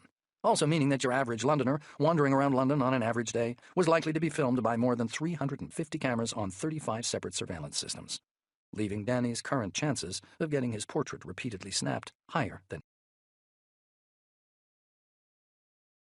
Chapter 24. 1251, Knightsbridge, SW3. Danny cut through the deserted service alley linking Montpelier Mews to Montpelier Street. He could hear a chopper hovering somewhere nearby. He stuck close to the residential buildings he passed and used trees for cover where possible. The noise of gridlocked traffic began building up again now, a tuneless chorus of blaring horns. The same as Knightsbridge, Brompton Road was jammed both ways. The clatter of a road drill made him flinch as he stepped out onto the pavement. It sounded like small arms fire, so much so that for a second he wondered if someone was shooting at him. His stomach twisted with grim apprehension as he waited for a bullet to hit. Nothing came. He forced himself to stay calm and stay right where he was. He crouched down on the hot pavement and made a show of tying his trainer's laces while really checking left and right. Another roadblock to the east, outside what looked like Harrods department store. More cops, riot vans too, but no one was looking his way. They were all focused to the north, to where the pursuit cars had nearly run him down. He turned southwest down Brompton Road instead and lengthened his stride, kicking off again into his jogging routine. But the more designer in their gleaming windows, and the more he felt his confidence draining away. No matter, he told himself. You're going to make it. You're nearly there. Less than 200 meters away was the turn for Egerton Terrace. Another 50 meters past that, and Danny would have the kids' Ford Transit clearly in his sights. The thought of the cold water that would be waiting for him there left him lightheaded for a second. He felt his legs nearly slip away. Keep moving. Not long. We're going to lose contact for a second, said the kid. Why? Cop chatter says they're about to jam the commercial phone networks, to isolate you fully in case you're not operating alone. They reckon you and the others are being micromanaged remotely, the same as went down in Mumbai. I'm switching this to an emergency services network, but don't worry, I'll keep this encrypted. They won't even know that we're there. A crackle, a hiss. 4 seconds later, and the kid came back. Word's also just out on who the target was, he said. Shoot. Nice choice of words.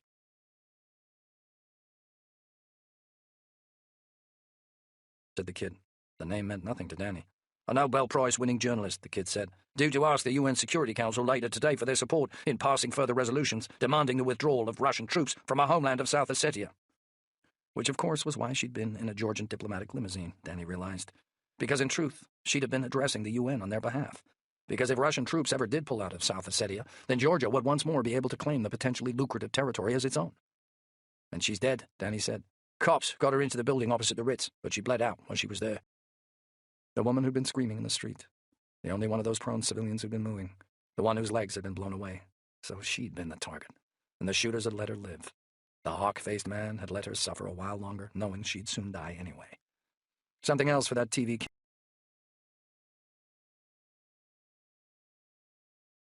pro-Georgian South Ossetian writer, an international martyr now. People are already starting to point a finger at the Russians, the kid said. But to Danny, something about that didn't feel right. He said, if they just wanted to shut this woman up, they could have done it a lot more covertly. Jesus, even another Litvinenko incident couldn't have brought them any worse publicity than this. Alexander Litvinenko was a former officer of the Russian Federal Security Service who'd claimed political asylum in the UK to avoid prosecution in Russia, but who'd then been poisoned with polonium-210 and had died of acute radiation syndrome in London in 2006. Maybe, said the kid, but there's still plenty of hardcore factions in the Russian government who'd be more than happy if this led to a war. Danny could now clearly see the turning for Egerton Terrace up ahead, 50 meters and closing. A crashing sound on the other end of the line stopped him dead in his tracks. Jesus, hissed the kid. What?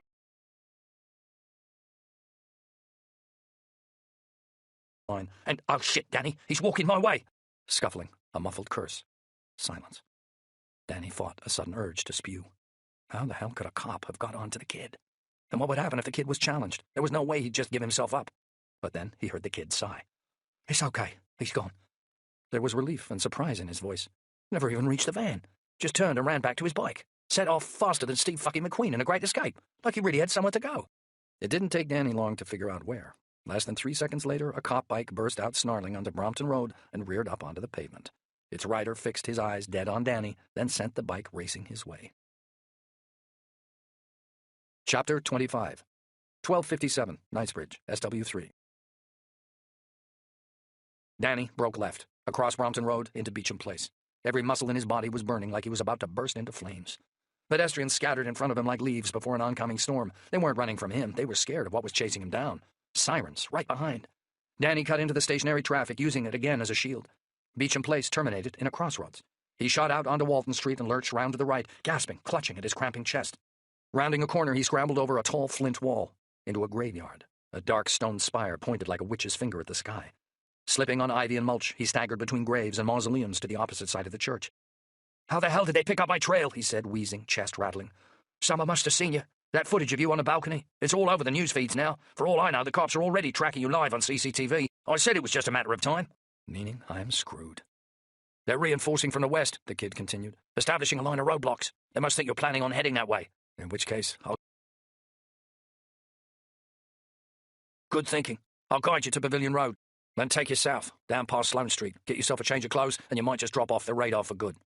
Danny threw himself over the wall. He landed hard on the pavement. It felt like someone had just struck his knee with a hammer. How much more could he take? "Cross over into Hand's place," said the kid. "It's diagonally opposite you now."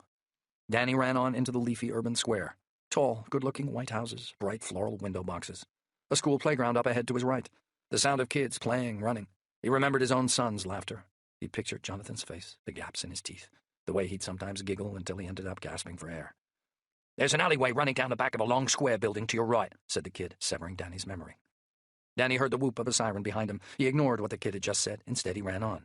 "Forget it," he said. "It's a school." He was thinking of the cop.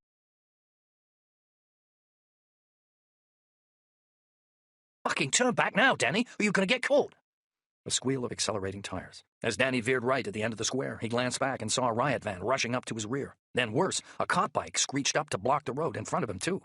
He ran left, his only option now.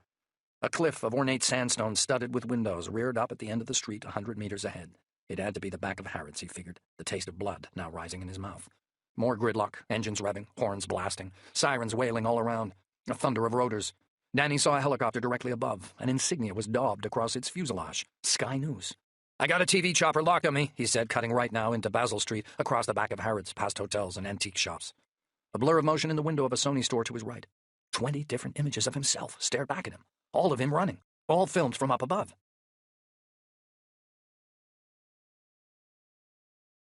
Panic bursts of sirens. 2, 3, no, 4, he counted.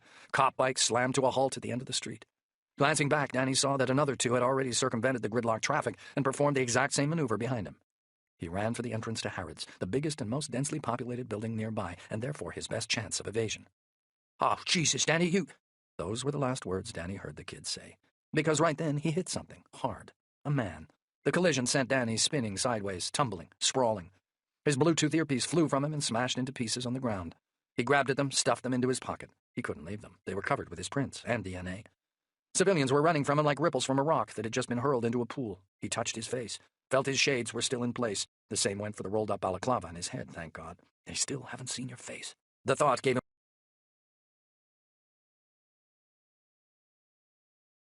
Just get under cover, get off the street, give these police the slip now, and there's still a chance they might never track you down. He staggered up onto the opposite pavement and careered through a bunch of empty metal bins. Then, smack, another collision. This time with a young man in a blue pinstripe suit who'd been making a phone call. Danny kept his feet as the other man crumpled, but he still couldn't stop himself from crashing hard against the building wall. As he tried running on, he felt himself jerked backwards. His rucksack gave an almighty rip. A drainpipe bracket had snagged it good. He twisted and spun out of its straps, plucking it from the air before it hit the ground. But even as he turned back to run towards the entrance to Harrods, he saw something flutter free from the rip in the rucksack's side. A faded square of card. It twisted over in the breeze as it tumbled to the ground. It was the photograph of Lexi, laughing on that playground swing. As he lunged for it, her eyes seemed to bore right into his.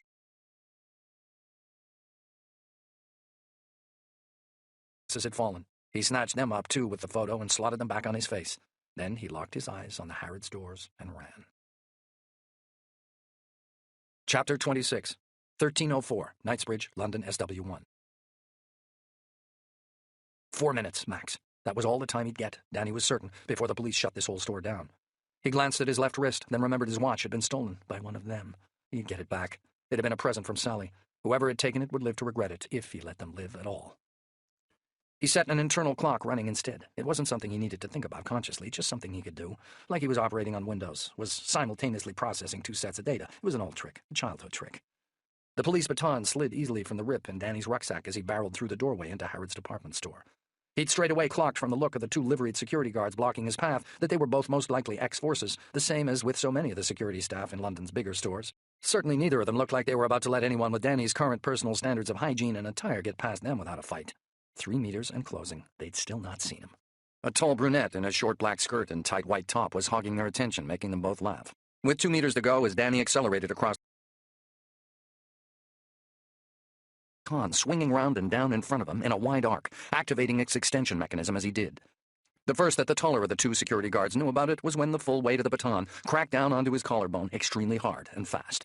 Danny knew that directly striking the man's neck, or indeed his skull or lower vertebrae, would have been the more efficient way of disabling him, but it would also probably have killed him, or crippled him for life, and all Danny needed was to get past. The blow he struck was more than sufficient for that. The guard sagged, his face scrunched up in pain. His colleague, older, ruddy-faced, with a sinewy jaw, got a better look at Danny, at least long enough for his roomy blue eyes to widen in alarm as Danny ripped his feet out from under him in a side-foot sweep, dropping him flat on his back beside his groaning friend. Danny sidestepped the astonished woman and quickly built up speed. The store was busy, plenty of human traffic, and over 1 million square feet of retail space to get lost in.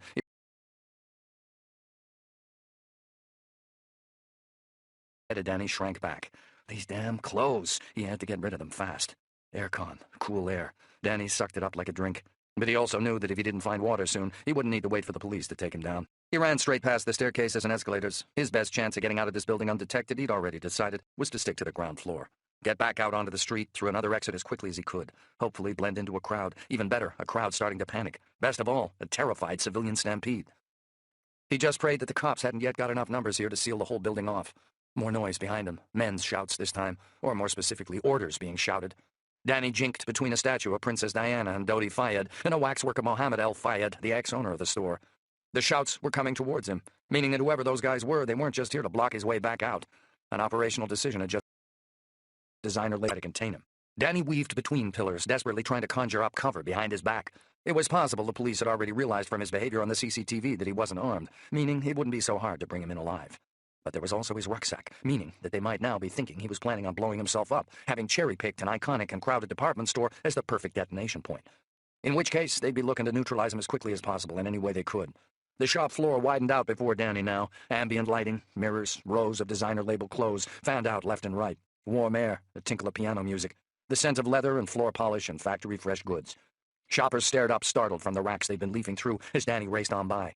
Another liveried security guard, this one clutching a personal radio unit, spotted him coming at him like a bull and hurled himself aside before he got mowed down. Half-running, half-sliding past a display of 10 faceless male mannequins sporting black jackets, Danny saw a frieze of dark silhouettes blocking the doorway onto the street which he'd been planning on exiting through. Armed police, he realized a split second later. Not the mass of tourists he'd hoped to lose himself amongst. One of the cops shot. He veered left, away from the doorway deeper into the store. MP5 shots rang out. Blood burst across the shoulder of a woman rounding a corner up ahead of Danny. She slammed hard into a glass cabinet and slumped to the ground. Danny ran on. A prefab wall, signaling the onset of a huge Ralph Lauren concession, cut him off from the cop's line of sight. But still more shots rattled out behind. People started screaming all around. Over to the left, he saw a wide arched doorway. Up above was a brightly lit sign for the escalators. Stumbling, crashing through a cologne display, sending crystal bottles spinning, smashing to the floor, Danny rammed the baton back into his rucksack and then dug down deeper past it and pulled out his phone.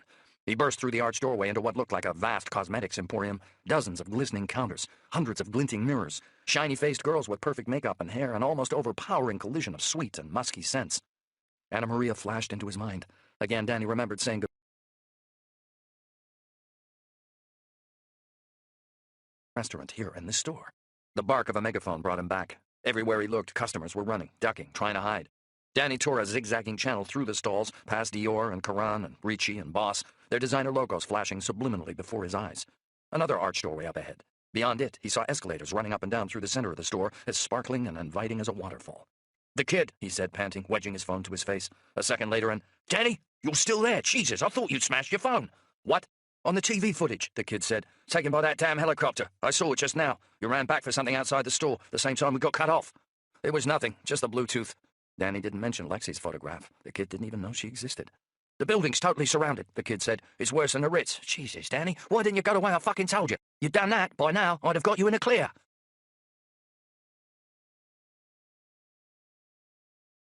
Forcing his way past the protesting bulges of shattering civilians weighed down by shopping bags. "Danny, I don't know what to do." The kid sounded panicked, completely freaked out. "Jesus Christ, it's game over, man. I really think it is." "No," Danny said. "Nothing's over. It's okay. I got a plan." Anna Maria. She'd told him how she'd worked here once, when she'd first come to England as a student. She'd worked here one Christmas vacation at the Oyster Bar, serving up champagne with a French accent and a winning smile to Britain's weary shopping elite. And then, years later, she'd brought Danny here on that date. And after their lunch, they'd come down here to the lower ground floor where she'd bought him a shirt and a scarf. That was when she'd shown him something and told him a little-known fact she'd learned while working here. The same fact that Danny now hoped was about to save his ass. "I'll call you back," he said, noticing the low battery indicator on his phone beginning to flash. "No, wait, you—" But Danny was no longer listening. Cutting off his connection with the kid, he switched the phone off. The CCTV escalator running. Stretched out before him was a huge retail area studded with men's clothing concessions. It was even busier down here than up on the ground floor, Danny saw, as he threaded his way into the loitering crowd. Anna Maria had told him that the store was visited by more than 35,000 customers a day, leading to a possible 35,000 cases of mistaken identity today for the police who were looking for him, Danny hoped. On his way past a pay counter, he snatched a gray suit right out from under the nose of a stunned shop assistant who'd been folding it into a bag. Danny rounded a corner. He slowed to a walk, counting the CCTV points he could see, 4 in total. A group of young American men stood laughing up ahead, trying on hats. Danny walked right up to them. He took a red baseball cap off the head of a mannequin, while simultaneously sneaking a plain black cap off a shelf below. He pulled the red baseball cap on in full view of the nearest CCTV camera. Then he moved swiftly over behind a giant cardboard hoarding advertising Tommy Hilfiger jeans, which blocked him off from the CCTV. He reckoned less than 2 minutes had gone by since he'd entered the store. He crouched and took off the red baseball cap, along with a rolled-up balaclava, and shoved them into his rucksack.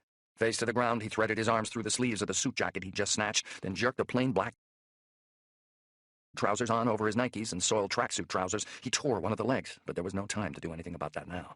Then he was moving again, fastening up the buttons of the suit jacket to conceal the red tracksuit beneath as best he could. His change of appearance, he knew, wouldn't fool anyone looking back through the CCTV hard drive recordings. But with all the other confusion undoubtedly kicking off throughout the rest of the store right now, any misdirection might be enough to give him an edge. And he'd certainly stand a better chance of blending in out in the street dressed like this, if he ever made it that far. Again, he fought the urge to run. You're just some guy out shopping, he told himself, forcing himself not to react to the first of the distant police shouts he now heard coming from back there near the escalators. His eyes didn't stop searching, scanning everything he saw as he cast deep into his mind, trying to hook any memories he could of that day Anna Maria had brought him here. Until finally he saw what he was looking for. There, dead ahead, was a small coffee shop. And yep,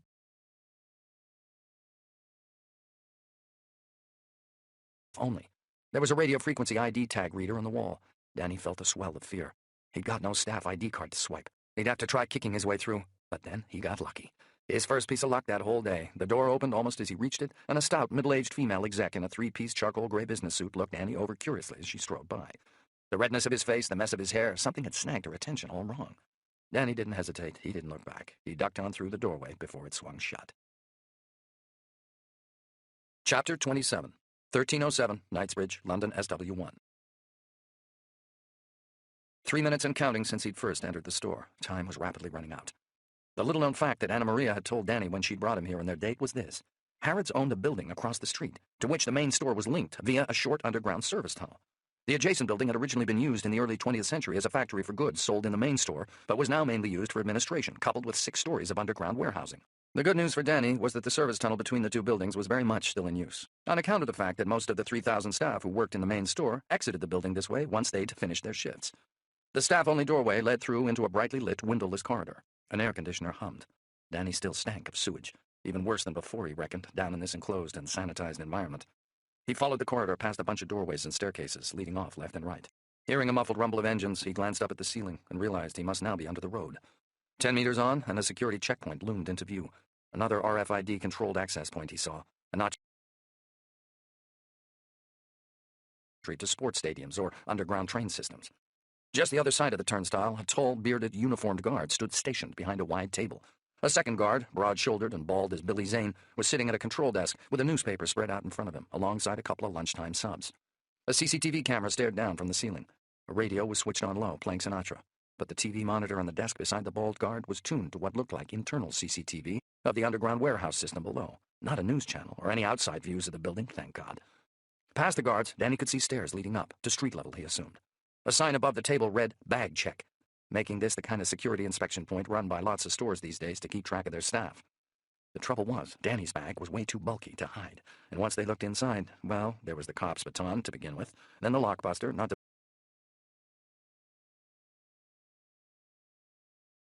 police or military, as was more than likely the case.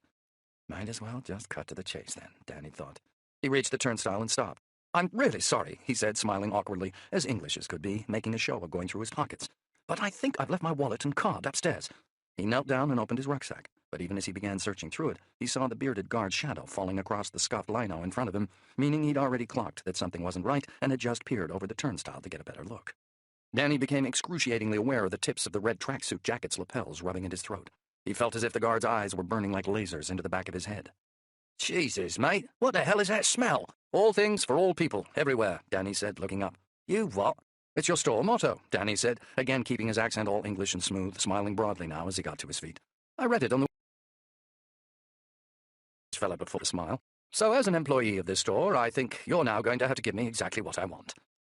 What are you on about? The security guard's wide brow furrowed as he tried to work out if Danny was playing some kind of a joke.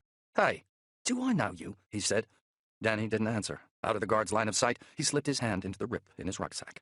Here, Alan. The bearded guard half turned to the bald guy over at the desk, who'd just taken a bite out of his sub and was idly watching Danny through heavy-lidded eyes.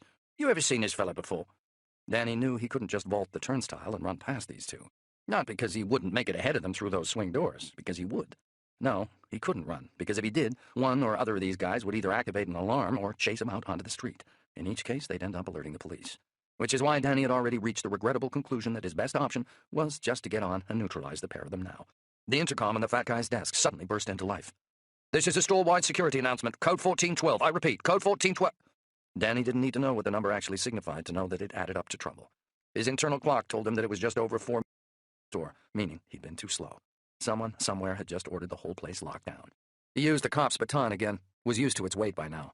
Rearing up, he vaulted over the turnstile and slid across the table, simultaneously bringing the weighted end of the baton, sailing around and cracking into the bearded man's face. Blood cascaded from his shattered mouth. Danny landed beside him, balanced, and kicked out hard into his ribs. The guard fell, clutching at his face. Then Danny was running again, a sprinter out of the blocks, smashing the overhead CCTV camera clean off its fittings with a sweep of the baton as he charged directly at the fat guy behind the desk. This was all about speed, about shock and awe. His plan was simple, to make a big enough mess of the first guard to knock any thoughts of resistance clean out of the second guy's mind. To move up on the second man fast before he'd even thought about triggering any alarms. It didn't quite work out like that. While the bearded guy he'd hit stayed right where he was on the floor, the bald guard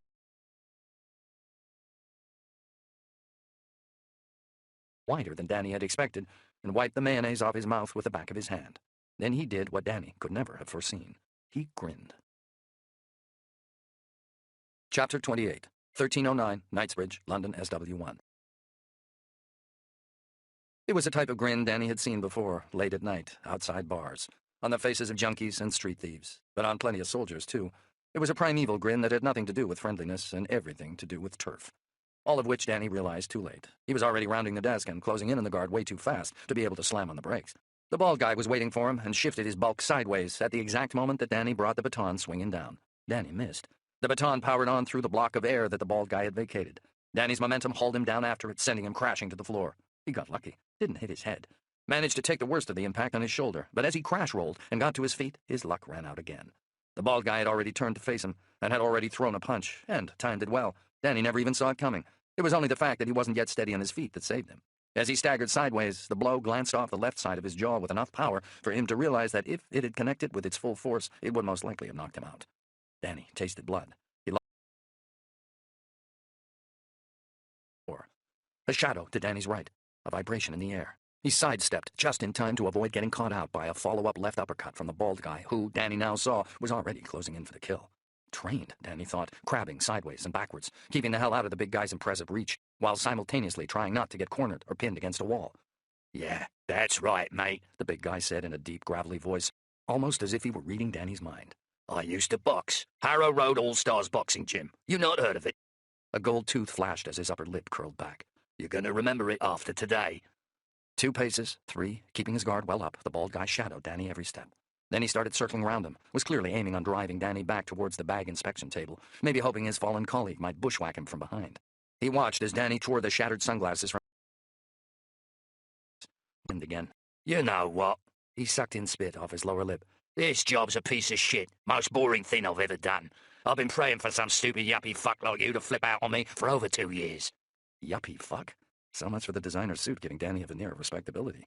Seemed like his choice of attire had instead become a red rag to a bull. This guy wasn't doing this because he knew who Danny really was. He was no hero, trying to do right by the store. He was doing this for fun. He swayed gently as he came forwards, a tree in a breeze. Well balanced for such a big fucker, Danny thought. He was 3 stone heavier than Danny, 4 inches taller, a different boxing class, and yet, this is no ballet. It's all about putting the other guy down. That was what the old man had always told his new recruits at West Point. That was what he'd told Danny, too, when he'd first started teaching him how to fight. How to fight, not box. For survival, not fun. Guard up now in a classical stance. Danny feigned a left-right jab combination, like he was willing to box this one out, too. And the bald guy bought it. Again, he smiled. That was when Danny kicked him hard in the balls. The big guy stumbled. He gasped. Danny stepped in close then with his left foot, bringing his left arm tight across his torso, part counterbalance, part defense. He shot a hammer fist straight towards the bald guy's nose, but missed and split his lip wide open instead. The big guy staggered again, his right arm pinwheeling uselessly now as he fought to regain his balance. Along with the contorted look of pain on his face, Danny saw a flash of betrayal in his eyes. That's right, Danny thought. Fuck your Queensberry rules, and fuck you. He fired a left into the big guy's throat, then dropped into a crouch, simultaneously seizing his opponent's left heel and twisting hard counterclockwise. The bald guy spun clean round. He hit the floor flat on his front, a wheezing, twisted pile of flesh. Danny snatched 2 power cables from the back of the printer and computer on the control desk and used them to hogtie the bald guy. Then he went after the other guard. He just spotted him crawling out from under the inspection table in an effort to haul himself away. The man froze when he heard the squeak of Danny's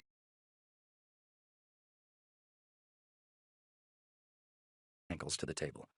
Danny tried to collect his thoughts. He was still fizzing with adrenaline. 8 minutes since he'd first entered Harrods. Had he been fast enough, or was he already totally screwed? Only one way to find out. He collected up his broken sunglasses and the cop baton and stuffed them into his rucksack.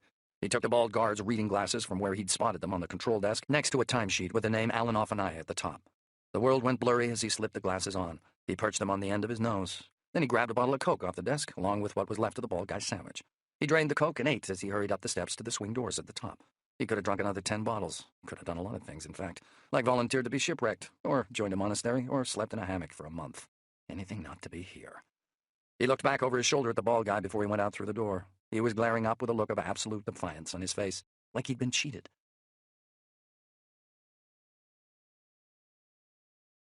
Day, under different circumstances, he'd definitely have given Alan Offenaya a job. Chapter 29. 1313, Knightsbridge, London, SW1. 2 steps out onto the pavement, and Danny saw he was completely surrounded. A roadblock facing Harrods had been set up across Hands Crescent, less than 5 meters to his left. 2 unmarked cop cars, blue lights flashing, parked at crazy angles alongside a line of abandoned civilian cars. A long-wheelbase Ford white riot van had been plowed up onto the pavement. Upwards of 15 police were manning the makeshift barricade. 3 of them were armed and had taken up sniper positions. To Danny's right, another wave of police was coming in. More hardcore, CO-19, a squad of them on foot. Bustling between abandoned civilian vehicles, running awkwardly like a bunch of fat camp escapees. Fully geared up, bulletproof vests, H&K single-shot carbines at the ready. Danny got a flashback memory to a piece of flickering First World War archive footage he'd watched in a military history lecture, showing a platoon of doomed British youth charging the German trenches, only to be mown down by machine gun fire. But no one was going to stop these guys today, and they weren't gunning for Germans. They were all looking to waste whoever they thought had shot all those civilians outside the Ritz. That's more of a scream than a shout. The burly cop running at him from the direction of the roadblock was wearing a riot helmet, visored. One arm was outstretched, pointing at Danny. The other gripped a Glock 17 semi-automatic pistol. 2 other cops, one of them armed with an MP5, had seen what their colleague was doing. Others were turning to face Danny, distracted by the first cop's shout. Even if Danny managed to take the first cop out, he'd never get away. The man with the MP5 would take him down. This is it. He knew it then, accepted it strangely. He felt the last of his energy running off him like water as he stood there in his own personal no-man's land. His whole body sagged. He thought about Sally in that moment. He thought, as he so often had in the long hours and days and months that had followed her death, that she wasn't really dead at all. That she was waiting for him somewhere normal. On that stone bridge in Central Park, where they'd used to meet at lunchtimes when they'd first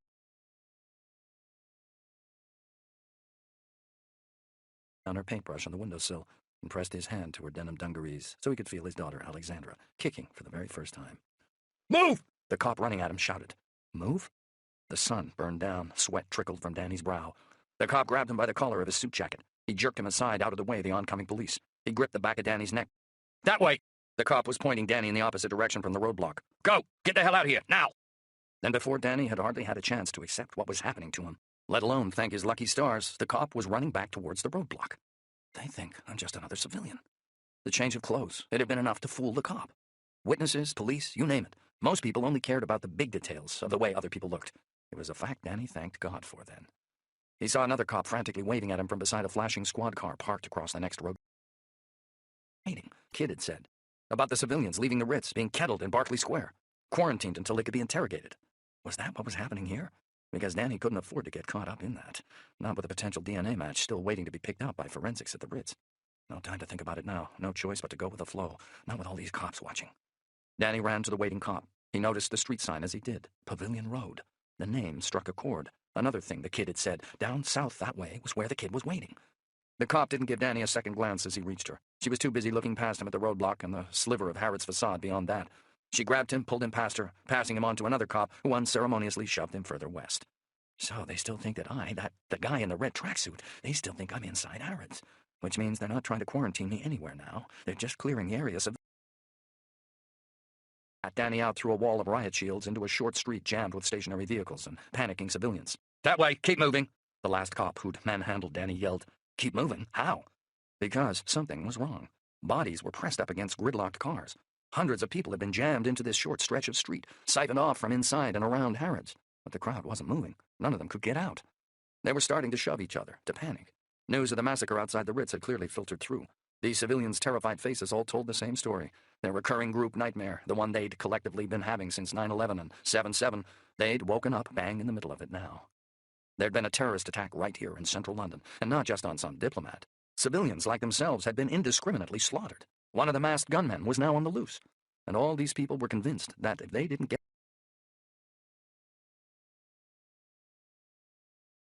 picture was how many central London streets had been kettled like this. What was going on back at the Ritz? But he couldn't use his phone, not if the networks were meant to be down, not if he couldn't even hear himself think. It was over an hour since the attack outside the Ritz had taken place, but it was less than 15 minutes since the cops had opened up on Danny and Harrods. He remembered the poor woman who'd got hit and wondered how many others had too. Jean-Charles de Menezes, the name leapt up like a flame in Danny's fevered mind. He'd attended a conference on urban policing a year ago in Geneva. De Menezes had been given as a perfect example of what cops shouldn't do. Menezes had been a young, unarmed 27-year-old Brazilian electrician whom the cops here had wrongly mistaken for a terrorist. He'd been shot in the head 7 times at Stockwell Tube Station on the London Underground in 2005 by members of CO-19, the same Metropolitan Police Specialist Firearms Unit Danny suspected he was being hunted by now. The London cops had tried to wriggle out of any steadily gunman too. Forcing his way forward through the crowd, Danny now saw why the civilians weren't all just running away as fast as they could. Another roadblock was hemming them in. Some miscommunication between the police. At the end of the street was a row of dark blue, unmarked pursuit cars with blacked-out windows. A solitary marked squad car. 10 or 12 uniformed police had formed another riot line. One of them was shouting through a megaphone at the crowd to stay calm. Danny scrummaged his way forward, cracked someone hard in the ribs with his elbow, and hauled his way past. He worked his way up steadily along the side of the street. All the shops he passed were rammed with people taking cover. A fight had broken out in one doorway with 2 guys dressed in suits refusing to let an old woman in. People were clutching desperately, furiously at their phones, like kids with broken toys, clearly cursing the fact that the networks had now either been deliberately taken down, as the kid had predicted, or were jammed from too much traffic. Danny was panicking too. This street was one bottleneck he couldn't afford to get stuck in. The moment the police spoke to those 2 trussed-up security guards, they'd run the time codes on whatever CCTV cameras were outside. They'd see which way Danny had gone, the clothes he'd changed into, too. Any ideas he had of making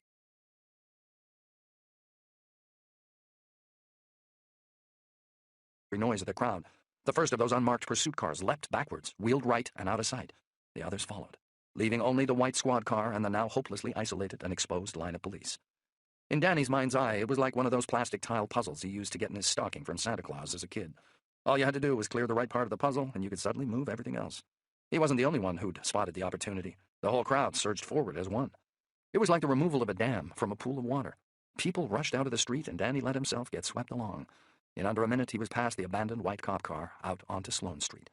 More sirens to the left. The crowd veered right and started to break up. The sense of panic and fear dropped, too.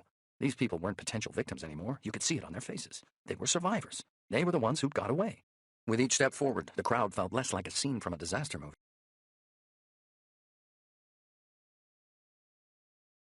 Normal.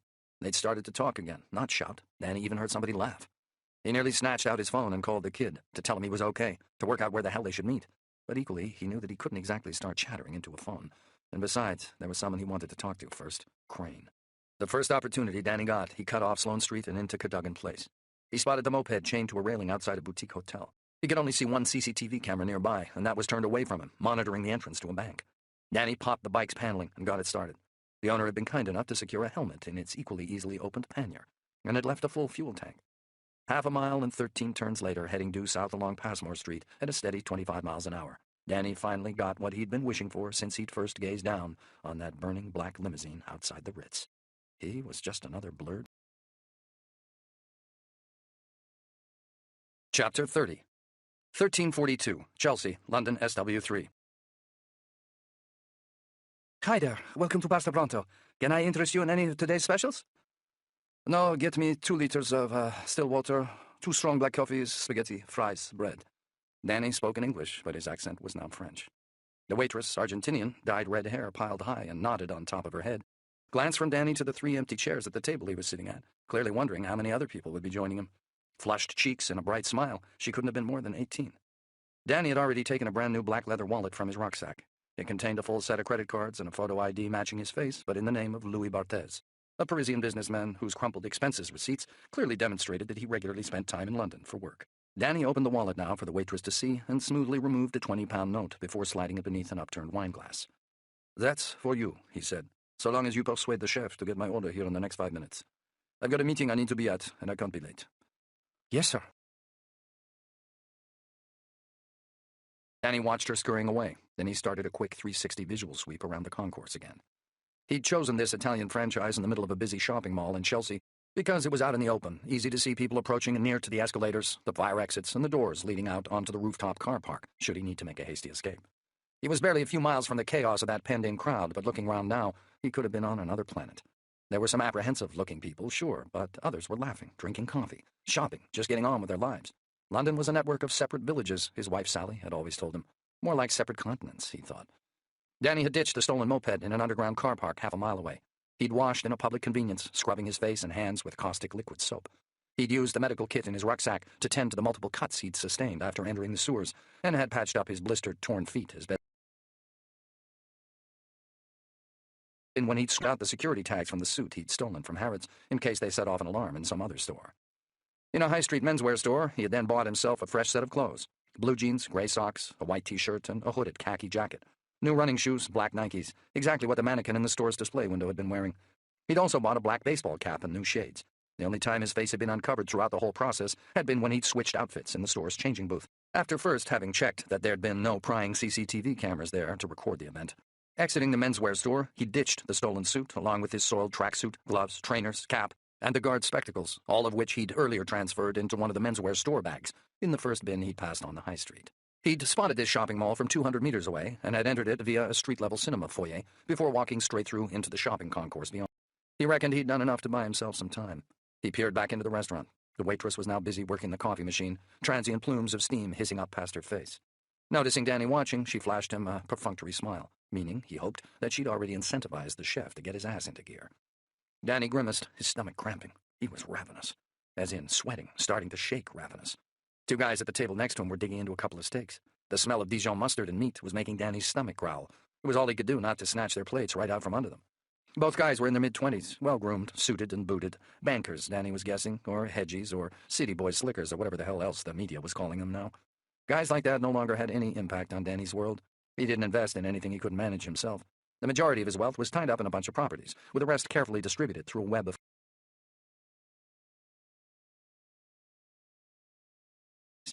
The whole financial system could implode again tomorrow, and it wouldn't make a scrap of difference to him. Not that he'd gone into this business for money. He'd started out working for Uncle Sam for kicks, and because of the old man. And once he'd switched from the military to the company, he'd done it out of addiction. Arrogance and competitiveness, too, he now recognized, because he'd thought he could one day be the best. But all that had changed after Sally and Jonathan's deaths. When he'd gone freelance after that, he'd done it to protect people like them, to stop those who would do them harm. He'd done it to correct the failures of his past. But the money was unavoidable. Crane had taught Danny that. If you didn't charge the market rate, private clients wouldn't consider you worth paying for. Then they'd end up employing someone not as good, someone who might let them down, which Danny never would. Crane. Danny snatched up his phone again. After he'd finally given the police the slip, he'd discovered that Crane had left him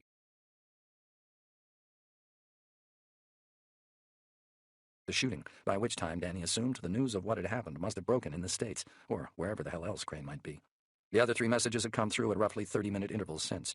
Danny had unscrambled all 4 the moment he'd sat down in the restaurant, using an encryption key on his phone. Each of them had read simply, "Contact me," which Danny had done the second he'd read them, replying, "Drink, now."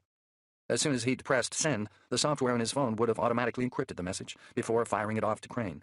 Crane would then have used a twin encryption key on his own computer to unscramble the message, his end.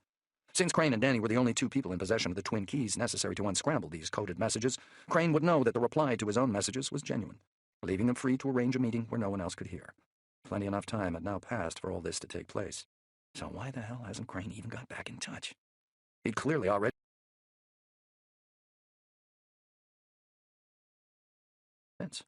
So what was he doing now that was more important than talking to Danny? Did he already suspect that the people Danny had gone to meet had been involved with a hit? Was he even now talking to his U.S. government contact to find out what the hell was going on? Never trust in anyone fully but yourself. Another of the old man's aphorisms sprang to mind. Because could Danny really trust anyone else now? He'd never met Crane or Crane's U.S. government contact, so how could he know for certain that they weren't somehow involved in this too? The waitress returned, balancing a tray loaded with Danny's coffees and water. Danny's nostrils flared as she put the steaming coffee cups down. She unscrewed the lid of one of the water bottles and started pouring it into a glass of crackling ice, too slowly. "I'll do that," Danny said, gripping the bottle. "Sure," the waitress let the bottle go. "Your food won't be long," she said. As Danny lifted the bottle to his lips and started to drink, his stomach twisted with fresh discomfort.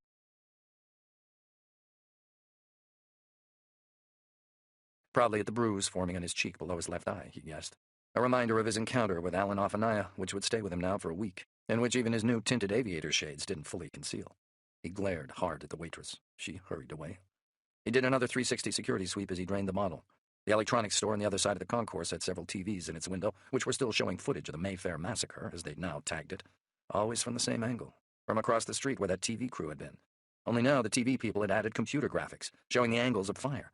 They'd made it look like a video game, Danny thought, as if no one had really been hurt at all. The hawk-faced man. He'd been dressed in a tracksuit when Danny had met him, and Danny now knew for sure that he'd been one of those two shooters out there on the balcony. Danny had watched the whole sequence up close outside that store only a few minutes ago, after they'd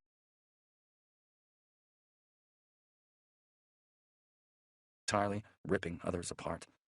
But the other second man, the shorter, stockier of the two, had remained completely focused throughout, drilling controlled burst after burst, first into the vehicle's occupants as they'd tried to escape, and then into the crowd of panicked civilians, taking them down in ones and twos, hardly wasting a single round.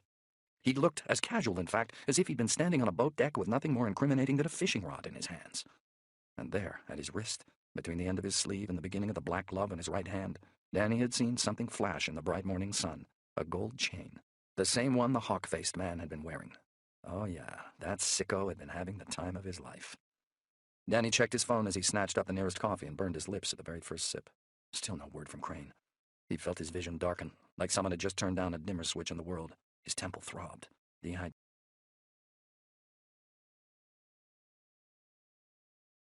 of sugar from the dull metal bowl on the table, tore off its top and tipped its contents into the coffee.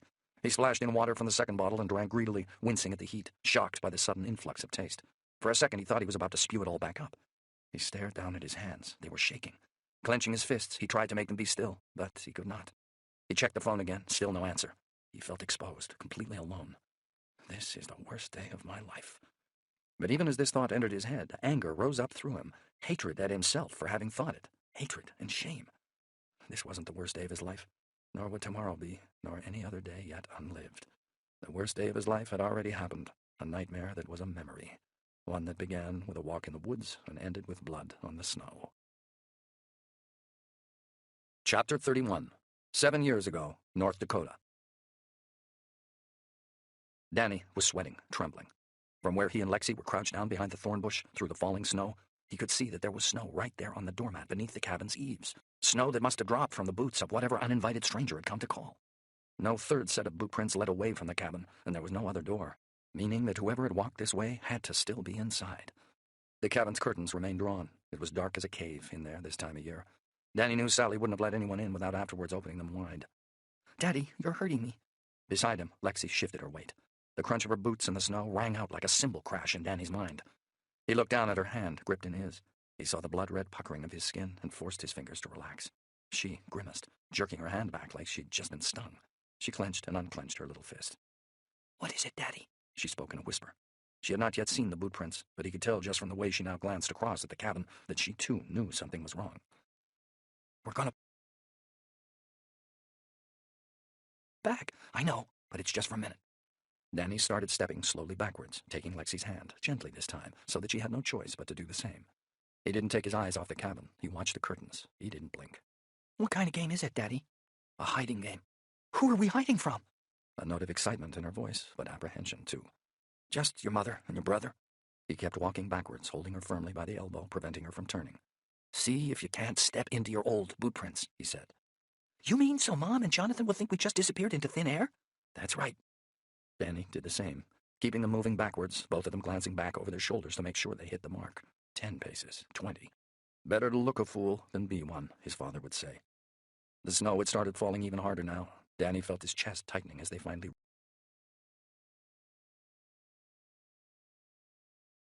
Far enough. The old man had helped Danny build the treehouse. Originally, it had been meant as a hide from which he would be able to shoot wood pigeons. But Danny had ended up making it more than that, building it into somewhere he could hang out on his own, and even sleep out in on hot summer nights. He lifted Lexi up into it now, to save her climbing up the cut-off branches, to keep the snow on them, so it looked like no one had. A small dark opening led into the interior of the treehouse. Danny had done a good job of camouflaging it when he'd been a kid. And now ivy had grown over its windows and floor and walls. So much so that now you had to know it was there to see it. Even here below it, it just looked like another gnarled oak. Lexi scrambled through, then twisted round to face him. He smiled up at her, but she didn't smile back. "I won't be long," he said. "You stay inside, and don't you come out now, not until I say." "Something's wrong, Daddy. You look afraid." It was clear from her face. Wouldn't fool in with him before. But she was right. Danny was afraid. Of something. Someone he wasn't even yet prepared to name in his mind, because so terrifying and, please God, absurd and unlikely was the prospect of them having come here. Of this person being in there with Sally and Jonathan, his wife and his boy. The two paths, one facing forwards, one back, of his and Lexi's boot prints led off towards the pastures, as if the two of them had walked this way and back to the house together, and neither of them had stopped. It wouldn't fool anyone for long, Danny understood, but it was the best he could do in the time, and he certainly couldn't send his daughter out into what now looked set to be turning into a snowstorm. Not when the nearest inhabited farm was nearly 4 kilometers away, particularly not when he still prayed that what he was fearing was wrong. But he wasn't taking any chances either. He set off as quick as he could, tracing his own boot prints again, forwards this time. Crouched and parted the tangle of icy branches. Through the thickening blur of snow, he could see that the cabin door remained shut, the curtains closed. Black smoke trailed up from the chimney and vanished in the white sky. If Danny's cell phone hadn't been in the cabin, if he'd even had one in his car, he'd have called the police then. He'd have been happy to be proved to be just paranoid, but there was no one to turn to for help. He slung the drawstring bag, then unclipped his Bowie knife from its scabbard. Inside there were 2 smaller knives of identical design, one with a 4-inch blade, one with a 2. He slid the 4-inch down in the inside of his boot, where it might be easily found. With the 2-inch, he nicked his trouser lining at the back behind his belt and slid the tiny knife inside, where it could not be seen or felt. He threw away the scabbard. The 3 empty pockets there would betray the missing blades. Then he ran right, using the hawthorn as cover. He moved parallel to the line of the stranger's boot prints, which had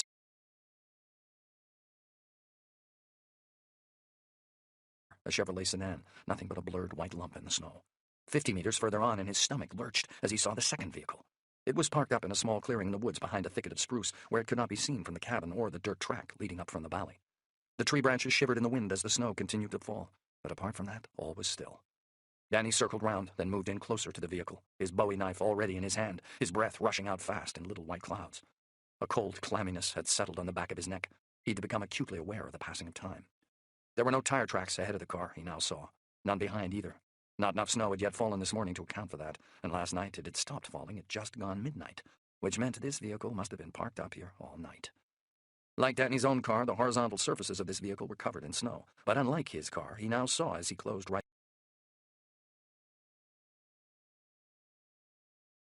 been in this car all night had exited this morning, dislodging the snow from the door as they did. Danny was close enough now to see in through the window. There was no one inside, but the footprints he'd tracked back from the cabin, they'd started from here. Meaning that whoever's car this was, they were now inside the log cabin with Sally and Jonathan. A silent wail of desperation rose up inside Danny's throat, as again his worst fear leapt to the front of his mind. He arrowed through the swirling snow and the white woods towards the cabin, as silent and swift as a bird of prey. He prayed, God. He prayed he was wrong. Chapter 32. 1347, Chelsea, SW3. Excuse me, sir.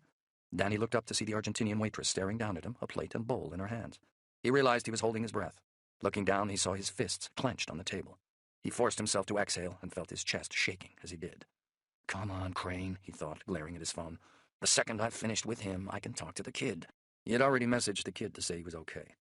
He moved back a little from the table so the waitress could serve him his food. Steam rose rapidly off the bowl of spaghetti. Its dollop of sauce was the color of raw liver. Stacked up on the plate was a mesh of stringy fries. Thanks, Danny mumbled. He grabbed a fistful of fries and stuffed them into his mouth, then began forking up spaghetti, efficiently, like a mechanical digger clearing rubble from a construction site. He slopped the sauce across his chin and the already stained white tablecloth. One of the city boys shot him a look of disgust, but Danny just carried on staring right back at him and chewing until the bigger man looked away. He started on the second coffee, tossed down more water after that. The warm feeling of food in his on which he sat, for a second it almost made Danny feel normal. He began to collect his thoughts, but the image of the hawk-faced man kept flashing into his mind. The chiming of a glass bell, the alert noise for incoming mail. Danny's screensaver, a downloaded photograph of a Provençal villa with a photoshopped picture of himself and a nameless woman and child, all chosen to match his current French ID, vanished as he picked up his phone from beside his drained coffee cup. He tapped in the phone's security access code. A bundle of indecipherable code scrolled across the screen, meaning the message was encrypted, meaning also that it had to have come from Crane. Danny's heart began to race as he used another password to activate the phone's encryption software, allowing him to translate the garbled message into English. The unscrambled message read, "Drinking, now." Whatever Crane had been doing, whatever the cause of his delay in getting back to Danny, he was waiting in Harry's bar now. Danny pulled out of his mail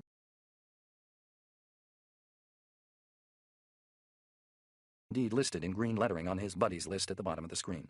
Now that his Bluetooth headset was broken, Danny was forced to switch his phone over to non-audio mode, or else, without an earpiece, he'd risk being overheard. Non-audio mode in-world meant that Danny and Crane's conversation would now emerge in the form of cartoon speech bubbles from their on-screen avatars' mouths. The specially designed in-world trademark-compatible security software they'd both be using would ensure that bit by bit their conversation would also be automatically encrypted and unscrambled as it shuttled back and forth between them via the latest version of global instant messaging. And what with text encryption being faster and more accurate than audio, they'd end up communicating just as quickly and safely as any other way. Danny did a final 360 check around the mall, then the restaurant, the bankers, and the steam rising off what little was left of his food. It was suddenly as if none of it was there. His entire focus was on noir life. Chapter 33, 1354, Chelsea, London, SW3. Danny bypassed Crane's security MOBs, the alleyway doorman with his snarling Rottweilers, and the grizzled old barman as fast as the in-world trademark engine and Crane's security protocols would allow. Then he steered his avatar, F8, who was dressed as normal in blue jeans and a plain white tee, past the floor-to-ceiling antique bookcase beside the bar and on into Crane's private office.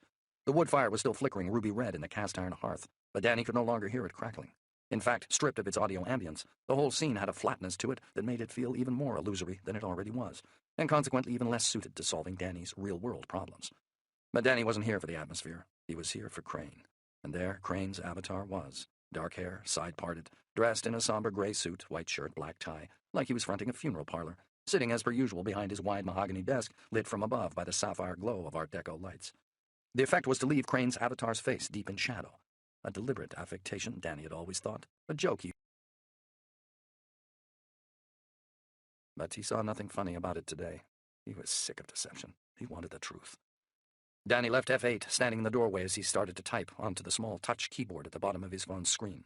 A cartoon speech bubble emerged from F8's head and steadily inflated as words scrolled through it. F8. You seen the news? A hesitation. Possibly due to a momentary confusion on Crane's part over the fact that they weren't using audio. Then, as Danny's avatar's speech bubble slowly faded and dissolved, a new speech bubble emerged alongside Crane's avatar's face. Crane. Were you in the hotel when the shooting started? F8. In the room, drugged. Set up by the people you sent me to meet. Another pause. So long this time that for a few seconds after Danny's speech bubble had faded away, he was left wondering if the in-world system had timed out or bugged out and jammed up his screen. Crane. Where are you now? F8. That's not important.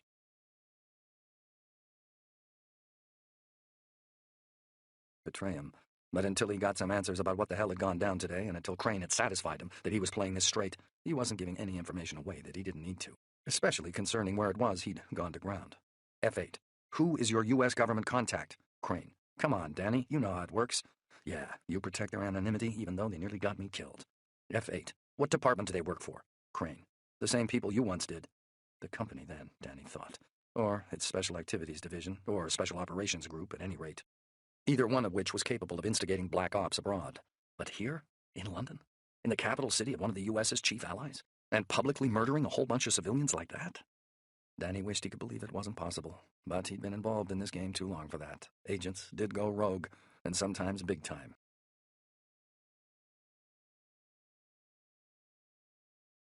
Crane. Are you asking me if I think the U.S. government is actively involved in an international act of terrorism and mass murder? No. F8. So what is your contact's take on what happened? On how badly they screwed this up. On how they ended up hanging me out to dry, whether deliberately or not. Crane. I'm still trying to speak to them. Trying. Danny could hardly believe what he was reading. Anger flushed through him. Crane still hadn't managed to get this jerk of a contact of his on the phone? Danny's fist clenched so tightly around his phone he nearly cracked its screen. F8. You're gonna need to do better than that. Crane. I've got other news. British Special Forces have recovered the body of one of the terrorists from the hotel room. Danny felt his whole body tense. He'd not yet mentioned the dead man to Crane. There'd been nothing on the news feeds he had seen either. Nothing even about any Special Forces insertion. Meaning, Crane must have mined this intel from some other source.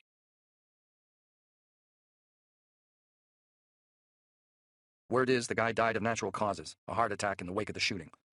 Giving more credence to Danny's theory that the guy's body had been mutilated by his accomplices in an effort to conceal his identity, because they'd not had time to dispose of it properly. Meaning, the card and data stick really might have been overlooked and could provide some solid leads. A frantic exit by the dead terrorist's associates would also account for how they might have screwed up on the sedative dose they'd given Dan. And yet something about it all still seemed too good to be true. A nagging doubt remained at the back of Danny's mind. Because could someone as calculating and calm as the hawk-faced man really have made such mistakes? There was still only one way to find out, and that was to get the stick and the card to the kid. F8. You let me know if they manage to ID him. Crane. We find that out, and we'll be a whole lot closer to discovering who set you up. Danny thought about the swipe card and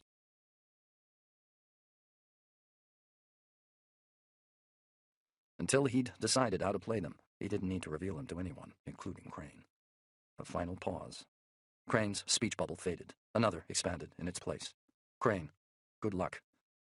Danny watched Crane's avatar dissolve into nothing behind the virtual mahogany desk, leaving F8 standing alone. He glanced down at the buddies list at the bottom of his screen and watched Crane's name fade from sight. The real world, the stained tablecloth, the people out shopping, and the bright mall lighting, all that swung nauseatingly back into focus then. He took the unmarked swipe card and the data stick from where he'd earlier secured them in his rucksack and turned them slowly over in his hand. The black ink smeared across the card had now dried.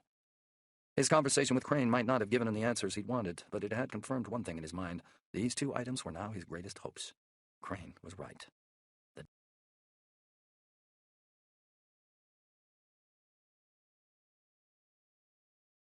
Chapter 34. 1401, Chelsea, London, SW3. Danny paid for his food and drink. The Argentinian waitress told him to have a nice day and gave him a cracked smile as he picked up his filthy rucksack. Walking away, Danny glanced back to see her holding the 20-pound note up to the light just to check that it was real. Meaning, he still looked kind of dodgy, he guessed. Exhausted. Stressed out. Even so, she seemed satisfied and slipped the cash into her jeans back pocket. He paid her no attention after that. The kid, he said into his phone, leaning up against a pillar near the TV store, out of sight of most of the passers-by, still conscious that he didn't want to make a big issue about publicly using his phone. He could already see from his phone's call register that the kid had tried calling him a whole bunch of times since he'd messaged him. Jesus, Danny, the kid said now, with clear relief in his voice. It's harder getting through to you than to my teenage niece. So, the kid had a niece. A brother or a sister, too, that meant, Danny supposed. The thought of the kid at a family function, outside of work, barely made sense. But if Danny made it through this, he really would take him up on that offer to go and hang out. I'm guessing from the fact that you... All ex-sold, the kid said. Unless, of course, the cops did snag you, and they've taken you there for lunch. He clearly had Danny's phone's GPS signature right back there blinking on one of his screens. I ate alone. Yeah? Well, you're fucking lucky. The kid's voice was brittle. Danny knew he was still angry that he hadn't taken his advice about cutting down that alley back by the school. He obviously thought he'd have got him safe by now. So, who the hell have you been talking to all this time? If you were calling your lawyer, I hope you remember to put me in your will. Danny smiled at the morgue humor. All ex-soldiers were the same. The worse shit got, the lighter you made of it. Sometimes it was the only way to get by. He filled the kid in on his conversation with Crane, the pertinent bits anyway. Not about how it had taken place in Noirlight, or about how he still didn't trust Crane's contact, but about how the terrorist in the room had died of natural causes. The kid got the point straight away. You need to get me that swipe card and stick, he said. What's your location? South of you, Sleaford Industrial Estate, the other side of the Thames, behind Battersea Power Station, less than 2 miles from where you are now. Assuming the police were still concentrating their efforts to the north and northwest of him, and hadn't yet widened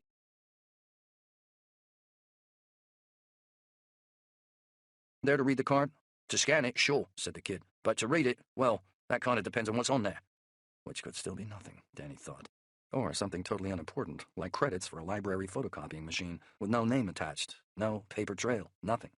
He just had to pray it was more. Jesus, Danny, said the kid. I can't believe how big this has gone already. The Running Man, that's what they're calling you. After that Stephen King book and a Schwarzenegger film, you're everywhere. CNN, Fox, China Central, Russian Channel 1, Al Jazeera, you name it. You've gone global, mate. This is the biggest fucking manhunt in history. People are even betting on the result. The result? At first, Danny thought he'd misheard. You know, on whether the Running Man's going to get away. Danny peered round the pillar over at the TV store. The kid wasn't exaggerating. Over half the screens now showed images of him, filmed from the chopper, or blurred on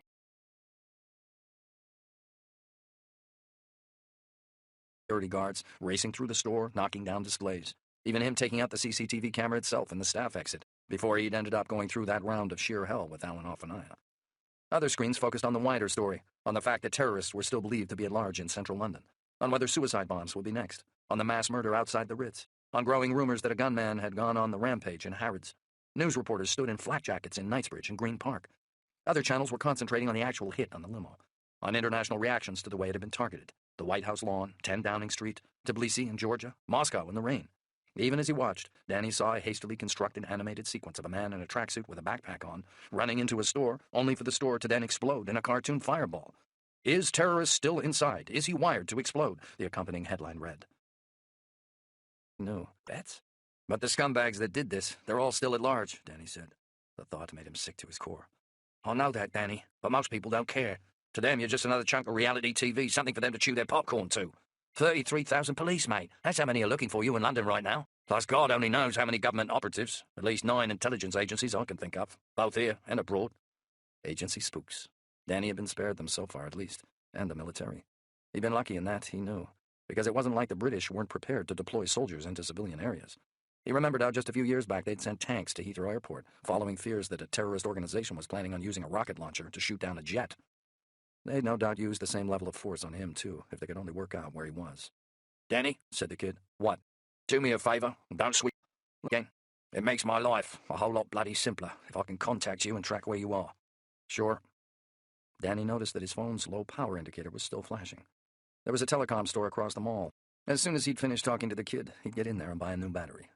"Oh, and Danny," said the kid, "you know those bets I was talking about? On whether I get away? Yeah. Well, the odds on you making it are sky high. So you know what?" Danny heard the telltale crinkling sound of the kid starting to smile. "Let me guess, you're thinking of placing a bet." "Exactly right. But you know why?" "Nope." "Because I got inside information." "And what's that?" "That your running man's even faster than he looks." Danny smiled. Because even though it was only a joke, he knew there was some truth in it, too. The kid still believed in him. He still believed they could make this come good. And so long as Danny could stay focused, then maybe he could prove the kid right. Forget the 9 intelligence agencies and the 33,000 police. Those were just numbers, just stats. Remember, he told himself, this is what you and the kid are good at, staying invisible, outwitting predators, keeping alive. But then his whole expression froze. A new piece of breaking news footage had just joined the others being shown in the TV store. But rather than having been filmed from afar, this latest one showed Danny up close, snatching up a piece of card from the ground. A high-resolution image of Danny Shanklin's face filled the screen. Danny's mind raced along with his heart. The guy in the pinstripe suit outside Harrods, the man he'd run into, who'd been making that phone call. He'd somehow snatched footage of Danny right at the moment his face had been exposed, right after his sunglasses had fallen off. Danny felt his throat constricting. His chest began to cramp, because surely it was now only a matter of time before he'd be ID'd. But then even that stay of execution was snatched from him, because the photo was only a precursor to what else the media had. Now, as one by one the close-up image of Danny's face filled the other screens in the store, words flashed up beneath those images too.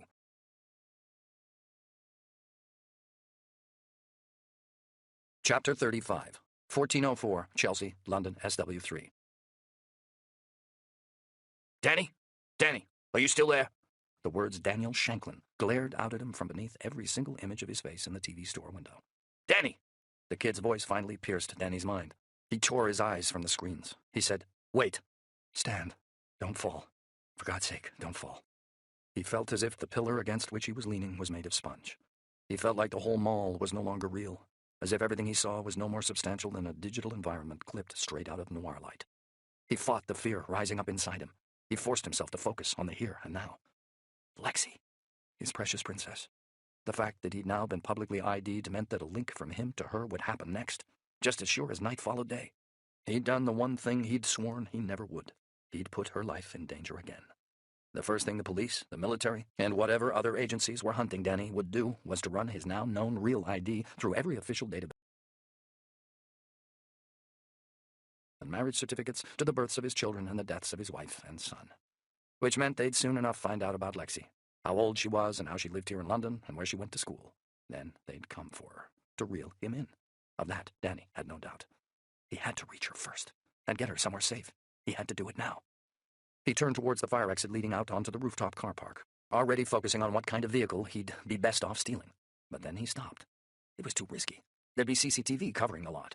Plus, if he hot-wired a car with a transponder fitted, he'd end up getting tracked by the cops double quick. He opted for the escalator instead, headed down, checking out his fractured reflection in the mirrored mosaic on the wall. He adjusted his cap further down his brow, turned up his collar, and set his shades square on his face. A face the whole world now knew. He scoured the ground floor below him as he...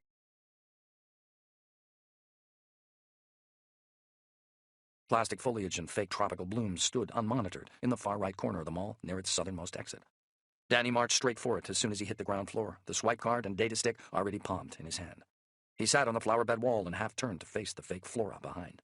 It was bedded with sand, he saw. He leaned back, propping himself up with the arm holding the data stick and card, and pushed them firmly into the sand, then glanced back to check that neither item could be seen. "You still got me there on your nav?" he said to the kid. "Of course, but the mall's south exit. There's a flower bed on the left as you come in." He got up and, turning, used his phone to snap a photo of the plant he'd buried the stick and the card beside. He punched the kid's number and hit send. "The data stick and the card are buried there. Come get them as quick as you can." "You mean you're not coming to meet me?" Confusion was rising up in the kid's voice. "Check the news feeds," Danny said. He was already pushing through the mall's glass swing.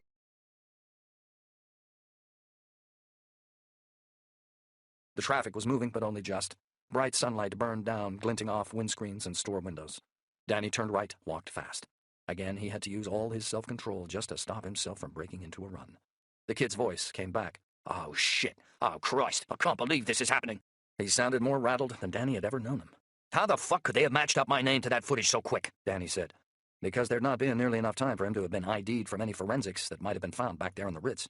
Meaning the link to his name could only have been made through that phone footage. Meaning also that someone must have run those images through U.S. public records databases. But how could they possibly have got a match so fast?" I don't know." The kid was reeling, clearly just as thrown as Danny. Maybe that footage broke somewhere else first. Maybe even on a news channel in the States, or, I don't know, maybe some...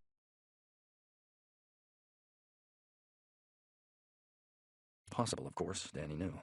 But there was another possibility, too, one that he didn't want to believe, but also knew he'd be crazy right now to discard. Namely, that Crane could have given up his real ID, either naively or out of some misplaced sense of trust, to his U.S. government contact, who'd, in turn, naively or deliberately, then passed it on to the hawk-faced man. Leaving the possibility that the hawk-faced man had now decided to give the police a helping hand to capture their man. Danny wanted to be wrong about Crane, but he didn't know. What he did know was that anyone could be got to. Crane's contact, even Crane himself. With the right leverage, financial or emotional, everyone had their price. All of which meant that Crane was now a risk Danny could no longer afford to take. He would not contact him again. "We need to get you somewhere safe," said the kid. "Somewhere off the street. Find these fuckers quick. Forget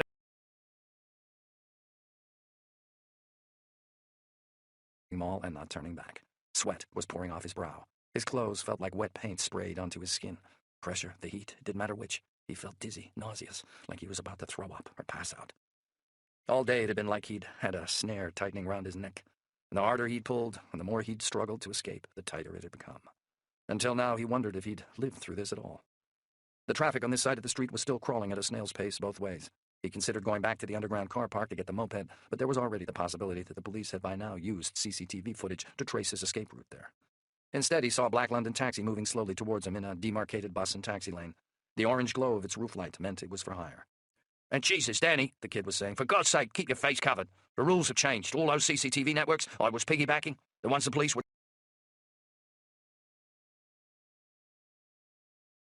scouring the feeds looking for you, they're going to program in your face and get the computers looking too." Danny already knew what he meant. Intelligent CCTV. As far as spying on its own population went, the Brits were world leaders.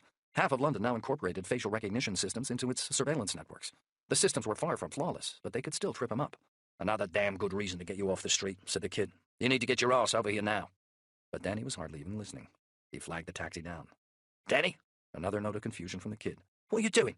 Why aren't you going back to pick up the swipe card and the stick?" The kid must have just seen that Danny's GPS signature was still nowhere near the mall. "Fetch them and find out what's on them," said Danny. "I'll call you back when I can." "But Danny! The kid was shouting now. "I'm fucking serious. I can still get you through this, but you've got to come in now, Danny. You've got to..." Danny cut him off. As he got into the taxi,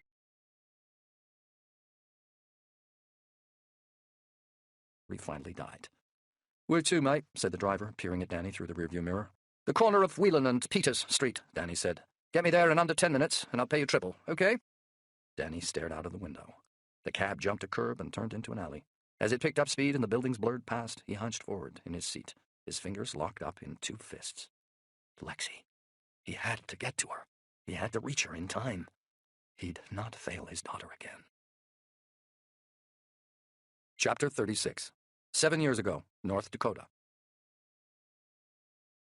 Icy wind crackled like static through the brittle branches of the pine trees. The air tasted of ozone, almost crisp to the bite.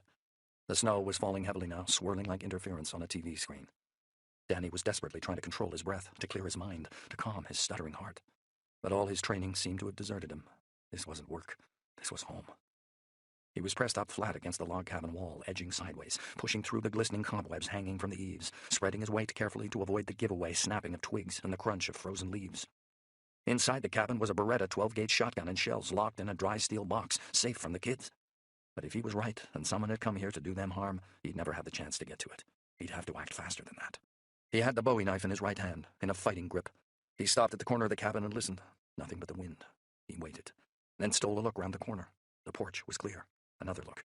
The curtains and door were still shut. A final look confirmed that no third in there. Danny pressed his ear up hard to the cabin wall and listened again. If whoever was inside had been talking to Sally or Jonathan, he would have been able to hear the muffled vibrations of conversation. But there was only silence. Danny dropped into a crouch. One of the games he'd played here as a kid had been sneaking up on the old man when he'd been snoozing on a rocking chair outside the front door after drinking too many beers with Danny's mother on a hot sunny day. Danny had never once succeeded in goosing him. The reason was simple. The pine boards the old man had got cheap from the local sawmill to build the porch with were sprung. It didn't matter how many nails he'd driven into them. They still flexed a little when you trod on them. They creaked, which was why Danny chose speed now over stealth. He burst round the corner and ran for the porch. The closed cabin door could be blocked or barred. He'd get no second chance to spring this surprise. He hit the door shoulder down with everything he'd got. It busted wide open with no resistance at all. The cabin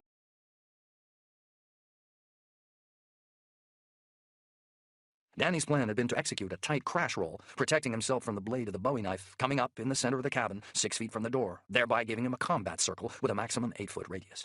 From there, he'd have been able to assess, then neutralize any threat. Instead, the world lurched sideways as his legs were torn out from under him. He sprawled forward, smashed face down onto the wooden floor. He twisted up in pain, a burning sensation in his side. Straight away, he realized the Bowie knife had cut into him. He tightened his hold on its grip, jerking it free. Groaning, he got to his feet. Sally was staring at him, wide-eyed. Her white nightshirt was torn and stained with blood. She was strapped to one of their 4 wooden dining chairs, next to the table in the small kitchenette in the right-hand corner of the room. Her left cheek was swollen from where she'd been punched. Duct tape had been wrapped round her mouth to gag her. Her legs, waist, forearms, and the backs of her hands had been taped to the chair.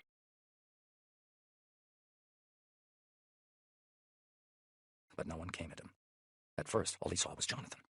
His mouth had been gagged with duct tape, just like Sally's. His eyes looked big as plates, wet with tears, red and raw around the rims. He seemed to be floating, right there in his red pajamas in the gloom of the unlit room. Then Danny's brain brought him the message that his boy was being held, and the man who'd spoken, the man who was holding Jonathan, now stepped forward out of the shadowy alcove beside the hearth where the firewood was stored. "Let him go," Danny said. "Now!" "Then I'll fucking kill you," he thought. "I'll cut out your fucking heart." Then he saw the pistol. A Browning M1911 semi-automatic. The man had it pressed up hard against Jonathan's head. Danny calculated the distance between them. 2 accelerated strides was all it would take. But the man knew Danny wouldn't rush him. Danny could see it right there in his eyes. Gray eyes, he saw.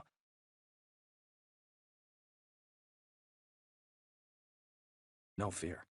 I'll pull the trigger before you reach me. That was what those dead eyes told Danny. The man knew he wouldn't rush him because he would not risk his boy. "Drop the knife," the man told him again.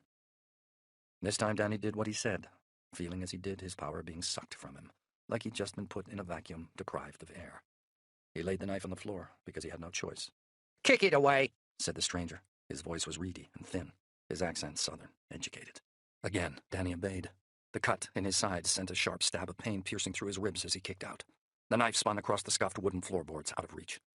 The man took another step out of the shadows. Danny took in all he saw. The broad shoulders, the powerful build, the sharply defined cheekbones. He might even have been called good-looking if it weren't for those lifeless slate-gray eyes. Their size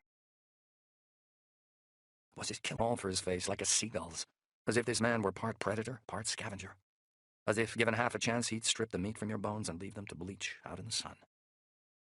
He was wearing a black round-neck jumper and dark blue jeans, no labels, neoprene gloves. His head had been recently shaved, clean skin, scrubbed. His scalp was bald and white as snow. He'd shaved his head for this, Danny instantly figured, in case anyone had seen him pass this way. This was his killing face, the one he wore only for this, his naked disguise. Danny's subconscious absorbed all this in seconds, but all he could think of was that the stranger was touching his boy.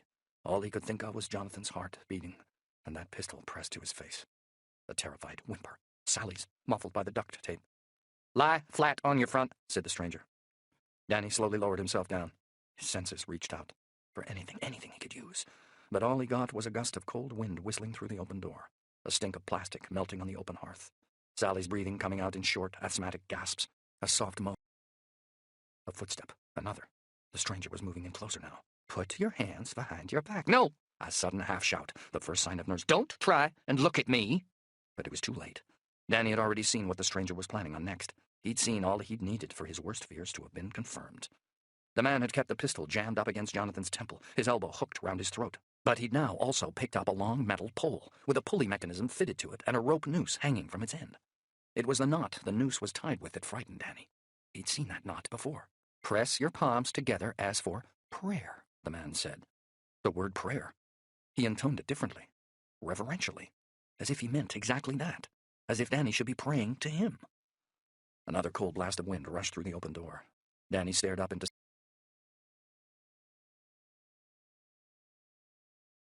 sudden movement, any attempt to evade the noose or attack, and the stranger would shoot their boy.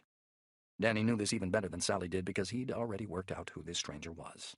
He was the director. Or that was the dumb name the press had given him. He'd murdered 11 families in 6 different states over the course of the last 16 months. He'd become the FBI's elite serial crime unit's top priority, so much so that Danny had been seconded in from the company to help capture him, to track him, to trap him. He'd nearly done it, too. But he'd failed. And now the director had come for him, to meet the only man who'd come close. To meet him and kill him, of course. Of that, Danny had no doubt. But knowledge was power. And Danny was already thanking God that he'd acted on his suspicions outside. He thanked God for the knife. So now he'd been. The director's male adult victims had all been restrained and positioned facing their families, with their ankles bound together and their hands tied behind their backs, in a downwards prayer position. To this dark God who now stood before Danny. They'd been made to act as audience, or congregation even, to the fantasy he'd enacted before them with the people they loved. That was why Danny had hidden that 2-inch blade, in case this, his darkest fear, was confirmed. Because he'd been warned that this man might come looking for him. He'd been warned, but he'd not believed it. Not till he'd seen those footsteps outside, and that car. And it was because of the 2-inch blade that he wasn't yet prepared to risk Jonathan's life in a desperate rush. Not while this man had a gun to his head. Not while Danny could still regain control. Not when he might still break free of the noose and the knot. He prayed the tiny blade wasn't visible now as he felt the noose brush over the backs of his hands and close around his wrists. He fought the urge to twist over and fight. He squeezed his eyes tight and he thought of his boy. He swore to himself that they'd survive. The noose tightened, a snapping sound. The wooden pole's mechanism. When Danny tried to move his wrists apart, he could not. His fingers, though, his fingers could stretch. They could reach. A scuffling sound, a clicking, another snap. A second noose tightened around Danny's ankles. Jonathan whimpered. Danny couldn't see his little boy, but he could tell from Sally's eyes that he'd not yet been hurt. "I've called the police," Danny said. "You can still leave. You got time. If you leave now, you could still get away." "Liar. You fuck! I fucking called them!" These words Danny screamed. Not because he thought it would make the stranger believe him more, but because he wanted the stranger to think he was desperate, that he was already beat. "Liar." A whisper this time, so close. Danny felt the man's warm breath on his ear. A stink of carbolic soap, of mouthwash, of antiseptic cream. A click of the pistol to let Danny know it was there. The stranger frisked Danny down.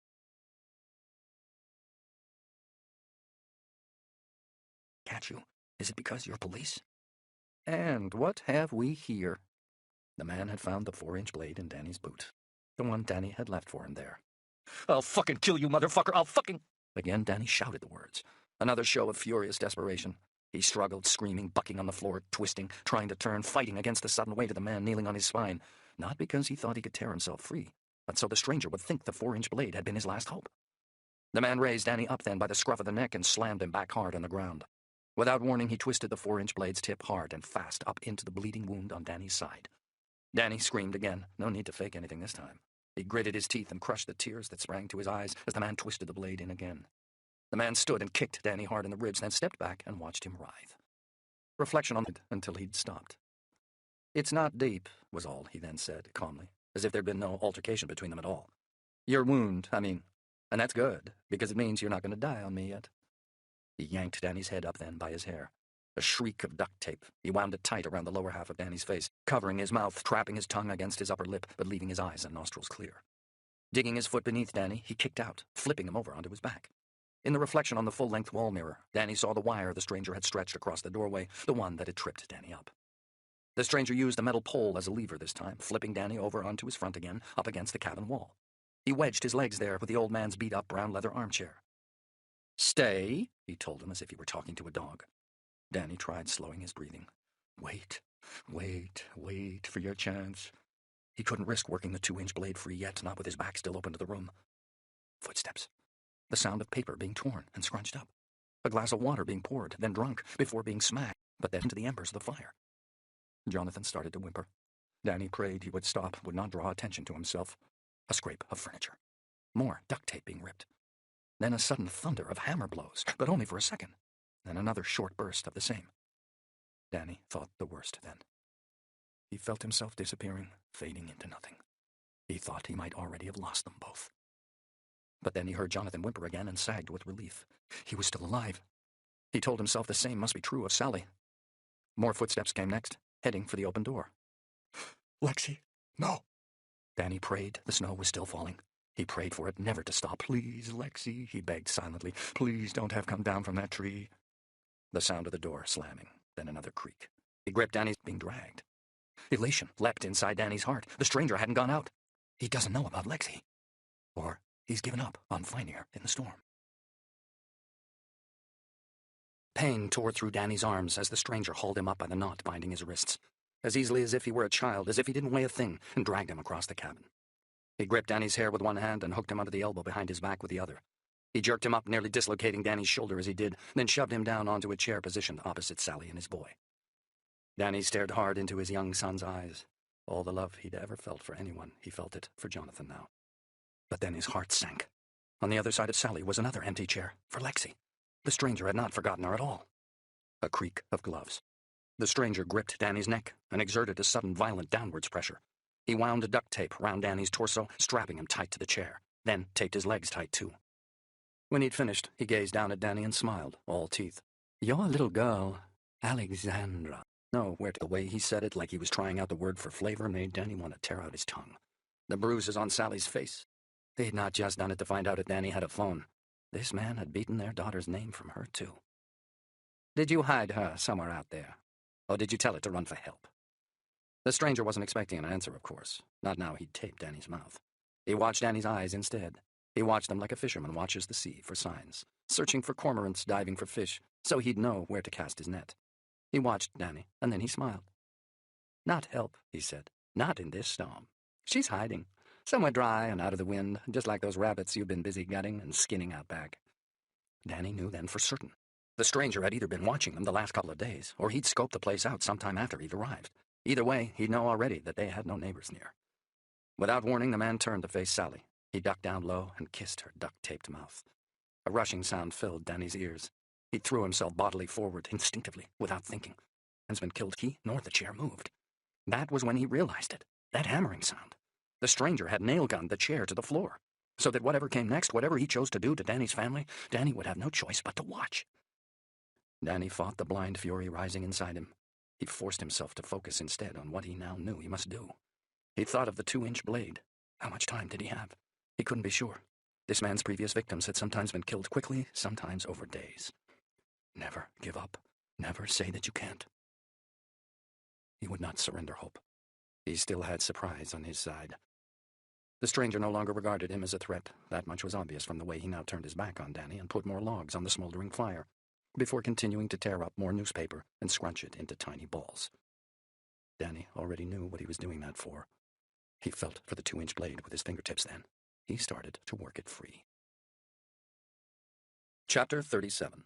1418 Brook Green, London, W6. Through a warren of one-way streets and back alleys, the taxi driver reached Whelan Street 9 minutes later. Danny paid him and hurried out. In case the driver was later questioned, he walked in the opposite direction to the one he wanted, before doubling back on himself once the taxi had vanished from sight. St. Peter's Girls' School occupied a large site near Brook Green. During the taxi ride there, Danny had seen no police, either in cars or on foot. Because they're all still looking for me somewhere else. 9 minutes, meaning it was now 14 minutes since he'd been officially identified on British TV. It was possible, then, that news had not yet reached the school, or if it had, then it had not yet been acted upon. Despite having always paid the fees, Danny had had little contact with the school since his daughter had become a pupil here 5 years ago, shortly after her 11th birthday. He walked quickly through the open gates and set off along the 100-meter gravel drive. The turreted facade of the main school building gave it the air of an English stately home. A fountain with 3 stone dolphins frozen in the act of leaping drew Danny's eyes towards the building. 2 riotously colored flower beds stretched away left and right. London's wealthiest clamored over places for their kids here. Lexi had got in on an art scholarship. She'd been a day girl here for her first 4 years, but had started boarding after her grandmother, Jean, had got ill. The one school holiday there'd been since Jean had died, this Easter just past, she had elected to spend with a school friend here in England, instead of with Danny. 2 cars passed him as he marched on, each of them moving too slowly to trigger panic. As they reached the turning circle surrounding the fountain, they were directed by a gray-haired groundsman into an already brimming car park, where a bunch of civilians were milling around several rows of expensive vehicles, as if they were all out visiting some kind of exclusive rural car dealership. Most of the men were dressed in linen suits and ribboned Panamas, the women in fashionable floral summer dresses. Danny, in contrast, in his hoodie and jeans, looked more like someone they might assume was about to break into their cars. Beyond the lawns to the left of the main school building, a wide area of flat land had been given over to grass tennis courts, hockey pitches, and an asphalt athletics compound. 100 or so schoolgirls in running whites were engaged in a variety of sports. Shouts of encouragement and excitement drifted across to Danny on the breeze. He'd picked up his pace. If the police got to Lexi first, then at least she'd be safe, he was thinking. She might get wheeled out on TV in an attempt to entice him in, but she'd not be physically harmed. But if the kid was right, and British intelligence agents were now involved, and they reached Lexi first, then the rules would be different and a whole lot worse. Danny was the enemy, a mass-murdering terrorist in their eyes. They'd treat Lexi any way they needed in order to bring him in or find out where he was. Ignoring the gray-haired groundsman who called something half-heartedly after him, Danny marched up the worn stone steps into the cool entrance hall of the main building. A marble staircase spiraled up. Bright sunlight shone down through lead-latticed windows. A couple of schoolgirls ran chattering past. Polished trophy cabinets and school photographs studded the walls. In the 3 months since Jean had died, Danny had found himself officially directly back in charge of his 16-year-old daughter's life. But she'd wanted no more contact with him than before. 2 lunches, that was all. Each of them awkward, past, in near silence. Just as bad as any in her mid-40s had been granted while Jean had still been alive. Danny felt his parental failure bearing down on him like a rock. What did he really know about Lexi? Nothing. He felt sick with nerves over the thought of seeing her. He didn't know how he could even begin to explain what was going on. He just prayed she'd not seen the news since his name had been revealed. He prayed she would hear it from him. His new trainer squeaked on the ancient red and white checkered floor tiles as he hurried over to the reception, a panel-fronted mahogany counter behind which an immaculately groomed woman in her mid-40s sat leafing through a neat stack of paperwork. There were no TVs in sight. As Danny reached her, she looked up. She had sharp brown eyes and wore her jet black hair scraped straight back from her brow. Her professional smile faltered only slightly as she took in his hooded top and jeans. "May I help you?" she said. "My daughter," Danny's accent shifted smoothly into home counties English. "She's a student here." "There's a PTA picnic in the car park," she said, "followed by drinks in the pavilion at past." Danny stared at her blankly. "The pavilion? Between the athletics track and the swimming center?" she said. "You are here for sports day, I presume." Yeah," Danny a letter he'd received about Lexi running in the 1,500 meters this afternoon. He remembered, too, how he'd planned to come here today after his meeting at the Ritz to watch her unseen. He couldn't believe how much had changed in just a few short hours. He glanced over at the doorway and up the driveway. It was clear. Glancing back at the receptionist, he saw she was looking him over warily now. He smiled at her to keep her on his side. "I've had a hell of a day," he said, raising his shades an inch as he did, revealing his bruised face. "Had an accident playing polo. Fell off my damned horse." She winced sympathetically. "But I really do need to see my daughter now, before the races begin." "I see," the woman grimaced, glancing at her watch. "The trouble is that most of the girls will already be getting changed." Danny pictured the school driveway in his mind's eye. He sensed trouble coming sooner rather than later. Those same cop pursuit cars that had nearly snagged him envisaged them screeching up beside the Dolphin Fountain now. He gazed into the receptionist's eyes and told himself to stay polite. "Anything you can do to help, I'd be most grateful." Another smile. "And by the way, I've got to tell you, that shirt really suits the color of your eyes." The receptionist's cheeks reddened, but the corners of her mouth were already pinching up into a smile by the time she reached for the intercom. "Right," she said. "Well, let's see if we can track her down. Could you tell me what her name is?" She corrected herself. "Alexandra Shanklin."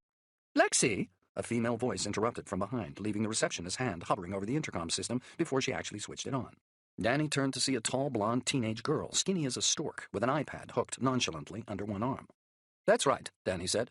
The girl smiled at him brightly. "I just saw her in the quad. If you hurry, she'll probably still be there." Thanks." Danny turned back to face the receptionist, smiling abashedly this time. "The quad?" he said. "Would you mind telling me exactly where and what that is?" Chapter 38. 1423, Brook Green, London W6. The school's quadrangle was less than a 2-minute walk through the oak-paneled corridors of the main school building. Danny was taken there by the girl with the laptop, whose name was Sarah, and who told him before she said goodbye that Lexi was one of her closest friends. As she pointed out into the quad, she wished him the best of luck. From the look that accompanied these words, Danny guessed he was going to need it, too. 50 meters long and open to the burning blue sky, the pillared, alcoved quad was boxed in on either side by tall Gothic buildings. 2 decorative stone arches, both wide enough to drive a car through, stood at either end. Visible through them were the athletics track to the north and the dolphin statue to the south. At first, Danny didn't recognize Lexi amongst the group of 10 or more teenage girls, all dressed in athletics kit, huddled, chatting and laughing beside a black-painted door. 3 guys were with them, all basking in the attention they were receiving in this otherwise female environment. All same age, 16 or 17, out of school uniform, in jeans, t-shirts, and boots. Most likely boyfriends, or relatives from another school, Danny supposed. Escaped to the group for several of the girls to have fallen watchfully silent that he knew for certain that the laughing girl slouched up against the wall beside the door was his daughter.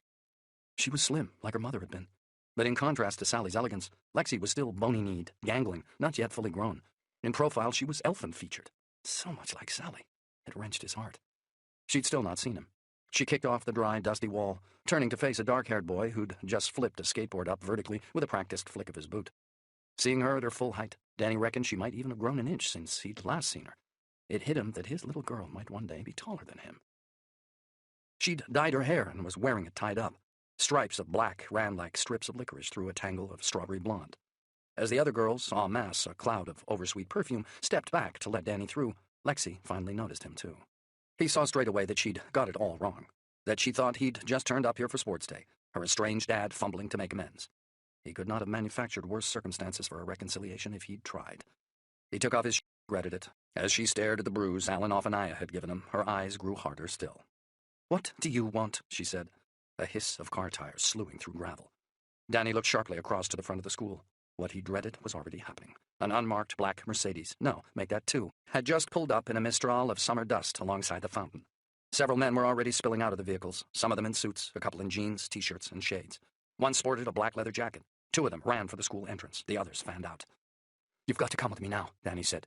"You can't just walk in here and tell me what to do." He grabbed her by the shoulder and jerked her aside so he could open the back door. "Get your fucking hands off me!" She tried to break free. He didn't let go. He had to get her out of here, now. "What the hell do you think you're doing?" Someone shoved Danny hard in the back. When he turned, he saw one of the teenage boys, the one who'd been holding the skateboard, thin, more vehicle athletic-looking, with dark, curly hair, squaring up to him. "Don't even think about it," Danny said. The boy had his bony hands bunched up into fists. Lexi stepped in between them. "It's okay," she said. "He's my father." A cloud of confusion crossed the boy's face, but he stayed right there by her side, his fists not relaxing one bit. More vehicles slewed to a halt at the front of the school. No sirens, not cops. Car doors opened and slammed. This time, Lexi heard. She looked that way, then back at her father. Her eyes grew wide with alarm. "Dad, what is it? What's going on?" Dad. She hadn't called him that in years. Not since the 2 of them had moved to California after Sally and Jonathan had died. Not since he'd sat there with her on TV and not speaking, and her living on pizzas and Dr. Pepper and him on prescription pills, drinking himself slowly to death. He stared into her eyes, his little girl. She'd stroked his hair as he'd lain there slumped in his bed. She'd cleared away the bottles and put them chinking out into the trash. An order shouted.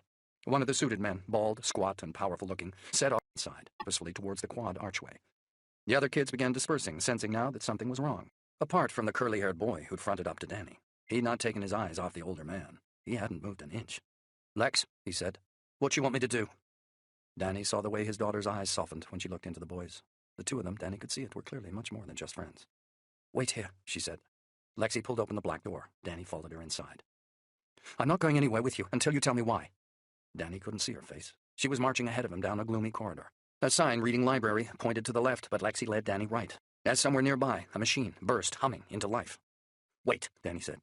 The rising noise of the machine drowned out his words. Lexi stormed past an empty classroom. Lines of desks and tucked-in chairs. a whiteboard with a series of mathematical equations half rubbed out. 2 meters on, and the noise became deafening as they passed another doorway, through which Danny glimpsed a bent-back janitor in a blue boiler suit polishing a scuffed wooden floor. The corridor branched left, but Lexi carried straight on, into a music practice room Danny saw as nothing but hatred. A piano stood up against the wall to the right. Danny ran to the head-height windows and peered out into the quad. Lexi's friends had all vanished, except for the boy who, true to his word, had not taken his eyes off the door through which Lexi and Danny had gone. The man in the suit who'd been jogging towards the quad hadn't yet entered it. He was poised beneath the quad's archway, a phone clamped to his ear, looking all around. There, configuring, laying down a net. Lexi slammed the door shut, cutting off the sound of the machine. When Danny looked across at her, there was nothing but hatred and rage in her eyes. "Who do you think you are, coming here and—" "You're in danger," he said. "You've got to trust me. We have to go."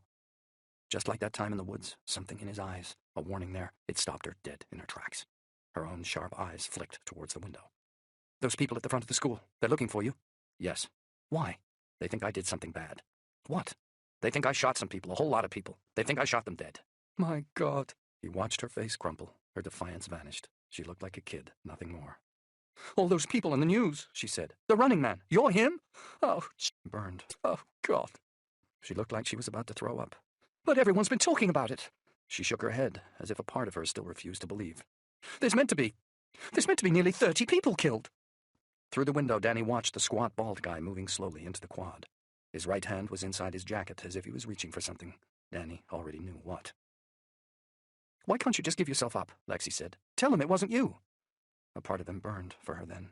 She'd not asked if he was guilty. She'd not asked. "Those men out there, they're not police," he said. "And even if they were, even if I did surrender to them, if they didn't shoot me first, I might never get out again. I've got to somehow first prove it wasn't me." Another man in a gray suit, blond, heavy, fast, now ran to join the squat guy. They entered the quad warily and marched to the kid by the door. "Please, Lexi," Danny said, "or they'll use you against me. They'll hurt you to get what they want." This was his last opportunity, he knew. She realized it too. And something in her changed then. He'd never know why. Maybe because now ballooning inside him, she somehow saw in his eyes. "This way," she said. She jerked the music room door open and hurried out into the noisy corridor. Father and daughter, they started to run. Chapter 39. 1427, Brook Green, London, W6. Lexi turned right out of the music room and raced ahead of Danny down the red-tiled corridor, the noise of the polishing machine drowning out her steps. Danny caught up with her as she burst through a set of swing doors and ran on into an echoing, high-beamed auditorium. Straight ahead, he could see a set of closed fire exit doors that would lead them outside, bringing them out at the back of the main school building, he reckoned, hopefully out of sight of where the unmarked Mercs had pulled up. To the left, at the end of the aisle that bisected the rows of empty plastic seats, was the main entrance to the auditorium, a huge set of intricately carved wooden doors, with smaller doors set within them, one of which was already ajar, and through which a thin vertical line of daylight could be seen. But Lexi ran right. "Where are you going?" Danny hissed. He wanted out, not in. He wanted to get away from this place as fast as he could. "The rafters." "What?" "It's where we smoke. We'll be able to hide up there." "She smokes?" "We can't hide," Danny said. "They'll find us. The second they discover I'm here, they're going to tear this place apart." As soon as he said it, Danny wondered. Maybe they didn't come here to snatch straight back. Maybe I wasn't as smart as I thought I was. Maybe they followed me. But it made no difference now. "I know," Lexi called back, but she didn't stop. Instead, she raced up the wooden steps leading onto the stage. "But once we're up there, I can lead you right across the school, through the roofs, through the 2 buildings alongside this. We can get out through the chapel, by the teacher's car park at the back." The promise of transport, that clinched it for Danny. Plus, he was now also thinking that running straight back out of this building might mean running straight back into trouble. Those 2 guys back there in the quad had been equipped with comms. They could already have ordered the building surrounded. He ran after Lexi across the empty stage, their footsteps booming out like cannon fire in their wake. Backstage, they switched right, moved into the wing, behind the runners for the heavy red velvet curtain. A metal ladder stretched up towards the ceiling. They started to climb quickly, their footsteps ringing out on each, rung like bells. Danny followed Lexi's lead up past the lighting rigs. He heard the sudden silence when they were 3/4 of the way up. The janitor had just switched off his machine. Danny gripped Lexi's ankle. He felt her leg flex, and for a moment he thought she was about to instinctively kick him away. But then she peered back down the ladder 30s, and the look he shot her through the gloom froze her as well. The creak of a wooden floorboard. They both heard it then. Danny slowly turned his head back towards the auditorium. Through a thin gap between the heavy stage curtain and where it pressed up against the wall, he could see the men now, 20 feet below, 30 feet away. 3 of them. They'd come in silent and fast, all of them armed with handguns. Sig Sauer P230s, they looked like from here. Cold fury rippled through Danny. They knew he was with his 16-year-old daughter, and yet they'd come in here ready to shoot. The first guy in, heavily muscled, late 30s with cropped black hair and ice-gray eyes, crouched down motionless to the right of the doorway through which Danny and Lexi had entered.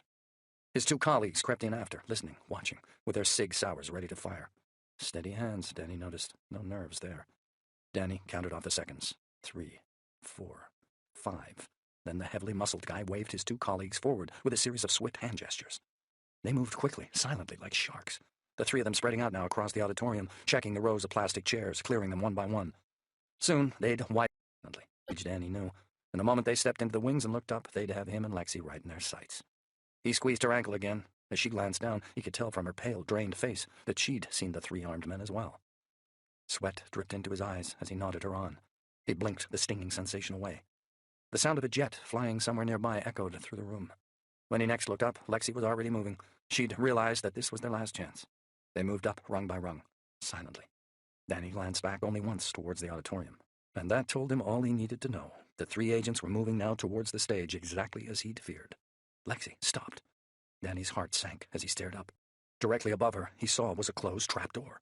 A terrible, pained expression spread across her face, as if she was about to cry. She bit down hard on her lip. "Do it," Danny mouthed. She nodded once, determinedly, then turned away from him. Danny watched as, with excruciating slowness, she pressed her palm up flat against the trapdoor and gently began to push. A tiny hiss. It sounded like an avalanche to Danny. Lexi's leg in front of it on his head, but the rest drifted down. He waited for a face to appear below him backstage, but none did. He could no longer see the men through the gap between the curtain and the wall. Then, the floor-polishing machine droned once more into life. When Danny looked up, he saw the trapdoor quickly opening into a widening sliver of hope. Then Lexi was moving upwards, squeezing on through as she continued to open it wide. Danny hurried after her. His heart was hammering now. He couldn't bring himself to look down for fear of seeing one of those agents looking right back up at him. He watched Lexi's legs slithering out of sight. At least she's made it, he thought. And then he was hauling himself up through the gap.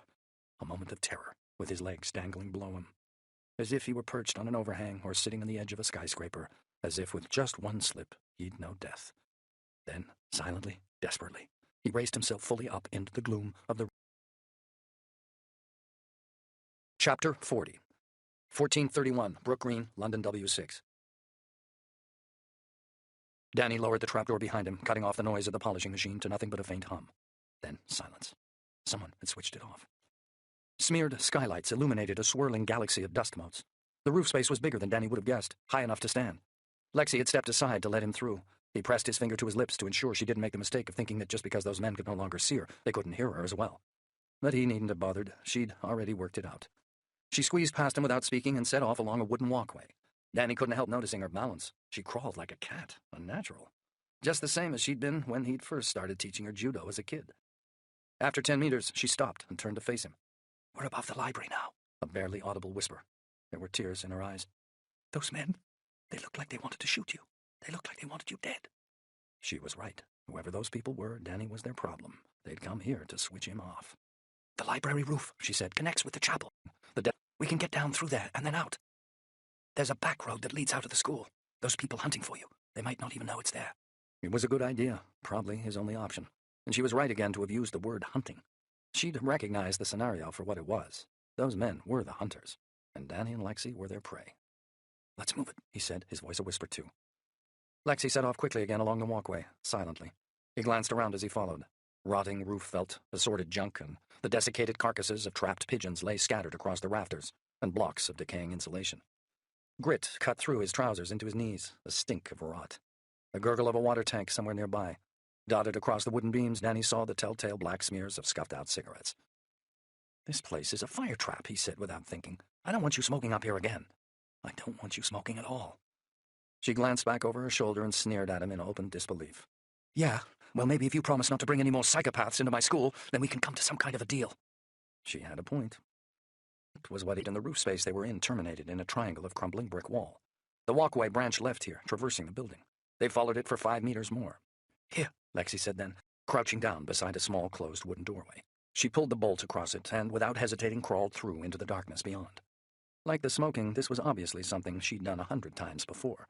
So that was what he had on his hands. He now saw an adventurer, a rebel, a real chip off the old block. It was crazy how they'd had to end up running together for their lives, for him to have got even an inkling of that. He wondered what else he'd get to find out about her, if they ever had the time. The space they now entered wasn't nearly as dark as it had first appeared. In fact, the further along the dusty walkway they went, the more crepuscular light filtered down through the cracks in the tiled roof above. Silence. It was all around them, as big and as wide as the sea. "We're above the chapel now, aren't we?" he said. "Yes.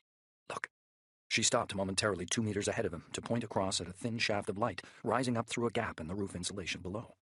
When Danny reached it, Joyce passed what he guessed must be a light fitting and on into the depths of the chapel. Bright sunlight shone through stained glass windows, scattering rainbows of colored dots across the rows of wooden pews and the black and white checkered floor. There was no one in sight, Danny was relieved to see, which meant they still had the jump on those guys. Lexi reached the end of the roof space and stopped at the top of another ladder. She didn't bother waiting for Danny or checking with him if it was okay to go down.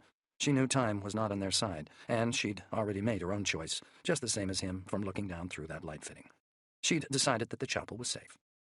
The ladder was only 10 rungs deep. It terminated not at ground level but in a raised gallery, a choir stall up beside the chapel's brass-piped organ. As Danny hurried down after his daughter, he peered over the gallery balcony and saw they were still the only people here. Again, Lexi didn't bother to wait. She raced ahead down a spiral of stone steps and into the vestibule of the chapel below. "Come on," a loud hiss this time. She was clearly buzzing, adrenalizing. "This way, through the crypt. It's somewhere else where we—" She stopped herself just in time before she actually said the word smoke. She glanced back at him, warning. The drums. Learned his lesson. He didn't try parenting her again.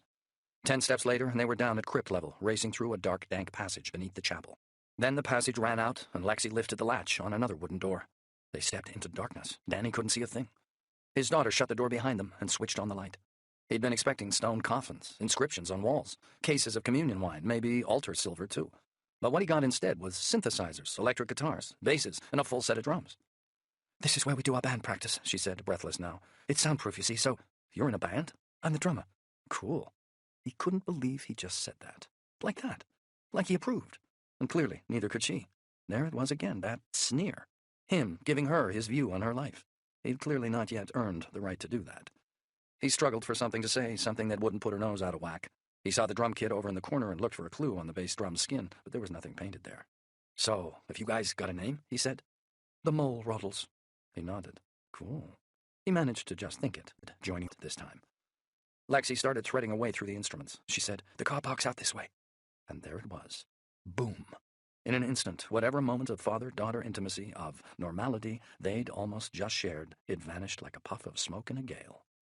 The men in the auditorium, the hawk-faced man at the Ritz, the hell Danny had been through in between, and that he still hadn't got away from yet, all of that now came back in a rush. "From here on in, make sure you keep behind me," he said, joining her now by the door. "And no matter how much it might piss you off when I tell you to do something, you just do it. No questions, okay?" She swallowed hard. His tone of voice had killed stone cold any sense of this being an adventure. It had brought back fear instead. But that's okay. That's good, Danny thought. Because so long as you used it, fear could keep you sharp. It could keep you alive.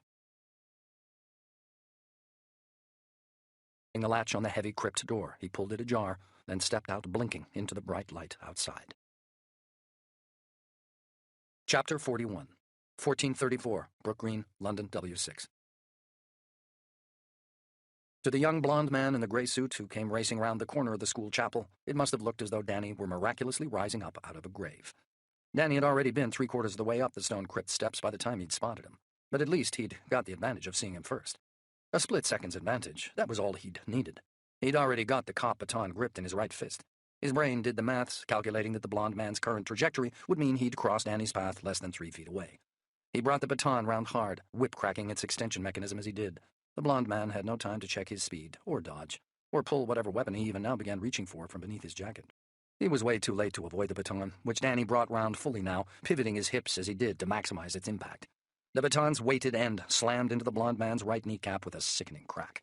The man stumbled, almost cartwheeled. He'd been moving so fast when his kneecap had popped. Danny didn't wait to see him hit the ground. He was up the steps and on him in less than 2 seconds.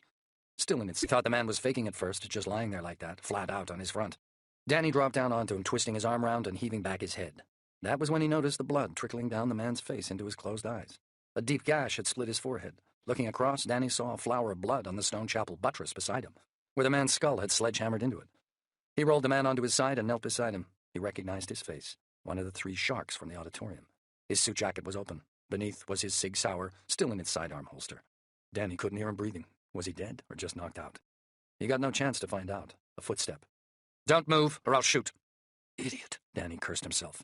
Why hadn't he looked? A male, English accent, crisp and confident. Whoever this was, they'd done it before, and they were close.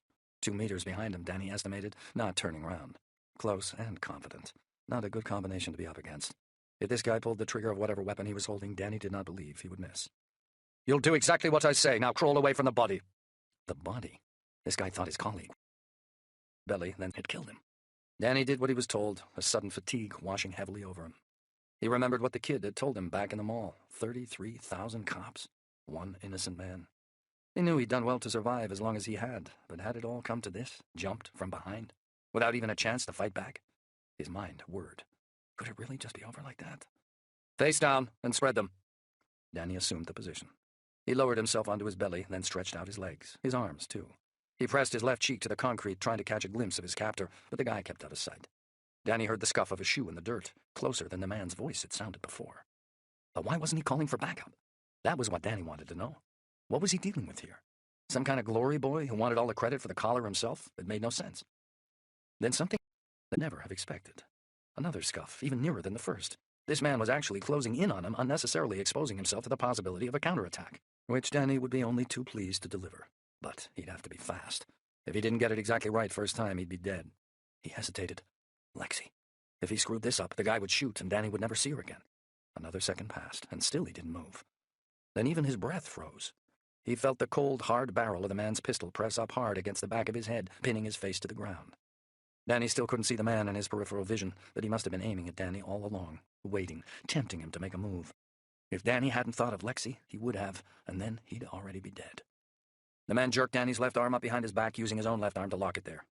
Danny got his first blurred glimpse of his captor's face then, as he leaned in closer to Danny's ear. Cropped black hair, heavily muscled. The leader from the auditorium, in total control again now. Danny stared into his burning dark eyes. No fear, only bloodlust. Any doubts Danny had, they vanished then. Lexi said him to struggle. He'd wanted to blow him away. "Not so fucking tough, are you?" he hissed in Danny's ear. "Or so fucking clever." A smile then, a promise. "Oh, I can't wait to have a little chat with you." Danny had seen that exact same look in another man's eyes before. The look of absolute power. The look of someone who believed themselves invulnerable.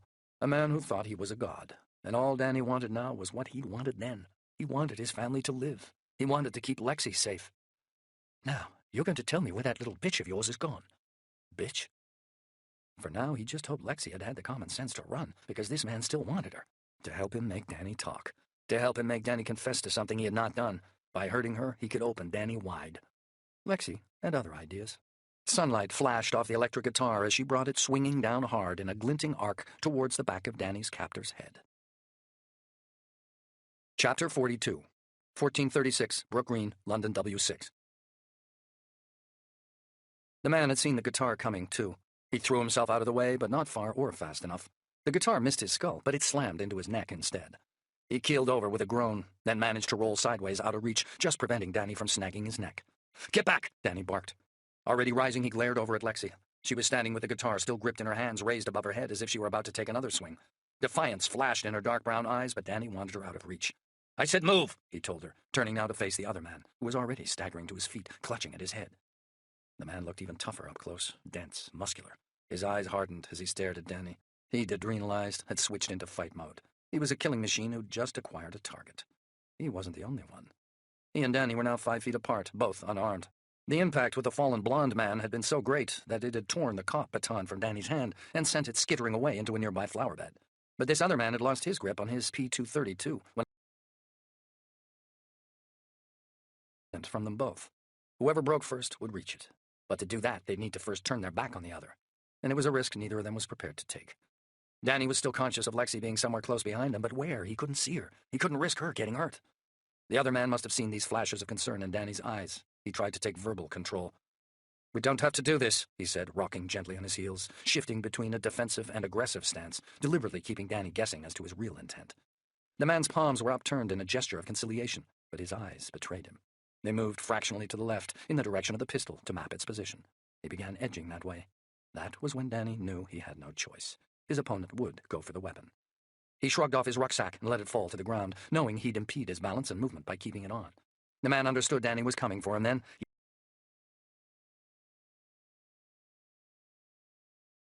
Danny's neck.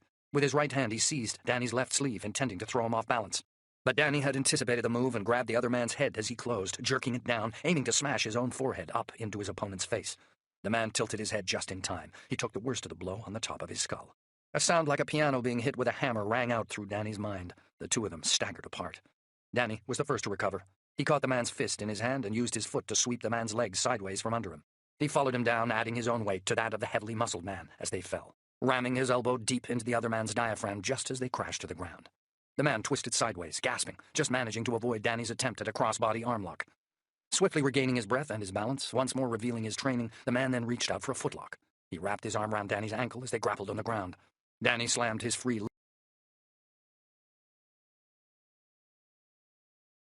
man trying and failing to pin his leg down across Danny's body, until finally he overreached himself and overbalanced, exposing his back to Danny for a fraction of a second. That was all it took. Danny tore the other man's left arm up behind him into a chicken wing position, then hooked his free arm round his head. Keeping the chicken wing in place, he then locked his own hands behind the other man's shoulder blade.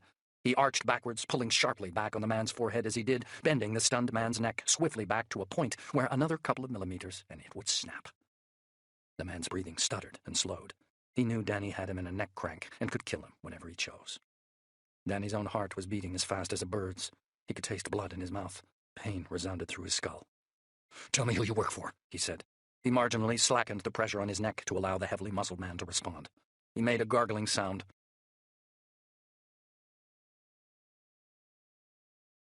"The people who carried out the massacre."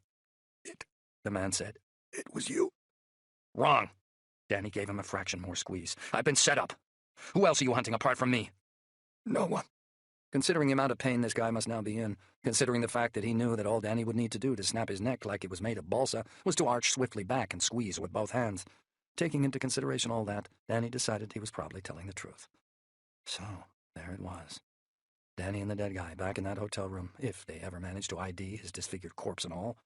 They were the only ones now who were going to take the blame. Which meant that, dead or alive, Danny was going to have to bring the hawk-faced man in. He was going to have to prove who he was and what he had done. "Tell your bosses there were at least 5 people in that hotel room who were involved in that hit," Danny said.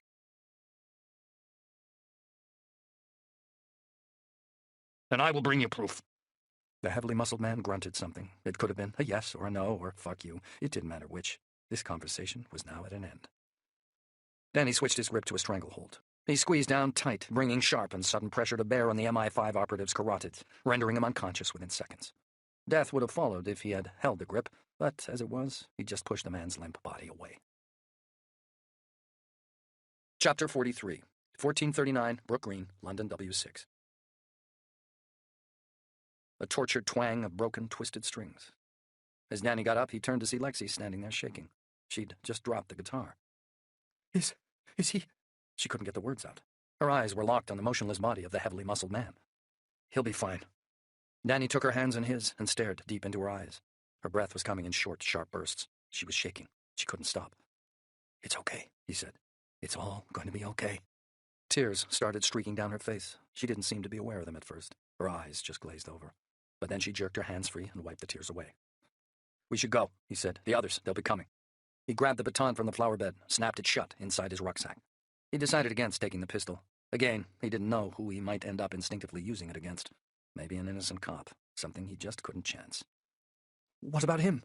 Lexi was staring at the fallen blonde guy, but then the man answered her himself. He groaned and rolled over onto his from the school building coming round. The second his mind cleared, he'd reach for his radio and weapon. Danny grabbed Lexi's hand. "Quick, the teacher's car park," he said.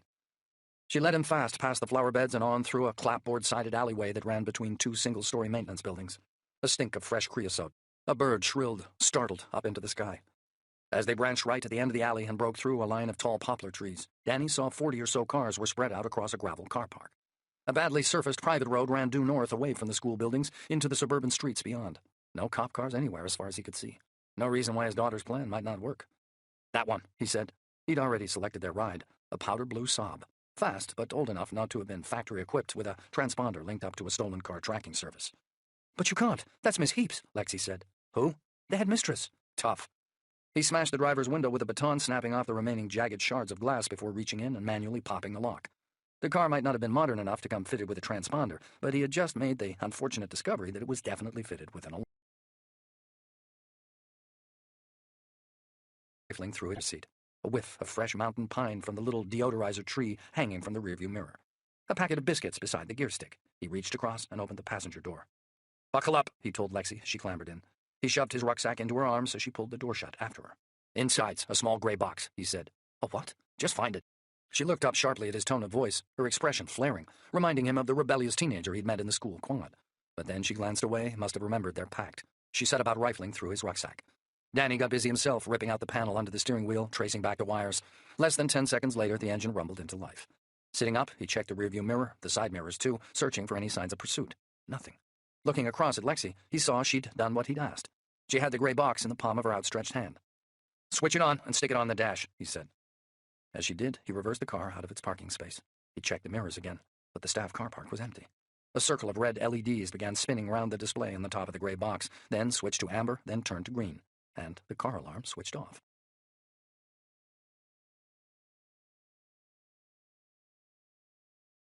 "What is all this other stuff? Stuff you don't need to know anything about."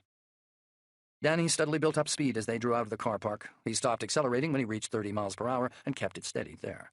No point in drawing attention to themselves by squealing off in a cloud of dust. He looked out across the playing fields and saw why the car alarm hadn't brought anyone running. A brass band was marching across the athletics track. St. Peter's Girls' School Sports Day had finally begun. "What now?" Lexi said. "We get you out of here, somewhere safe." Danny already had somewhere in mind. He initiated the sat-nav and punched in an address, at the same time switching the machine's audio off so the route just showed on its map. The machine did the maths and flashed up the distance southwest to their destination. Get away from the school fast without picking up a tail, and they might just be in with a chance. "Where?" Lexi said. "A friend's place, just in time."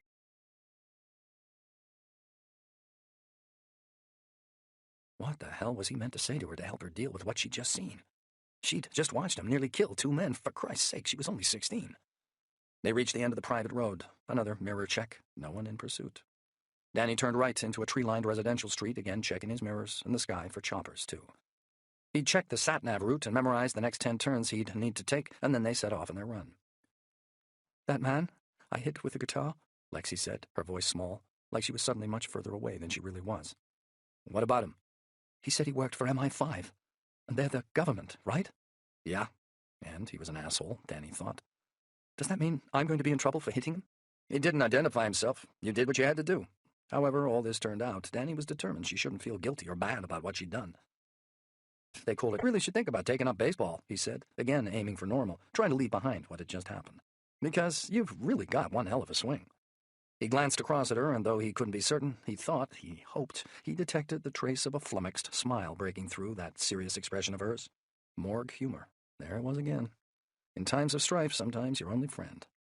"Over here, they call it rounders." This time it was Danny who smiled. "Yeah, well, you still gave him one hell of a shock." Lexi fell silent then. She stared out of the window, her face turned away from his. Danny wished he could magic them both away to somewhere safe. A beach in Thailand. Somewhere nobody knew their names. The only trouble was he doubted there was anywhere left in the world where that was possible now. A car turned into the street up ahead of them and drove towards them, fast. Danny's grip tightened on the steering wheel, but the car shot past without incident, loud music blaring, a couple of young guys laughing up front, just out for a ride. He checked the sat-nav again. He was 7 turns into his initial sequence already, a third of the way. He memorized the next 10 turns. The 2 men, she meant. The ones they'd left sprawled out like wind-tossed laundry on the ground. "They'll be okay. I mean, I know that what you do for a living is dangerous, and that's why Mom wanted you to stop." Danny couldn't remember the last time he'd heard anyone speaking out loud about Sally. Jean hadn't thought it was good for him to talk about Sally and Jonathan in front of Lexi, in case it upset her. And the old lady had flatly refused to talk to him about them at all. Not because she'd hated Danny, or had even blamed him, he reckoned, but maybe because by not talking about it, she hadn't had to deal with it herself. "What you saw today," Danny said, "it's not what I normally do. I don't hurt people for a living, Lexi. I do the opposite. I try to make people safe." In truth, he felt sick, having had her witness that fight, even if he'd had no choice. But there was no point in bullshitting her now.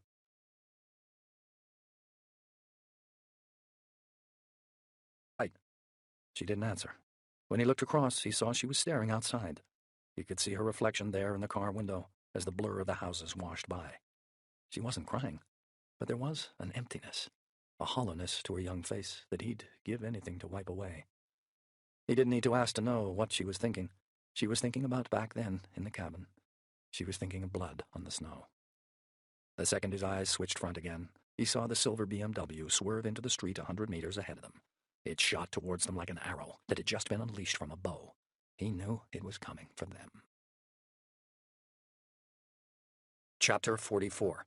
1448, Shepherd's Bush, London W12. "Hold tight," Danny said through gritted teeth. The BMW was still hurtling towards them down the long, straight residential street, accelerating. 60 meters and closing. It shifted onto Danny's side of the road, didn't look much like it was planning on stopping either. With their combined velocities, a collision would leave the occupants of both vehicles dead, but Danny doubted that whoever these people were, they were intent on an actual kamikaze mission. More likely whoever was driving that car was assuming Danny was going to chicken out of the collision first. He reckoned they'd already worked out his weakness. His daughter was with him, and he wouldn't risk her life. They thought he'd just slam on his brakes, or would maybe even panic and lose control and plow into the line of parked cars that he was whipping past now. They'd have been better off watching their sat-nav screen, because then what Danny did next wouldn't have come as quite such a shock to them. He slammed the gear stick up into third and floored the accelerator. The car bucked a little, then surged forward, right at the BMW. 30 meters, 20. Danny watched until he could see their faces. "Dad!" Lexi started to shout. "Dad, stop!" He hung a oncoming BMW. For a split second, Danny thought he'd misjudged it, but then the side street the sat-nav map had predicted opened up right there in front of him. Silver flashed in the rearview mirror as the BMW sailed past. Miss Heap's sob shot forward, jumping the curb momentarily before Danny hauled it back round and down onto the road. "Are you okay?" Nothing. "Lexi, answer me." He needed her to respond. He couldn't have her going into shock. "Yes," she finally said. Looking across, he saw both hands gripping the top of her seatbelt where it disappeared into the car's roof. The cobbled mews they'd entered was deserted apart from one or two parked cars. Danny floored the accelerator and they raced past a row of craft shops and art studios. Hot summer air rushed in at him through the broken car window. Nothing in the rearview mirror. The BMW might have crashed, he hoped, but without much faith. More likely it would either be screaming in reverse back up that street they'd left it in.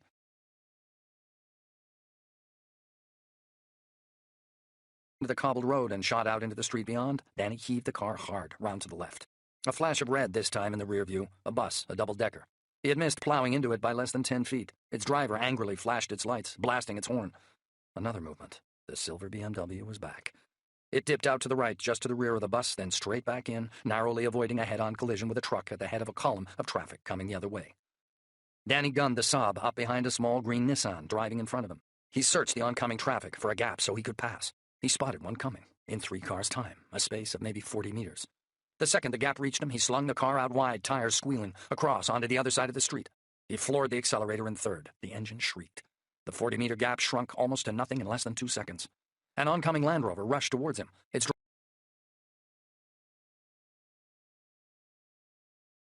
The exact instant the rear of Miss Heap's car drew level with the front of the little green Nissan, Danny twisted the steering wheel hard left, bringing him sweeping back across onto his own side of the road. Looking back, he saw the BMW, with its vastly superior acceleration, had already successfully managed a similar maneuver and had already cut past the bus. Only the Nissan was now keeping them and Danny apart. "Get down," he said. Lexi didn't react. She was too freaked out. He grabbed the back of her neck and pushed her head down roughly between her knees. "And stay down." Any second now, he was expecting the BMW to be right on his tail. And then what? An explosion of glass behind his head? A bullet slamming into the dash? Or something infinitely worse? He tried not to think of the dangers. He focused on working out how the hell he was going to lose the BMW instead.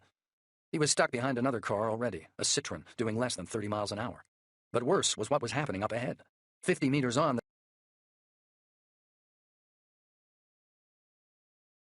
the last of the oncoming traffic on the other side of the street would be passing Danny any second. Then the BMW would pull into the gap. It was less than 10 meters behind them now. Within seconds, it would be past them. It would box them in, and then they'd be toast. Danny moved first, crossing onto the other side of the street the first chance he got. He floored the accelerator. The car hit 40 miles per hour, then 50. He was doing 60 by the time he sailed through the set of red lights on the wrong side of the road and out into the major intersection beyond. Headlights flashed, horns blared, vehicles swerved and shunted into one another to get out of his way. The wind rushed past his face through the open car window. He twisted the steering wheel sideways and missed flattening a motorcycle by inches before sliding, skidding towards a jackknifing truck. He missed that too, or it swerved to miss him. The speed he was going at now, it was impossible to tell. A gap opened up ahead, and suddenly he was clear of the tangle of colliding traffic and barreling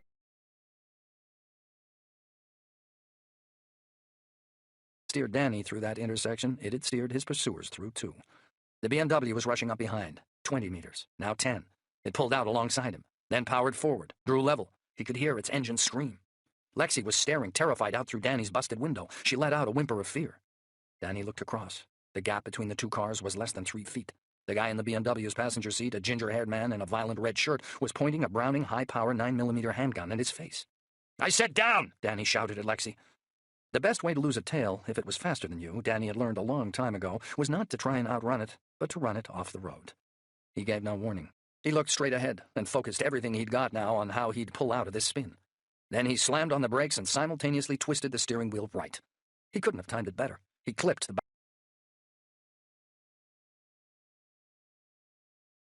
the heavier of the two vehicles, but that didn't save it now. The collision sent it spinning anti-clockwise across the front of Miss Heap's car so that the Saab's left wing clipped it hard again, this time on the passenger door. Another agonized shriek of buckling metal. The Saab's front crumpled and tore. The BMW catapulted off to the left. Danny and Lexi spun anti-clockwise, too. The world lurched sickeningly around. But Danny had had one big advantage over the BMW's driver. He'd known what was coming. He'd turned into the spin, and now he set about controlling the skid. He fought the steering wheel as they hurtled towards a crash barrier. At the last second, he managed to right the Saab once more and arrowed it back along the street. "Jesus Christ, Dad!" Danny glanced across, surprised. It seemed like Lexi had rediscovered her voice. "Are you okay?" "Oh, Jesus, Dad. Please don't do that again." A pneumatic hissing noise.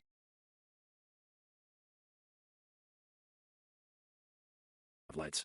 His heart was racing. His fingers were aching from gripping the wheel. A slick of sweat trickled down his brow. In the rearview mirror, he spotted a glint of silver metal in the sun 100 meters behind. The BMW was on its side, its wheels spinning, smoke pouring from its engine. A door burst open, and a man crawled out. Chapter 45. 1456, Bedford Park, W12. The lights turned green. Danny cut quickly through the line of traffic, crossing the next intersection and headed northwest. "Are we safe yet?" Lexi said. "No." They'd already been a mile from her school by the time the BMW had intercepted them.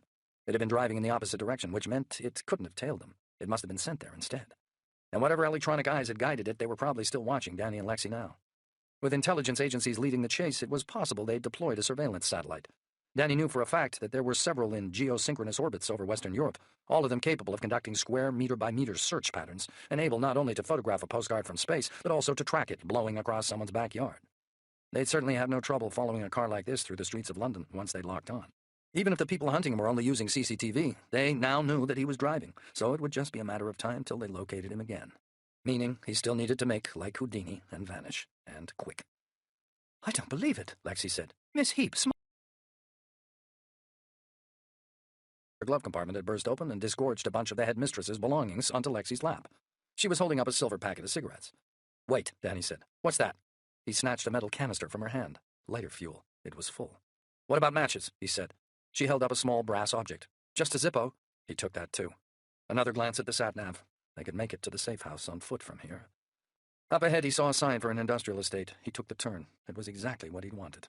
A confused road layout, heavy on warehouses and light on traffic. Plenty of buildings and alleyways, the perfect place to ditch the car. As he drove beneath a bridge running under a raised train track, he spotted a spiral of railings leading down into an underpass. Again, he checked the rearview mirror. Again, the road was clear. "Get out," he said, screeching the car to a halt. "But, Dad—" "Now!" She was shaking. He reached out and squeezed her hand.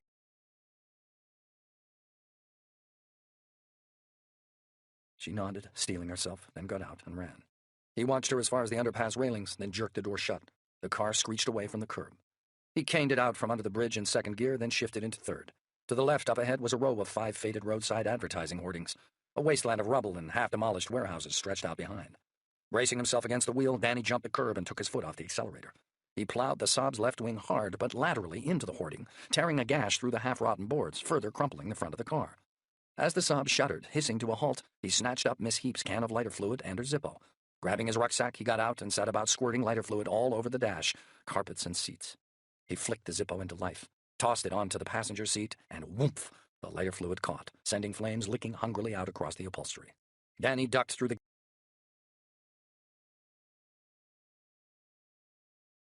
gunning along the street from the east. He pressed himself flat against the hoarding as the vehicle, a black Mercedes, overshot him. He kept the row of hoardings between himself and the murk and edged his way along, arriving back at the entrance to the underpass less than 30 seconds later.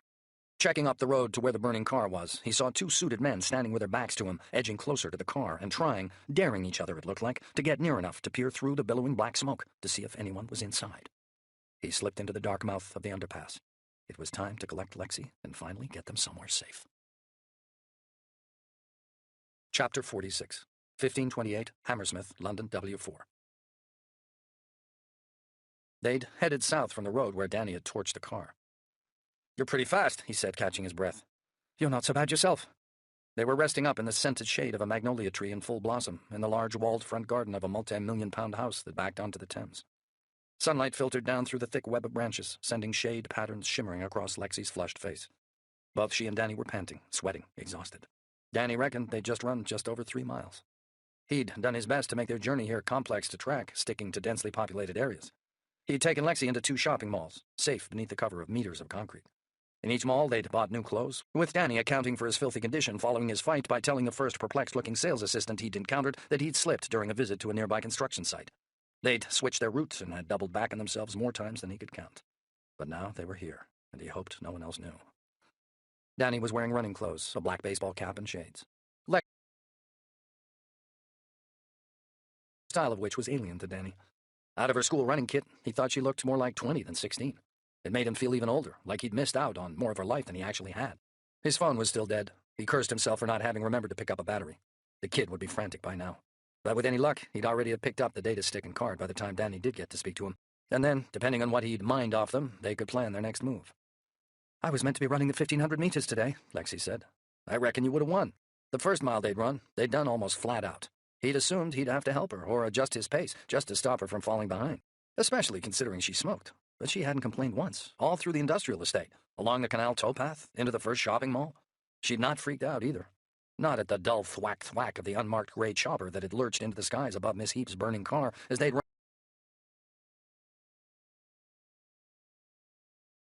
the garden and told her to hide behind the front wall. "You did good, you know," he said. "Thanks." She smiled then, from relief, he supposed, and for a fleeting moment she looked just like her mother, like Sally had on that subway carriage as she'd been filling out that crossword clue the first time they'd met. But just as quick, the smile vanished, zipped, withdrawn, taken from him again. He wanted to tell her that no matter how horrific today had been, in some crazy way, sitting here with her now in this beautiful place somehow made it all worthwhile. He wanted to tell her how much he'd missed her, how he wished he'd never let her go, but he feared what she'd say if he did. "You know, this has got to be the longest time we've spent together, just the two of us, for quite a while," he said. "It's certainly the most memorable." He couldn't believe it. She was making a joke.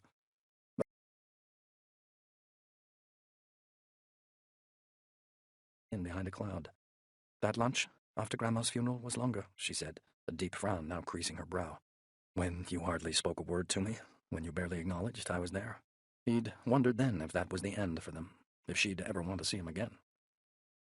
"You must still miss her, your grandmother," he said. He pulled a bottle of water from his rucksack and handed it over. "Yes."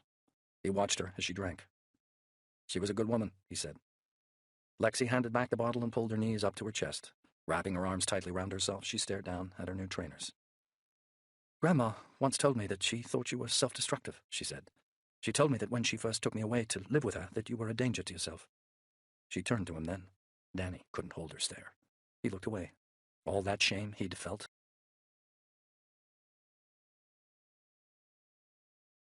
He'd lost her. He now felt that terrible weight bearing down on him again. "She was right," he said. "But I've changed." "But that's just it." Lexi's voice flared. "Have you?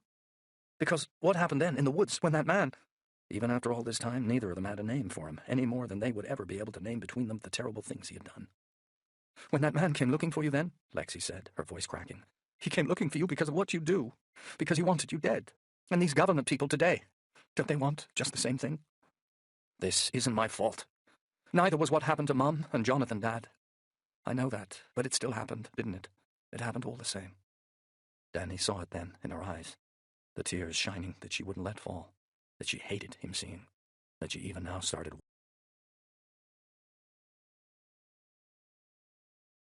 It always hurt. And maybe she was right to blame Sally and Jonathan's deaths on his work, because that job he'd been seconded to do for the FBI, it had brought the stranger right to their cabin door. And maybe she was right about now, too. Maybe nothing had changed, because here was his work again, ripping her world apart. He understood then, as she tore her eyes bitterly from his. Everything he'd tried to do, every way he'd tried to protect her, he'd failed. His work might have saved him, might have given him purpose again, but it had kept him and Lexi apart. For a moment, as she sat there hunched up, staring across the small, neat lawn, he thought she was about to just get up and go. But then she bit down on her lip and shook her head, as if reminding herself that that was no longer a choice.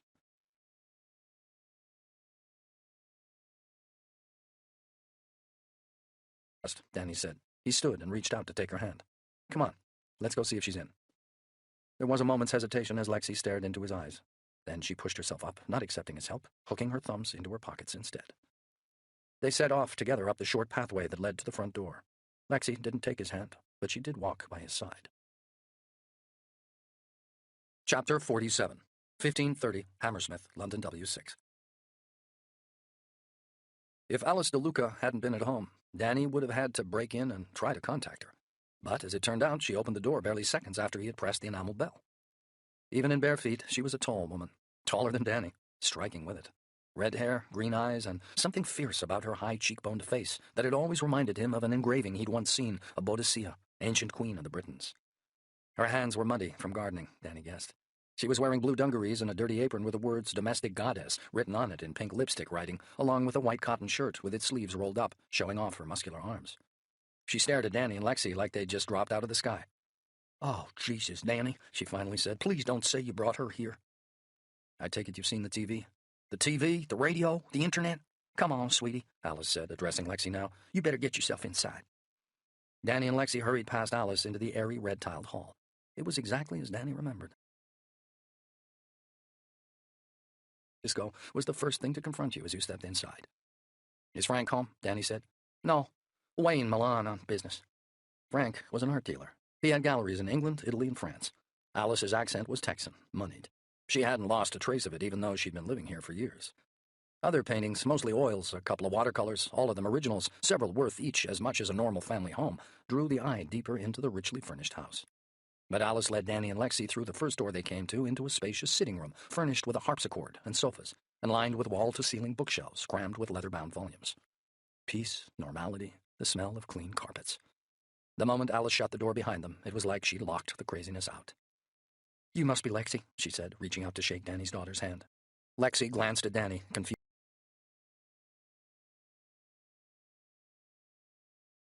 before glaring back at Danny. "I used to work with Alice," he said, which was true. Alice now worked for a London-based VIP close protection firm. She'd brought Danny in 4 years ago as a consultant following the attempted kidnapping of one of her more famous clients. She'd grown her hair down past her shoulders since then and had it in a ponytail now. She was also wearing her wedding ring, something she'd always used to take off whenever she and Danny had spent time alone. She smiled at Lexi. "Are you hungry?" Lexi nodded. "Thirsty?" Another nod. Alice noticed Lexi eyeing the packet of Marlboro Lights on the card table in the corner of the room. "Do you smoke?" Lexi's brow creased in irritation as her eyes flicked from Alice to Danny and back. It was a tell Alice didn't miss. "I'll take that as a yes, sweetie. You help yourself." "Thanks," Lexi said. "I will." "Come on." Alice took Danny by the elbow and steered him towards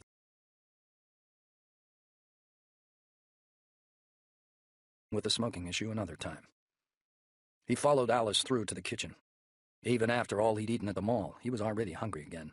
Shopping bags stood unpacked on the table. A computer screen glowed on the polished granite of the kitchen worktop. News footage played, of the shooters on the balcony again, of Danny's face.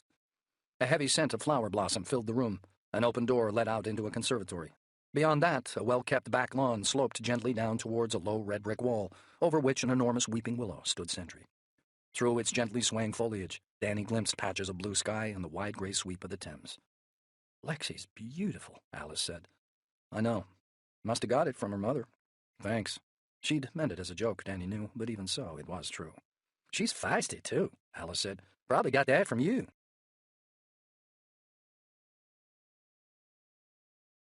Outside, a mournful boat horn sounded on the river. Alice stared out that way. "You're a fugitive, Danny. I should call you in." "You should, but of course I won't."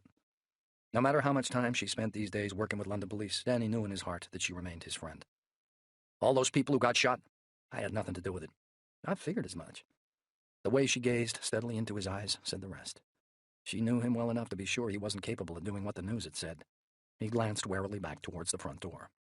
"You think someone could have followed you?" Alice said. "No.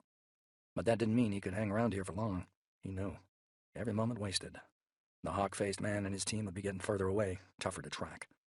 "What are you going to do next?" Alice said. Danny pictured the data stick in the card. I've got a lead, he said. And what if that...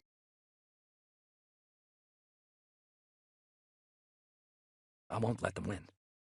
Alice's gaze remained steady. So what do you want me to do? Take care of Lexi, just for a while, until I sort this out. I can't take her with me, Alice. I can't have her getting dragged any deeper into this than she already is. Well, why me? Alice said. Why here? He told her the truth. Because I didn't know where else. Because you were nearby and because I needed to get her somewhere safe. In fact, he had considered taking Lexi to Anna Maria, but had decided against it. Who knew how long these people who'd set him up had been tracking him? They could have been tipped off by Crane's contact as to when he was entering the UK. They could have followed him from the airport. Maybe where he'd gone out for dinner. Who he'd gone out with. Again, Danny remembered the gray Range Rover that had cruised past him and Anna Maria as he'd walked with her towards Regent's Canal last night. Alice, though, was a safe bet. The job he'd done for her hadn't come through Crane. Confirmation, mutual friend. There was no paper trail to lead anyone to her. Their brief affair had been secret, and since they'd broken it off, they'd only spoken rarely on the phone. His heart skipped a beat. His eyes flicked back to the computer screen. He'd just heard his name. And now he saw it printed there, too, under an old photo of him in Army Ranger's uniform. A summary of his military record flashed up after that. Alice picked up a remote control and zapped it at the screen. The newsreader's voice got louder. A gray-haired guy with a Welsh accent addressed the studio camera. And further confirmation is now coming in concerning a prime suspect's abduction of his 16-year-old daughter from an exclusive West London girls' school. An outside TV broadcast filled the screen, showing police cars parked outside the main school gates. He turned to Alice. I need to get going, he said. Frank's boat. Does he still keep it here? Alice's husband had used to keep a rib in a sling. By water was probably Danny's safest bet now, he reckoned. A possibility the police might overlook. Plus, Battersea Power Station, behind which the kid was waiting for him, was only a few miles downriver from here. He could probably be there in less than an hour. Sure, Alice said. And the airport's got fuel in it, too. But you're not going anywhere yet. She crossed her powerful arms adamantly across her chest. Not until you're fed and watered. And showered, too. You look like shit, Danny, she told him, taking his hands in hers and studying the cuts and bruises on them. You're only going to draw attention to yourself. You don't smell too good either, I'm afraid.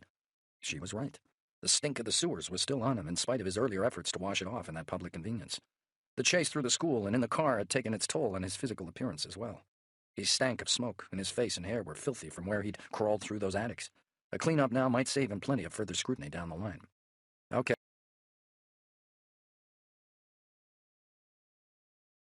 Where it lasted, he and Alice had often spent time here together while Francisco had been away.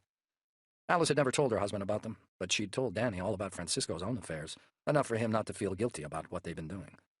He had known it wouldn't last anyway, not because of him, because of her. Because he'd been an adventure to her, an enigma, and the more she'd got to know him, the less like lovers they'd become, and the more like friends. As he stripped off now in her bedroom's ensuite and stepped into the shower cubicle, he left his open rucksack in easy reach on a chair with a cop baton handle sticking out. He did it more out of habitual caution than fear, because he really didn't think anyone could have followed him here. He should have relaxed then, as he switched on the shower and a jet of cool, clean water rushed down on him. But instead his mind started racing, thinking first of Lexi downstairs, then of Lexi as a child, and then of how much time he'd lost.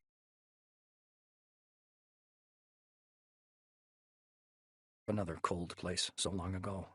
He thought of woods and of blood on the snow. Chapter 48. 7 years ago, North Dakota. You're wondering how I found you? The stranger wasn't expecting an answer. Danny's tongue was bleeding, still trapped by the duct tape. Sally and Jonathan were both also gagged, strapped to the two chairs facing him. Less than 4 feet away. A bitter odor of urine and sweat. A clock ticked dully on the shelf above the stove, between a half-finished bottle of red wine from last night and a photo of Lexi holding Jonathan, newborn, in her arms. Jonathan was in shock. His eyes were flickering, half-closed, in REM. His chest was rising and falling in a stuttering motion. His nostrils were clogged with mucus. His breathing crackled. He needed his inhaler. Danny could see it on the table. On his red pajama top was a torn Super Mario sticker which he must have got off a yogurt he'd eaten after Danny had gone out. It was flecked now with his mother's blood. Sally's eyes were stretched so wide it seemed like she no longer possessed eyelids at all. Sweat seeped down her brow and tear-scorched cheeks. She kept trying to hold Danny's stare, but she couldn't stop her eyes from flicking constantly sideways, stretched across it so that it looked like she'd suffered a stroke. Don't look at him. Don't let him scare you. I'll get us out of this, I swear. That was what Danny was trying to tell this woman he loved. And he was trying to make this wish come true, trying not to acknowledge his own fear. It was focusing on the problem instead, on working that 2-inch blade free from the waistband of his trousers. He could almost touch the knife's grip with his fingertips now. The kicking the stranger had given him had pushed the knife further from the slot through which Danny had initially inserted it, so that he now had to flex his back and arms almost to breaking point each time he attempted to edge its grip back towards the opening. He had to be careful, so careful, because each time he moved, he risked alerting the stranger. The duct tape tugged at the hairs on his arms. Fresh pain cut through him as the cut in his side opened and wept like a clam. The stranger was a dark, hunched shape in Danny's peripheral vision, over to his left. He was still squatting beside the hearth, scrunching up more pieces of paper. He'd been doing this for nearly 5 minutes now. Each piece of paper would be the size of a pea. Danny didn't need to view them to know this. He'd seen others this man had made before. He already knew how his mind worked. He knew exactly what he planned to use the paper for. "It must seem impossible for me suddenly to be here," the man said. It didn't. Danny had already worked out how. Special Agent Carl Bain. He'd brought Danny across from the company to work alongside the FBI's elite serial crime unit in order to help capture this man. 2 months ago, after Danny and Bain had failed in their attempt to snare the killer, Bain had been found dead. An apparent suicide in a motel room alongside the brutalized body of a male prostitute. But Bain's death had been faked. Danny understood that now. And this stranger had been the one who'd faked it. And before he'd jammed that pistol barrel up into the roof of Carl Bain's mouth and pulled the trigger, he'd got Bain to tell him how he could track Danny down. Sally's eye he'd been seconded to, but now she would know this was personal. That this man had come here because of Danny's work. "I should have quit before," Danny thought. He told his wife this with his eyes. "I shouldn't have waited for you to beg." If he'd already done as she'd wanted, this lunatic wouldn't be here doing this to them now. Instead, he and his family would be eating breakfast. Danny would be sitting with his arm around Sally at the kitchen table, basking in the aroma of coffee and bacon, sharing the inevitable debate between the kids over whether to have a snowball fight or go tobogganing first. More blood seeped from Danny's wound as he contorted his body again. The grip of the tiny knife. He snagged it then in the opening of the waistband. He pinned it between his fingertips. He started to ease it through. "The answer is, I'm smarter than you," said the stranger. A statement of fact. Danny refused to listen. He would not let this man's abhorrent self-belief defeat him or undermine his own. He concentrated on controlling his breathing instead. He continued to work the blade free. Jonathan twitched in his chair and groaned. His head lolled forwards before snapping upright again. There was a dreadful innocence to the action that churned Danny. He knew on a train. But then the boy's eyes rolled back once more in delirium. His breathing crackled on. A creak. The stranger got to his feet. As his footsteps came towards them, Sally looked startled across. Her fingers flexed like spiders against the wooden arms of the chair to which she'd been taped. One of her fingernails snapped. A barking noise. Wood on wood. The stranger dragged the kitchen table over alongside Danny, his wife, and his son. The stranger was now wearing a blue gauze surgical mask. He snapped on fresh surgical gloves. He knew all about DNA. All about what forensics would try and sniff out, just as he'd left no evidence of his presence at the motel where he'd murdered Carl Bain, so he was planning on leaving this cabin clean too. Again, Danny thought, you must be police. Police or bureau or company, you've got to be one of the three.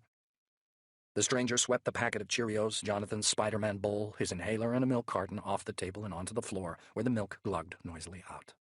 In a neat row at the center of the table, he then set about placing one by one a pair of shears, a Tupperware box full of tiny paper balls, a copy of Maxim,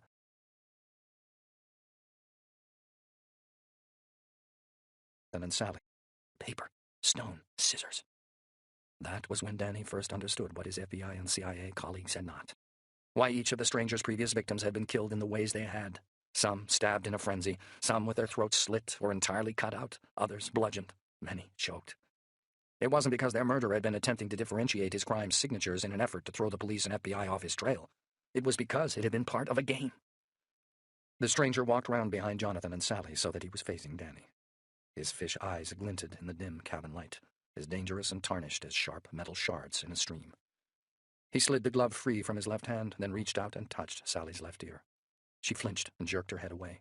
He gripped her blonde hair tight with his gloved right hand. She froze then and let him do what he wanted. He slowly stroked the tip of his bare left forefinger around the curve of her ear before gently massaging her earlobe between his forefinger and thumb. Danny stared through him, as if he were nothing, as if he were a ghost.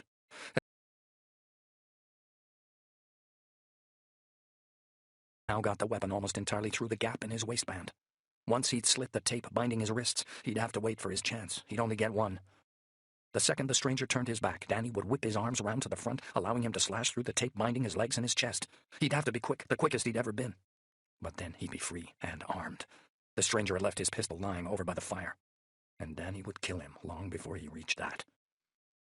The stranger pulled his glove back on and stepped in between Danny and Sally. He turned his back on Danny for a second, but then, a sickening jolt of his heart, the tiny knife got snagged behind Danny's back as he tried to pull it fully free. Danny froze. The stranger was facing him again. Eyes locked on Danny. He placed his hand gently over Sally's right wrist, then tore off the duct tape, pinning it there. She grimaced in pain, her fingers flashed.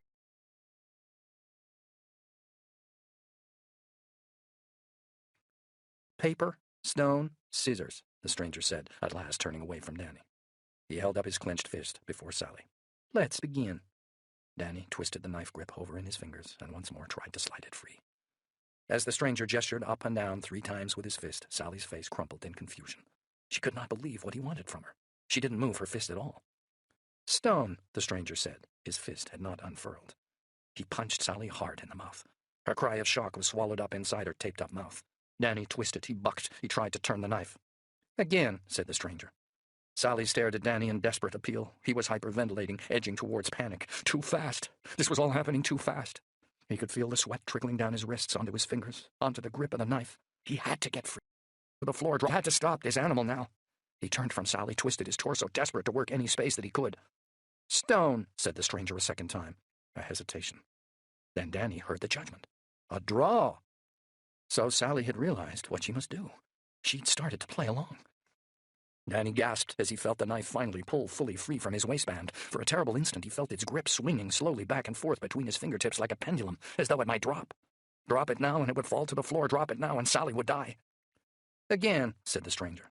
Danny wasn't looking at them, was still twisted round, but he could hear the dominance in the stranger's voice. Control. That's what this was all about. Total control. Sally was not his equal. She was his plaything now. She was no more important than a plastic character on a game board. The swing of the knife was slowing. Danny desperately willed it not to fall. Scissors, said the stranger. Another hesitation. And then the result. You win, Sally whimpered. But Danny knew there could only be one true winner in this game. Finally stopped. Danny still had it. He edged another 2 fingertips onto it. Steady, for God's sake, don't drop it. He started to walk it up between his fingertips. The second he felt the end of its grip where the sharp blade began, he began to pivot it round. Again, the stranger said. Sally's breath was hissing hard and fast. Danny no longer cared about the crackling of the duct tape behind his back. Every muscle in his contorted body was working to the same end now. He was burning up with sweat, choking on his own phlegm. Using all his fingers and thumbs in unison now, he turned the downwards pointing blade fully out and away from him and started to edge it up towards the duct tape binding his wrists. Paper, said the stranger. Again, that hesitation. Danny still couldn't see. He heard a sudden, frantic gasping of Sally's breath. Then came the verdict. You lose.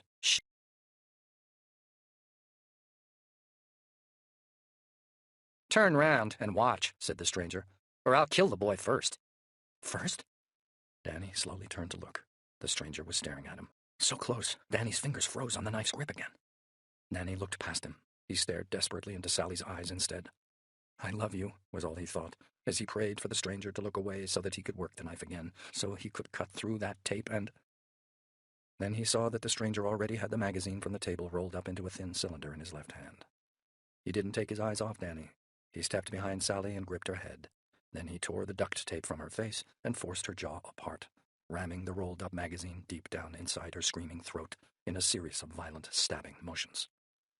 A wave of horror rolled through Danny. Sally was choking. Watched Dan. He wouldn't pull it out. He threw himself forward as she started convulsing, panic tearing through him, and in that instant the knife slipped from his grip and fell. The stranger already had the plastic box in his hand. He held Sally tighter and poured its contents down the makeshift paper tunnel into her lungs. Light danced in his dead fish eyes as he watched Danny. A hideous gargling noise erupted from Sally's throat. Danny twisted, enraged, and silently screamed, I'll kill you, I'll kill you, I'll kill you, as his fingers groped blindly for the fallen knife, the knife he could not find. Please, Danny was screaming through his gag, please. Then, it was over. Her body went rigid. With one terrible last shudder, she slumped. A roar of blood in Danny's ears. Tears coursed down his face. He was swallowing down vomit, biting through his cheek. His heart clenched as violently as his fist, as if it would never open again, as if he would not breathe. A look of absolute power stranger's face. He turned to Jonathan and tore the tape from his right hand. And then he said, "Next." A bolt of adrenaline. Danny's fingers raced again to find the knife. He twisted his body sideways. He twisted himself until he thought he would snap. Until there, he felt something. The edge of the 2-inch blade. The stranger was shaking Jonathan hard by the shoulders now, trying to wake him, determined to snap him out of his trance. Jonathan's eyes flashed open, rolled back, then flashed open again. He stared unblinkingly ahead, catatonic, past the stranger, past Danny too, into thin air. "Play," said the stranger. Jonathan didn't respond. He didn't even blink. Danny's fingertips dragged the knife from the edge of the seat towards him, then turned it and began to drag it up his back.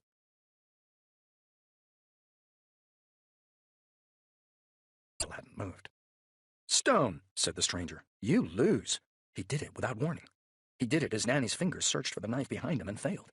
He walked round behind Jonathan and reached over his head and held the open shears to his throat. The boy stared then into Danny's eyes, and that was when Danny betrayed him. He knew what would happen next, and he knew he could not stop it, and he knew he could not watch.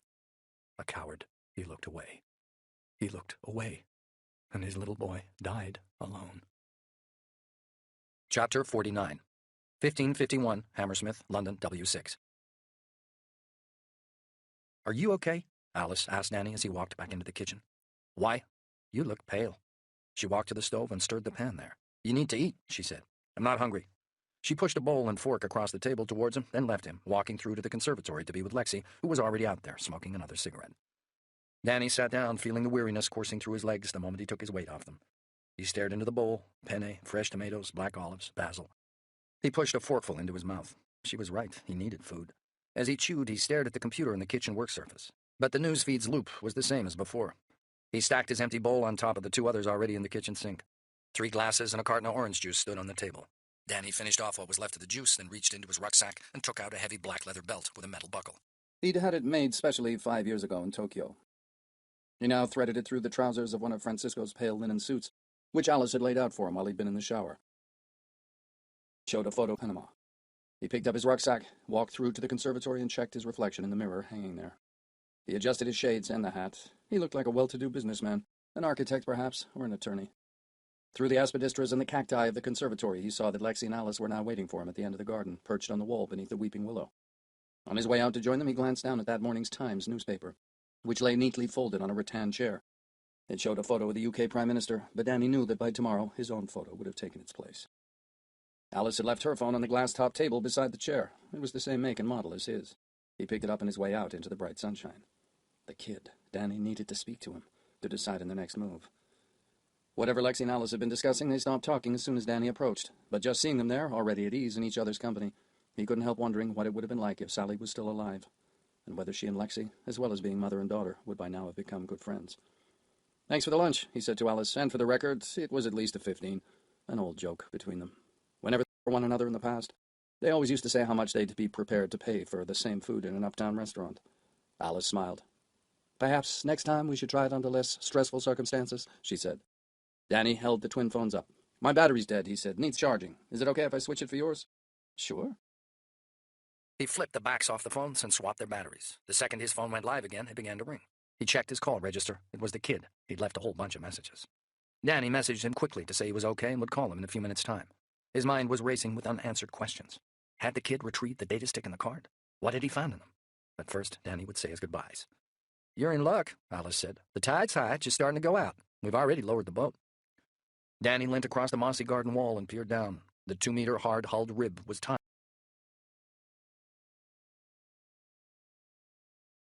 This boat slapped against the crumbling brickwork. The outboard engine had already been fitted onto the boat's transom. It was ready to go. "Thanks, Alice." Danny turned back to face her. "For everything," he said. When he gave her back her phone, she kept hold of his hand and gently squeezed it. She leant into him and kissed him on the cheek, then went one better and hugged him tight. "Be careful, Danny," she whispered in his ear. "I'll leave you guys to say goodbye." She then said aloud, pulling back, "You come find me when you're done, Lexi. I'll be inside. I'll put some coffee on." Danny watched Alice walk away and disappear through the conservatory door. When he turned to Lexi, he saw she was staring up at him. "You and her," she said. "Are you?" "No. But you used to be, right?" Danny didn't even know how to start talking about something like this with his daughter. The last time they'd had a heart-to-heart, she'd been into Pokemon. He'd been happily married. relationship. He had no idea how Lexi might react. He decided to prevaricate instead, to answer her question with one of his own. Why do you ask? Did Alice say something? No, it's just obvious, that's all. Female intuition. Her mother had been the same. Danny had never been able to lie to her either. He stared into Lexi's intelligent eyes, trying to work out what she was thinking, whether she'd hate him for having been with someone else after her mother. He thought about Anna Maria, too, and his crazy idea last night about what it might be like one day to have a normal relationship with her. Could that ever include Lexi? The way he'd just seen her getting on with Alice suddenly made it seem possible after all. He decided to tell Lexi the truth, and not just because he reckoned she'd guess if he was lying, but because he wanted to be honest with her, to talk to her as an adult. He wanted this moment with her now to be one she could always look back on and understand that he'd tried opening up to her, no matter what might happen next. We did see each other for a while, he said, but not lately. Not since he'd started seeing Anna Maria whenever he was here in London. Not since Alice had started seeing someone else, too. He didn't know what he expected Lexi to say next, but I'm glad, she said. She's cool. It's good you got to spend time with someone so nice. Danny smiled. Here she was, his little girl. Suddenly all grown up. His heart went out to her then. He remembered watching her back there at the school with their friends, her kicking off that dry, dusty wall. A part of a whole world that she lived in that he knew nothing about. And what about him? Danny said. Who? The boy. The guy, he corrected himself. The guy in the quad at school. The one who would have tried to punch my lights out if you hadn't intervened. He's no one. A no one who makes you blush, he thought. Just the same as she had with him, Danny could tell when Lexi was hiding something. Not because it was something he'd been trained to do, but because she was his daughter, and he could see that she was in love. Well, I liked him, too, he said. And I'm glad you got someone like him around.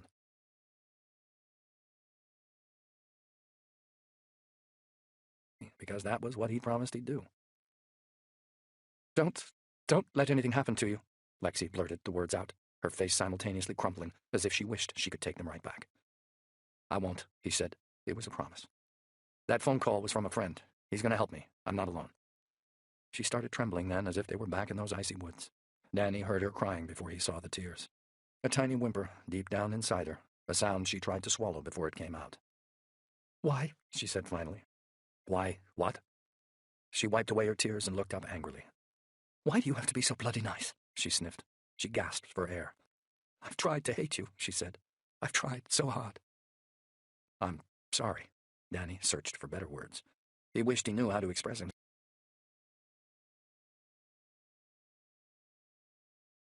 For who I was. For not taking proper care of you. He'd written to her about this years ago now, but who knew if she'd ever even read those letters? They'd probably ended up in a bin. I don't care about that, she said. You were just sad. She wasn't even trying to hide her tears anymore. They were streaming down her face. A flash of confusion, of more anger, too, deep inside her eyes. What I mean is, why did you let Grandma take me? Why did you let me go?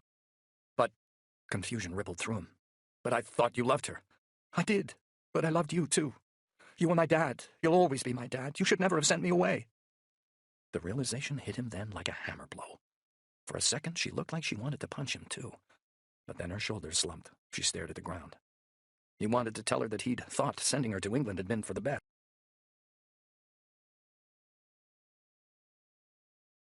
Never made that decision. Grandma Jean had. She'd taken Lexi from him, and he'd just let her go. Only now did it occur to him that she might have wanted to stay. It'll never happen again, he said. You'll never lose me again. He felt his breath tightening. Everything he was saying, it was coming out wrong. It was all too late. But as he gazed down sorrowfully at his daughter, she looked up at him and reached into her pocket. There's something I need to give you back, she said. I took it when I got that grey box out of your bag. She held out a square of card towards him. It was the old photo of Danny pushing her high on that playground swing, with her long blonde hair blowing in the breeze. I remember where we were that day, she said, staring wistfully down at it, her thumb rubbing at its corner as if she were trying to magic those days back. It was in New York, wasn't it? In that little park.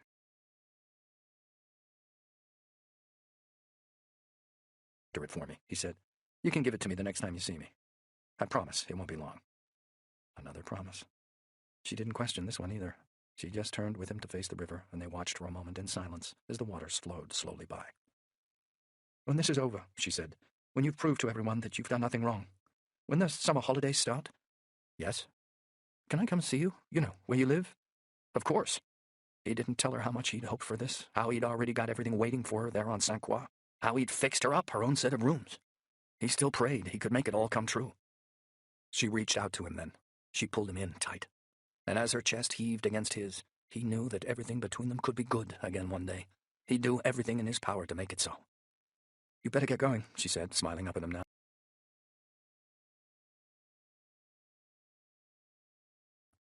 "I know. And Dad, I love you too." Chapter 50, 1607, Hammersmith W6. Danny watched Lexi shrinking into the distance as he motored the boat downstream, riding the outgoing tide towards Battersea on the south side of the Thames. There were many emotions he knew he should have been feeling. Guilt about having dragged his daughter into all this. Rage at the people who'd given him no choice. Relief over the fact she was now somewhere safe. Fear that he'd ever see her again. But as he raised his hand to wave goodbye, what he actually felt was pride. He twisted round in his seat and faced front, maintaining a steady pace, not wanting to draw any attention. Not that anyone seemed to be looking for him here. The only other river vessels in sight consisted of a coxless 4-rowing boat arrowing hard against the tide, and a line of houseboats with stained hulls moored alongside a trio of riverside pubs. In the city, though, the hunt still raged. Sirens rose and fell in the breeze. Choppers scoured the skies above Brook Green and Hammersmith. But the most immediate threat to Danny now was Hammersmith Bridge, 100 meters ahead, where police lights flashed either end. Soon Danny could see the police themselves, their fluorescent jackets. But none of them looked down at the river, and Danny drove thankfully on. He dropped the throttle almost completely off as the rib slipped through the sanctuary of the dark shadows thrown down by the bridge. He didn't look up as he emerged into the glittering waters beyond. Heart beating audibly in his ears, he waited for some cop to shout down for him to come back, knowing that if they did, he'd need to dispose of his rucksack, somehow sink it unseen, and become the visiting Parisian businessman his ID now claimed him to be. Because there was no way he could outrun anyone from here. But no one did call out, and gradually he picked up speed again. He steered a course close to the silt-rimed riverbank and followed its lazy curve round. Another 200 meters and the bridge had disappeared entirely from sight. Taking his phone from his suit jacket pocket, he saw that he once again had a range of networks to choose from. Normal service across the capital must have been restored, suggesting that SO-15, the Metropolitan Police Counter-Terrorism Command, must have decided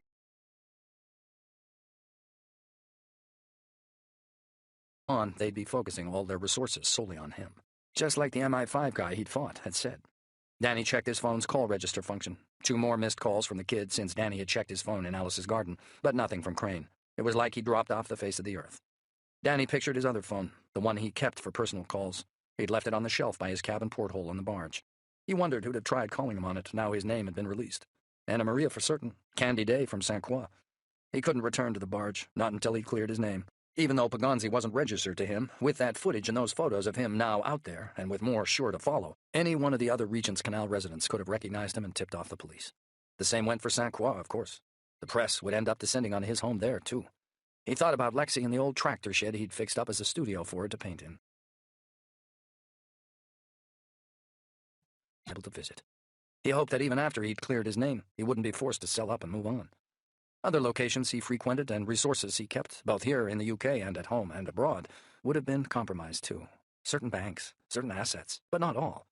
Keep clear of the police, and he would still have the ability to regroup and strike back. The phone trembled in his hand. Another incoming call. The kid he saw. He switched the phone off mute. "Kid, I'm sorry." "Jesus, Danny, are you still all right?" "I'm fine. Listen, there was someone—" Danny caught himself in time. "There was something I had to do." "Right, kidnap your daughter?" Danny shook his head. Idiot, he thought. Of course the kid would now know. He imagined the whole news media would now be focusing its attention as much on her and her past as on him. "I needed to get her somewhere safe," he said. "Bloody hell, Danny, you've known me nearly 6 years, and you never thought to mention that you had a child?" "I'm not turning out to be much of a friend today, am I?" "It's all right," said the kid, but he didn't sound all right about it. He sounded hurt. "I'll make it up to you once this is all over," Danny said. "I promise." "How about you tell her it was again?" The kid's cast-iron guarantee that as far as work was concerned, they remained rock solid. "So, this daughter of yours, she with you now?" "No, but she's okay." "Yeah, and like I said, somewhere safe." Just as when Crane had asked Danny the same question about himself and Noirlight, Danny gave no details about Lexi's whereabouts now, and the kid didn't ask. "You totally dropped off my sat map back there, Danny. What the hell happened to your phone?" "Battery died. I got a new one." "Okay, so how about you tell me what the hell you're doing in the middle of the bloody Thames?" It must have looked weird, all right, Danny thought, his GPS signature floating merrily down the river on the kid's map. "Coming to see you, of course. I thought I'd take the scenic route." "And avoid all those nasty checkpoints. Nice thinking. I like your style. Only problem is, bruv, if you're heading for Battersea Power Station, I've had to relocate." "Why?" "Too many boys in blue hanging round. I decided to get off the street. They'll have started running the license plates of all the vehicles caught on film near the hotel at the time of the shootings, even fake ones like mine, meaning the van's now too much of a risk. Where are you now? Driving south, but not for much longer. Warehouse. He's been out of town for a while, if you know what I mean. Prison, Danny guessed. For people like the kid who like snooping around other people's virtual fortresses, it was one of the traps of the trade. What's the address? I want to check it out first, said the kid. I'm not the only one with keys, so I want to make sure there's no one else around. Aim for Clapham High Street. There's a small cinema there by Clapham Common Tube Station. The Clapham Picture House, it's called. I'll phone you and tell you where to meet me once you're there. Just get there quick, all right? The sooner we brought you in, the safer both of us will be. Danny felt a wave of guilt then. It hadn't even crossed his mind that him getting caught would mean the kid ending up forever compromised too. Thanks, he said. What for? For sticking with me. What else are bloody friends for? The kid sniffed the compliment away. Now, do you want to hear about that USB stick and card, or what? Danny felt a pulse of adrenaline. You mean you picked them up? Yep. And Danny. And there's data on them both. And even better for you, mate, the names of the files on that stick. They look like they're in Russian. That's fantastic. Danny had to fight the urge to punch his fist in the air. Yeah, but the bad news is they're encrypted, the kid said. Something you can fix? Planning on. Again, Danny canned the urge to celebrate just yet, but even so, he couldn't fight the waves of optimism rising up inside him. Because if anyone could pull this off, it was the kid. I've got a program stripping both the stick and the card down right now, said the kid. It's going to take a little time, Danny, but with a bit of luck, I should have something to show you by the time we hook up. And if not, this mate of mine's place. He's got 100 times the computing power I got here in the van, so we can always have a crack at it there. The click of a lighter, the hiss of cigarette smoke being inhaled. Shit, Danny couldn't help thinking. With the kind of day I've had, I might just break my promise to Anna Maria and buy myself a pack if I make it through to tonight. A smoke and a drink. He'd kill for them both right now, vows and promises or not. But then something caught his eye up ahead, a police riverboat. It was heading upstream, straight for him. I gotta go, he told the kid as he quickly... Chapter 51, 1619, Hammersmith, London W6. The police riverboat powered straight past Danny, on towards Hammersmith Bridge and into the fray. The cop standing on its prow even gave Danny a friendly nod as it plowed by, kicking up a V of foaming waves in its wake. Half an hour later, he moored Francisco's rib at a pier on the south side of the Thames, right alongside Battersea Park. Even though the kid had already moved out further south, this was still the nearest Danny'd been able to get to where he'd be. From a tourist stall on the towpath next to a giant statue of Buddha, he bought a blue baseball cap adorned with the legend, I Love London. He ditched the Panama in a bin, telling himself that if one day all this came good, he'd need to find a replacement for Alice to give back to Francisco. From the river, Danny had seen the police setting up roadblocks across Albert Bridge to the west and Chelsea Bridge to the east, no doubt to enable them to begin searching vehicles and checking pedestrians for ID. Looking nothing like him, the kid might have been able to cross over and back to collect the data stick and card from the shopping mall on the north side, but for Danny, being anywhere near the police was way too risky. Every single one of them would by now have an image of his face in their phone. In case any further ID checkpoints had been set up along them. Once out of the park, he set off on the 3-kilometer journey to Clapham on foot. The roads this side of the river were slow-moving anyway, and the risk of facial recognition systems snagging him on public transport was too high, even if the tubes or trains were running at any useful capacity, which he doubted. He stuck to the back streets wherever possible, further limiting his exposure to CCTV. The deeper south of the River Thames he went, the less scrutinized he felt, and the more normal his surroundings became, less police, less gridlock. By the time he'd cut through Killian Road onto Clapham Manor Street, where he passed by a pub called the Bread and Roses, he felt he was leaving hell further behind him with every step he took. Through the open pub window he saw people crowded round the TV, watching what had been happening across the river, but it was clearly a case of something happening there, not here. Outside the pub, people were drinking, chatting, unconcerned about what was happening elsewhere.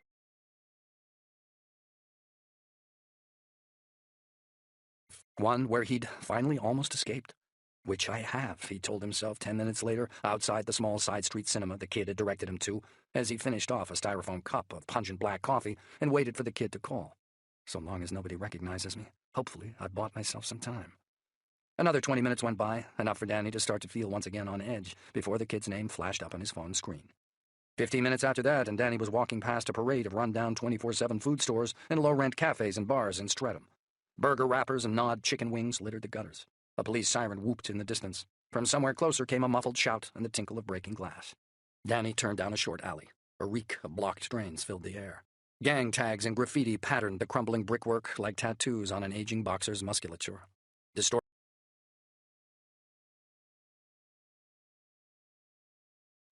He was tiring again by the time he reached the shabby 3-story red brick the kid had described. He pressed the buzzer. The kid must have been watching out for him through the private CCTV camera, peering down from the guttering above. Because less than 5 seconds later, he opened the reinforced security alarm door. "Nice to have you back, bruv," he said with a wide grin, slapping his hands down on Danny's shoulders before pulling him in and hugging him hard. The kid looked relieved and exhausted and about as fried as Danny felt. He was dressed in an oversized, scuffed black leather flying jacket and had a lit cigarette clamped between his teeth. "It's good to be back," Danny said. "And thanks again, kid, for everything. If it wasn't for you, I'd be locked up or dead by now." "All part of the service," another grin from the kid. The stink of cigarette smoke funneling from his nostrils was like sweet perfume to Danny right now. He could hardly believe it, that here they were, finally face to face again. The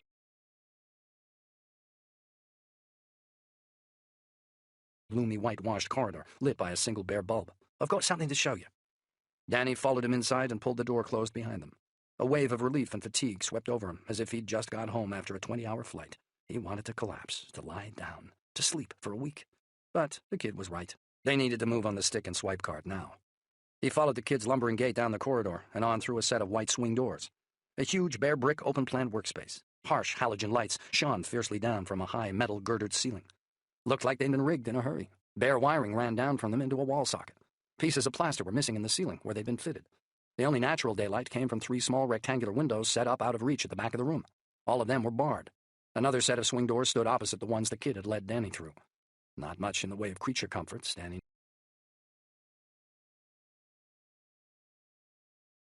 A chipped beige Formica refectory table. No heating, he realized, breathing in the cool air. Whoever the owner was, they clearly weren't much interested in interior design, only work. 4 desks stood piled high with screens and tech. The floor was a jungle of cables leading between them. A series of lifeless plasma monitors hung on the wall to the right like a weird modern art installation. 2 long wooden desks had been pushed together to form an L, behind which the kid now squeezed. He sat with his back to the wall. "Pull up a chair, bruv," he said. Danny did. He sat opposite the kid. "This place looks like it's got more tech than NASA," he said. "Better tech, too," said the kid with a smile. The room reminded Danny of intelligence command posts he'd worked from in Kuwait and Iraq. The kid was already typing. Glancing up, he checked his watch, then his phone. In spite of the cool temperature in here, Danny watched a trickle of sweat run down his brow. Shouldn't be.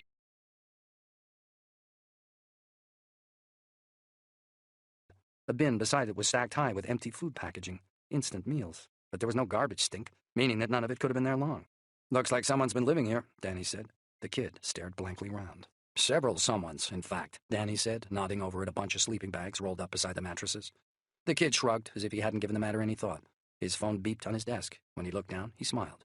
"Good," he said. "We can finally begin."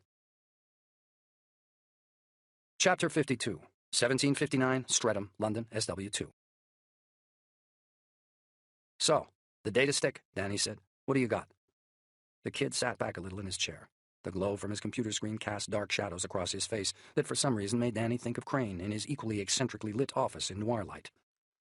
"Nothing," said the kid. "It's blank. Here, you can have it." Without warning, he tossed the data stick to Danny and pulled a black leather attaché case across the desk towards him. A wave of confusion washed over Danny as he turned the stick he'd just snatched out of the air over in his hand. "But you told me on the phone that you'd found files," he said. "Encoded Russian files." "I know," the kid smiled awkwardly. "And that was the plan. For me to shoot you a bunch of horseshit about how I cleverly worked out the data signatures on the swipe card and data stick both belonged to one Colonel Nikolai Zykov, the military attaché to the Russian embassy here in London, a.k.a. the dead guy in the hotel room." Horse shit. Danny replayed in his head what the kid had just told him. It made no sense. What was he doing? What was he saying? "Look, I'd even gone to the trouble of getting hold of a photo of the colonel for you." A magnified newspaper article filled the screen. Something about a state visit 3 months ago by some high-powered female Russian official to London. A photograph accompanied the article showing 2 women and a uniformed man. Danny stared into the man's face. He was 60s, gaunt-looking. The 2 women in the photograph were smiling, but not him. Was this really the man whose shredded face Danny had stared down at in that hotel room? The kid spun the laptop back round to face himself. Then he opened the attaché case, its lid concealing its contents from Danny. "I was also then going to tell you that Zykov had a reputation as a communist hardliner," said the kid, reaching into the attaché case, "which is true, and that he'd subsequently become involved with a number of clandestine Russian nationalist military groups prior to the dissolution of the Soviet Union in December 1991. Also true.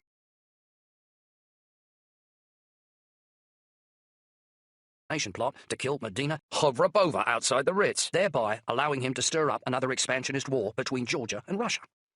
Danny felt as if the room were somehow shifting away from him, as if he wasn't really here at all. This couldn't be real, could it?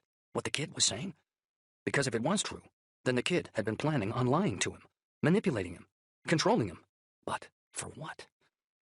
The kid pushed the lid of the attaché case away from him, letting it fall down flat now on the desk, while simultaneously removing a Glock 18 machine pistol and a fully loaded magazine from its molded foam bed. He rammed the Glock's extended magazine home. A rushing sound filled Danny's ears. I was then going to tell you that there was an encrypted file on the data stick named Khovrabova, the kid said. You know, the same as the assassinated writer. He spoke of her like she was nothing but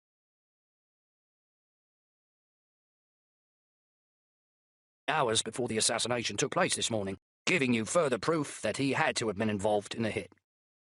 The kid flicked the selector switch on the machine pistol's slide from semi-automatic to full, giving it a cyclic rate of 1,300 rounds per minute.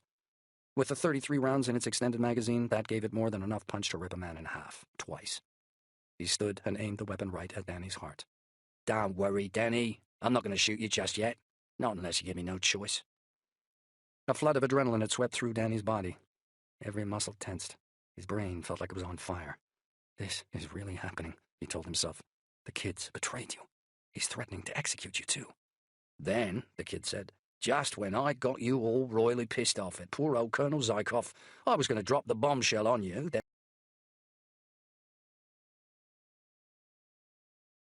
type only ever used on the secure internal operating systems of Russian governmental offices, thereby allowing me to help you reach the conclusion that the only way for us to decrypt the file would be for you to break into the Russian embassy and plug me in direct. But why? Danny's voice was cracked. He tried to swallow. Couldn't. His mouth had turned dry as cement dust. Why would you want to do that? The kid half grimaced, half smiled, like a teacher growing frustrated and bored with a child who was failing to grasp some obvious concept. Well, naturally, he said, because there really is something on Colonel Zykov's computer in the Russian embassy that I want you to help us steal. Us? Danny looked round. This room, the layout. The fact that it had reminded him of an intelligence command post. The bead of sweat he'd seen trickling down.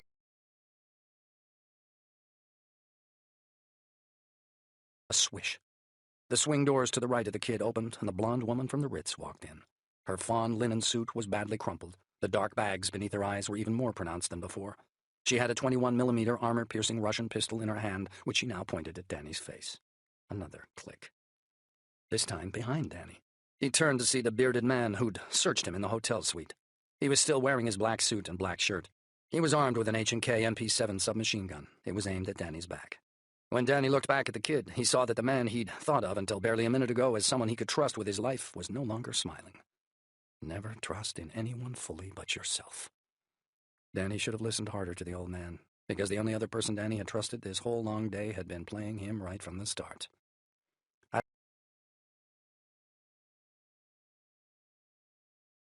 no way you're going to break into the Russian embassy and plug me into their government intranet now, right?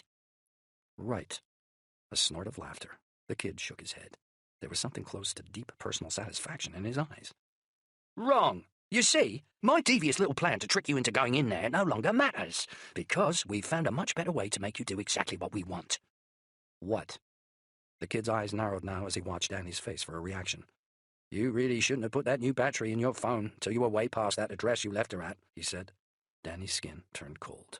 Because the second you switched your phone back on, your exact location popped up on my screen, Danny. And that's when we worked out where it was you must have dropped her off. Her? The kid watched Danny as the implication sank in. So, really, it's all thanks to you.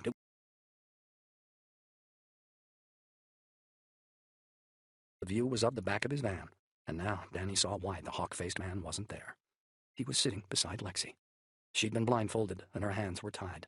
The hawk-faced man cocked his head and gazed up at the camera, filming him. He stared deep into Danny's eyes. Oh, yes, he knew Danny Shanklin was watching him now. And Danny knew he'd been right about the man all along. He did not make mistakes. On the other side of Lexi was the tall, thin, bespectacled man, now dressed in an oversized blue raincoat with his black attaché case on his lap. Danny turned to the kid. He fought every atom in his body that wanted to throw itself at him. 3 weapons were covering him. He wouldn't even get close. You son of a bitch. I'll kill you for this. The kid adjusted his grip on the machine pistol and slowly shook his head. No, Danny. You're going to do exactly what we...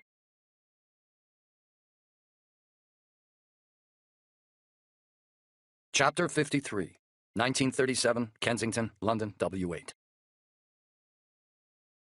The front of the Russian embassy on Kensington Palace Gardens was besieged by TV crews, as well as the furious relatives of dead British civilians and placard-bearing pro-Georgian protesters accusing the Russians of state-sanctioned mass murder. But the back of the building was quieter. No press, just police. They'd set up 2 temporary manually operated road barriers either side of the back of the row of the diplomatic buildings to control access and curtail media intrusion. The light was fading. In an hour or so it would be dark. As the deceased colonel's black Mercedes carried Danny relentlessly forward towards the westernmost barrier, he felt like he was in a submarine, drifting down helplessly into the depths. The kid. Lexi.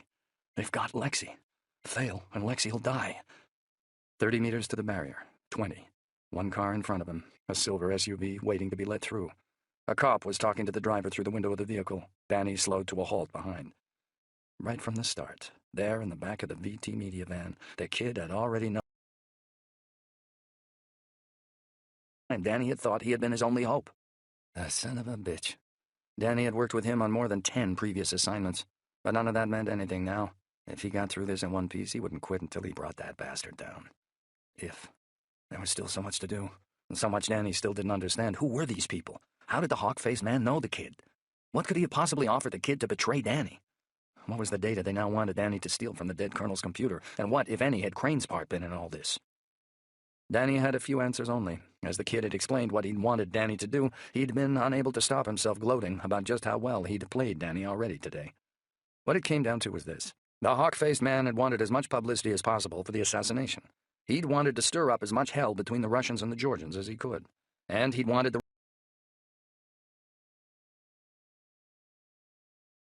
picked Colonel Zykov. But to get the media attention he wanted, he'd needed to make London panic. Meaning he'd also needed to murder these civilians, and he needed a fall guy to run. The kid had volunteered Danny because he knew he'd be able to manipulate him, and because he knew Danny was good enough to lead the police on one hell of a chase. But also because he knew Danny had worked for the Russian government before, on a hushed-up retrieval of the daughter of a minor Russian diplomat who'd gone missing in Chechnya, something the kid was now planning to publicize to make Danny's involvement in the hit all the more plausible. And so today they'd woken him up with a shot of adrenaline, and then the kid had gone zealously about his job, running Danny away from the police and out across the city. Like a fox before a pack of baying hounds. Like he'd turned Danny into a one-man blood sport, witnessed by as many TV news camera crews as the kid had been able to tip off anonymously in time. The hawk-faced man had wanted the hunt to become a global media.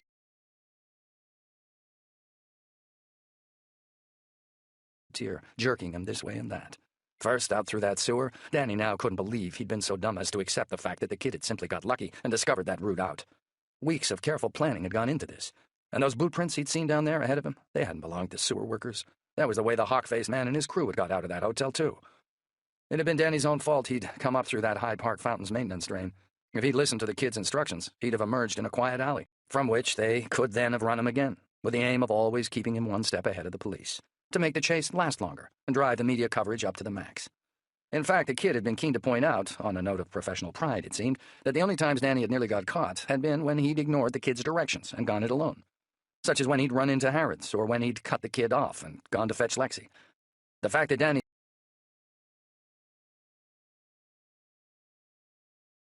man's original plan had been to let Danny get caught once the desired media storm had been generated, preferably in some violent confrontation with the police, thereby garnering yet more publicity.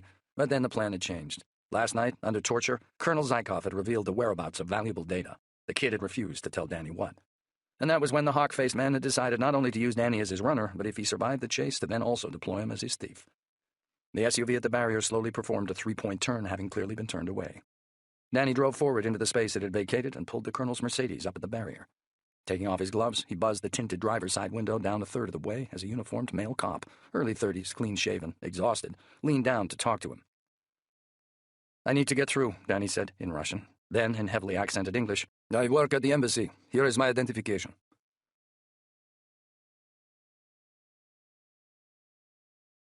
Profile to the cop, his bruised cheek hidden.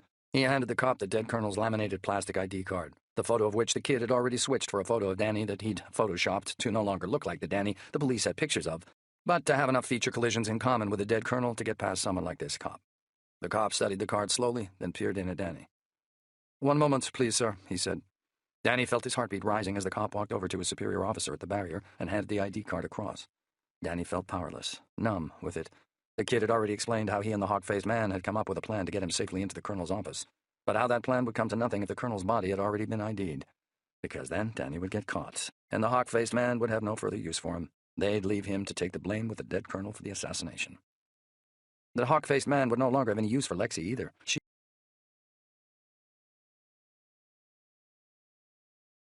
It intensified now as Danny watched the cop's superior slowly turn the fake ID over in his hand.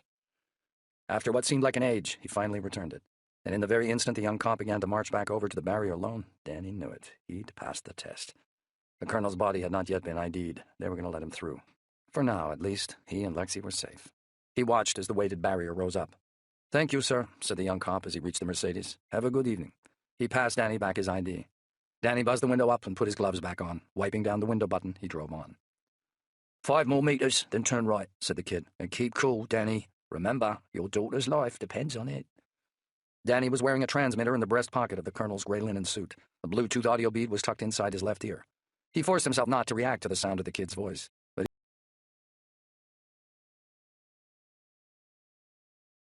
down on the kid's exposed neck. Focus. Work, he reminded himself. This is work. That was what he'd repeatedly tried telling himself from the moment he'd been taken away from that warehouse in Streatham in the back of the transit van. And as the blonde woman and the bearded man had driven him out of central London and looped round to the north. And as they'd dropped back into central London again and Danny had been transferred to the colonel's stolen car. And as they'd given him one final glance at the laptop screen showing Lexi sitting alongside the torturer to remind him of what they'd do if he in any way deviated from their plan. He wouldn't screw this up. He was going to see it through. He'd get through this and then somehow get Lexi back. He turned right, down a concrete ramp leading beneath the back of the embassy. The Mercedes radio frequency ID tag automatically triggered the security barrier at the bottom of the ramp. During Colonel Zykov's torture and under the influence of an SP-17 truth drug, convinced that he exited the vehicle, his own daughter had been about to be butchered, the colonel had been kind enough to furnish the hawk-faced man with a foolproof guide to getting in and out of the Russian embassy undetected. Danny set about putting that plan into action now.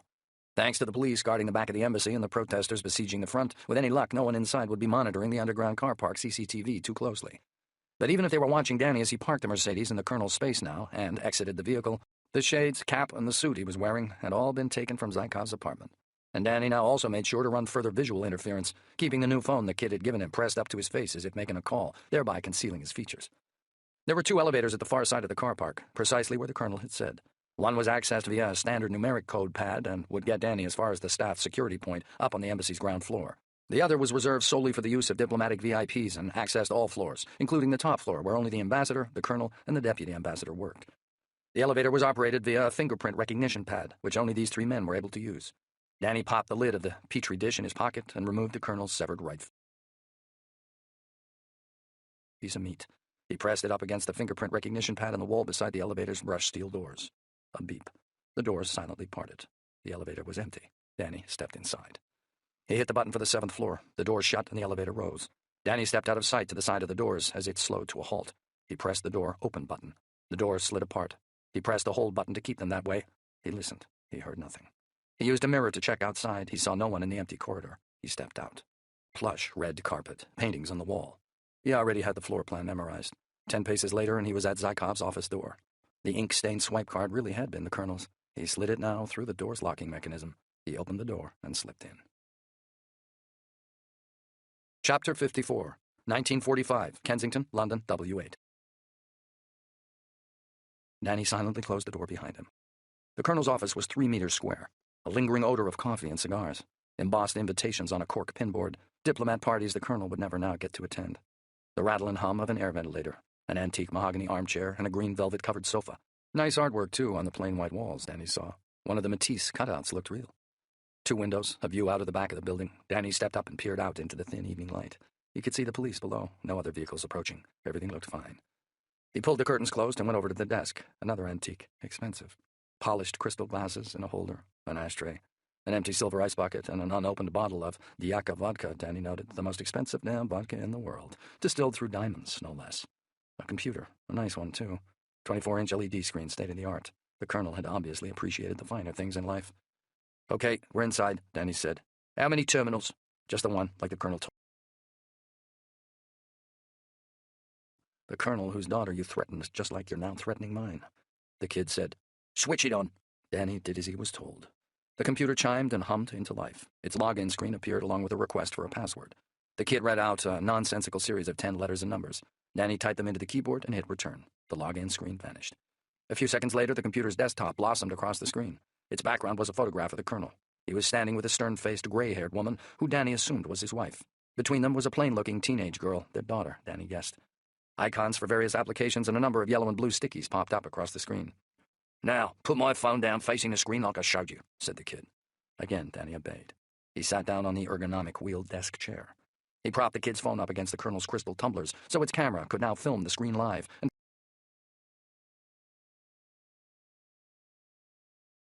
he said a few minutes later. A white rectangular icon appeared on the screen indicating that a remote device had been plugged in. The icon was labeled Aphex. Danny remembered the kid's t-shirt, as in Aphex Twin, his favorite musician, meaning the kid had just jacked into the colonel's computer via his phone's Bluetooth.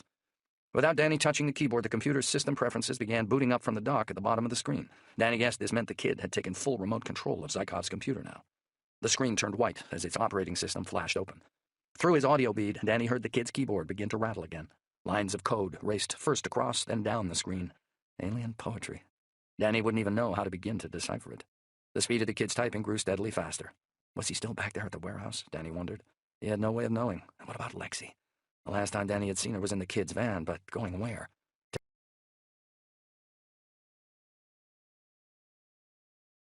With those scum. And what about Alice? What had happened to her? Christ, Danny hoped she was okay. The kid had told Danny when he'd said goodbye that the hawk-faced man would release both Danny and Lexi, so long as Danny got them what they wanted. He argued that they'd have no need to keep them afterwards, since Lexi knew nothing at all, and what little Danny did know he could not prove. Plus, if Danny went anywhere near the police, the kid had reminded him he'd get arrested. If he wanted to stay free, he'd have to go to ground for the rest of his life. A nice enough argument, but Danny didn't believe a word of it. Once he no longer needed them, the hawk-faced man would kill them both, which was why Danny had to find a way to stay needed, until he could get to Lexi. In order to be able to save her, he first needed to discover where she was. And so he watched. He listened. He waited for his chance. "Got it," said the kid. The code stopped moving. A small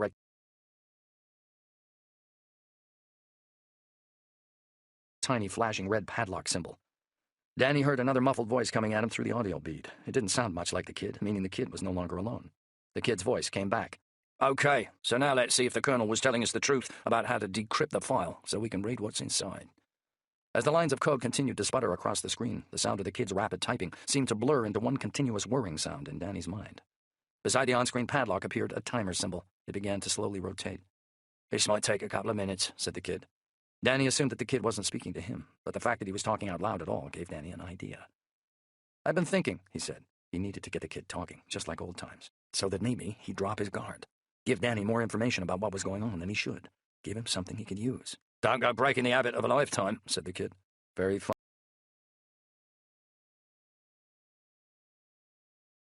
In the first place. What was Crane's involvement, in other words? Another snort of laughter at the other end of the line, the now unmistakable sound of the kid's ego swelling up.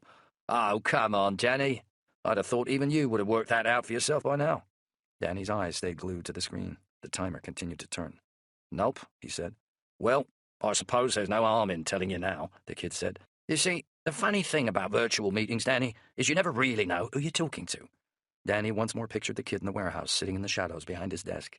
He pictured Crane's avatar in noir light, the same. "No. But that's not possible," he said. "I was working for Crane before I met you. You can't be the same person."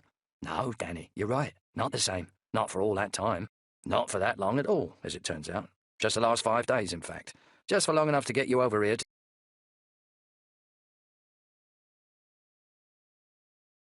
only it hadn't been Crane at all." "But what about Crane's security protocols?" Danny said. He still couldn't believe this was how he'd been duped. "My link to him has always been encrypted, completely secure." "Yeah, and it would have remained that way too if you hadn't been stupid enough to let me borrow your damn phone. Everything I needed. I hacked it from there." Danny cast his mind back 2 months, to the last time he and the kid had met up. It had been at Hong Kong Kai-Tak International.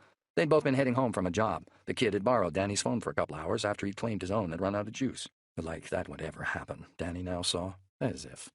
"It was pretty easy from there," said the kid. "To get into that virtual office of Crane's and clone it as well as his avatar, and then reroute your pathway through Noir Light, so that every time in the last 5 days, when you went there looking for Crane, you actually found me." No wonder Crane had been unable to track down his U.S. government contact, Danny.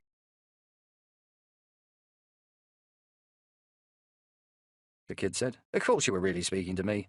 You see, as well as jacking Crane's avatar to set up the meet, We then decided, last night, to use it to stoke you up about the importance of the data stick and the card. You know, to stop you being so suspicious about them having just been left there on purpose. To help steer you here into the embassy.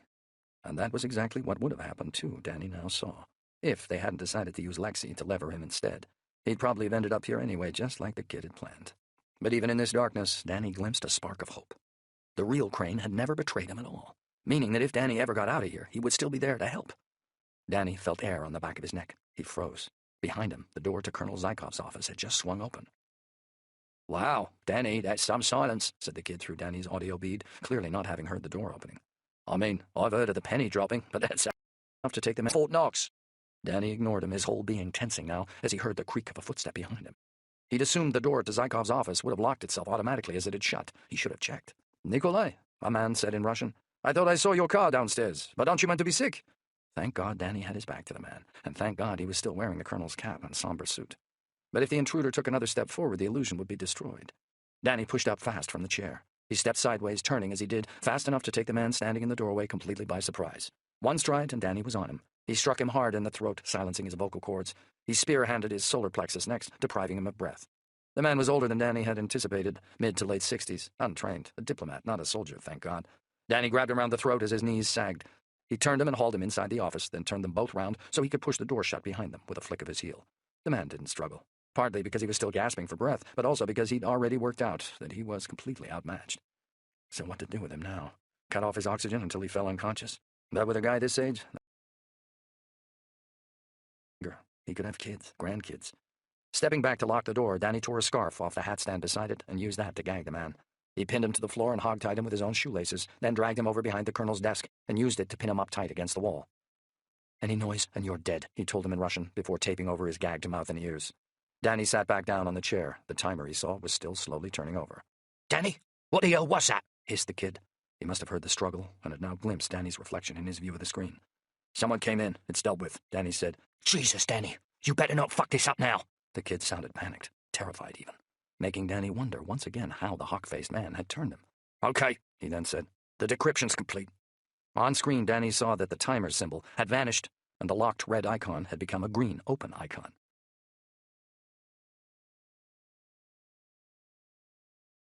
And his wife and child. Immediately, dead center, up popped file C332. "Okay," said the kid. "We're nearly out of here.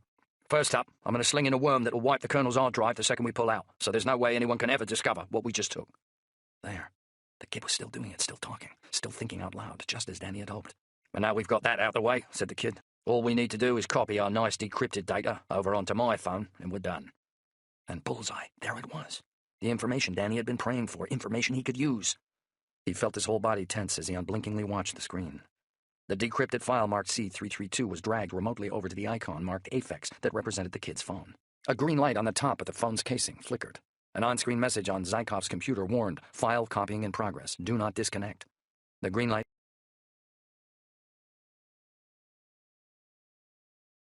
The second it did, Danny snatched up the phone and told the kid, "I'll bring it in person." And with that, he tore off the phone's backing and ripped its battery out, before the kid would have had a chance to transmit the data he'd stolen back to himself via the phone. Leaving me still useful, Danny thought, getting up now as the bright colors of the colonel's desktop melted and died into impenetrable black as the worm set about its dark work. But much more importantly, he was thinking, as he slipped the phone into his pocket and headed for the door, keeping myself useful keeps Lexi indispensable too. Meaning now I've just got to find a way of getting her back. Chapter 55, 2002, Kensington, London W8. Danny exited the Russian embassy the same way he'd got in, down through the VIP elevator and then back out onto the street in the dead colonel's murk. The same cop who'd raised the barrier to let him through the first time did the same again now, waving him on. Danny headed straight for the address in Kensal Rise, north of Notting Hill, where the blonde woman had told him she'd be waiting. He passed by plenty of uniformed police on his way, but no more roadblocks, and none of the police flagged him down. The manhunt, it seemed, for the time being, had halted, at least while their quarry had gone to ground. Danny kept the car radio switched on to a BBC rolling news service. Views on where he and Lexi had vanished to were currently split between theories of him still being at large in London or having already somehow escaped the city or even having fled abroad. Various so-called experts were speculating on who else he might have been working with. And of course there were stories, many terrible, moving stories, of the civilian dead and their grieving relatives. Meanwhile, the Russians were continuing to deny any involvement in the assassination of the Nobel Prize-winning writer. The UN General Secretary had described the assassination and massacre as a announced that no expense or effort would be spared in hunting Danny Shanklin down. It was estimated that over 700 million people worldwide had watched Danny run, a statistic that made him feel physically sick. The BBC's latest breaking news was that the SAS had now fully occupied the Ritz and cleared it of any further terrorist threat, and that a body had been recovered from the room from which the shooting had taken place. Breaking news, as in information that had only just been made public right now. In other words, when the kid had earlier used Crane's avatar in Noirlight to tell Danny that the Colonel's body had already been recovered and its cause of death by natural causes established, that had just been more bullshit, to convince Danny of the plausibility of the data stick and card having been left behind accidentally. After a 30-minute drive, Danny reached the address the blonde woman had given him, Mostyn Gardens, a terraced street in a quiet residential area. The sky was gray and darkening. The transit was waiting for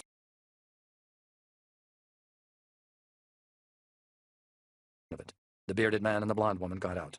"Give me the phone," the blonde said as Danny walked towards her. The bearded man had positioned himself 6 feet away from her. He'd made sure to leave the long dark coat he was wearing open enough to ensure that Danny could see the machine pistol, fitted with a sound suppressor gripped in his hand. He clearly wanted there to be no doubt in Danny's mind that he could shoot him dead right here, right now, and none of the civilians sitting at home in these houses watching their TV shows and eating their suppers would ever even know. "First, I see my daughter," Danny said. It was a gamble, that they wouldn't kill him, not until they knew he actually had the phone on him, and not until they'd checked he hadn't somehow corrupted the stolen data. "Suit yourself," said the blonde. No emotion, nothing. Danny may as well have been debating the price of some piece of junk up for sale on eBay.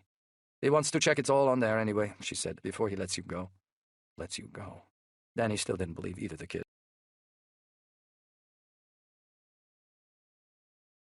Old metal floor. He had no choice.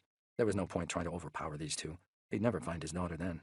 The best he could hope for now was that they actually would take him to Lexi, and not to some other location where they'd take the phone from him and check its data was intact before executing him. So long as he got to Lexi, he might still just figure out a way to get them both out alive. Not might, would, he corrected himself. Because he couldn't just hope, he had to believe. They slammed the transit doors shut, locking him inside. The transit engine rumbled into life and drove away. There in the darkness, Danny tried not to think of all the things that could now go wrong. He concentrated instead on clearing his mind, on readying himself for what was to come. He knew that when an opportunity did arise to save his daughter, he would only get one shot. One shot. He tried to think of the future, but he felt himself dragged into the past. Chapter 56. 7 years ago, North Dakota. A ripping of duct tape, a hissing of air, a buzzing noise inside Danny's skull. Nonsensical words flowed from his bleeding tongue. He couldn't look at Jonathan and Sally. He would not look. His skull jarred. It snapped back, struck. It jarred again. Purple and red flashes blossomed and died before his eyes. More pain. The stranger was staring into his eyes. "Where is—" the stranger began to say. "Cover." Danny's tongue wouldn't frame the words. The stranger relaxed his hold on his jaw. "Kill me!" Danny screamed it. He wanted death. He wanted to be dead like Carl Bane. He wanted the top of his skull blown off. The stranger tightened his grip. "First, tell me where she is." "Go." The second the stranger released him, Danny bit at his gloved hand, then spat at him. A gobbet of blood and drool slipped from his torn lower lip. "Fuck you." The stranger punched Danny's head back and watched it loll forwards again. He walked to the table and picked up the blood to a Y.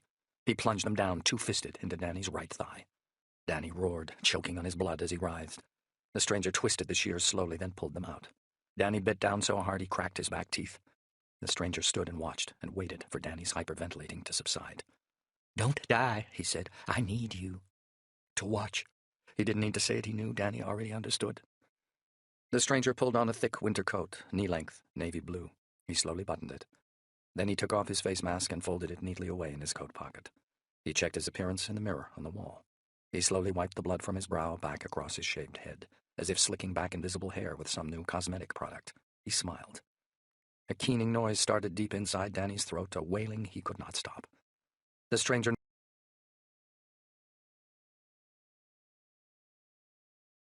He watched the stranger instead of what was closer, instead of what was over there.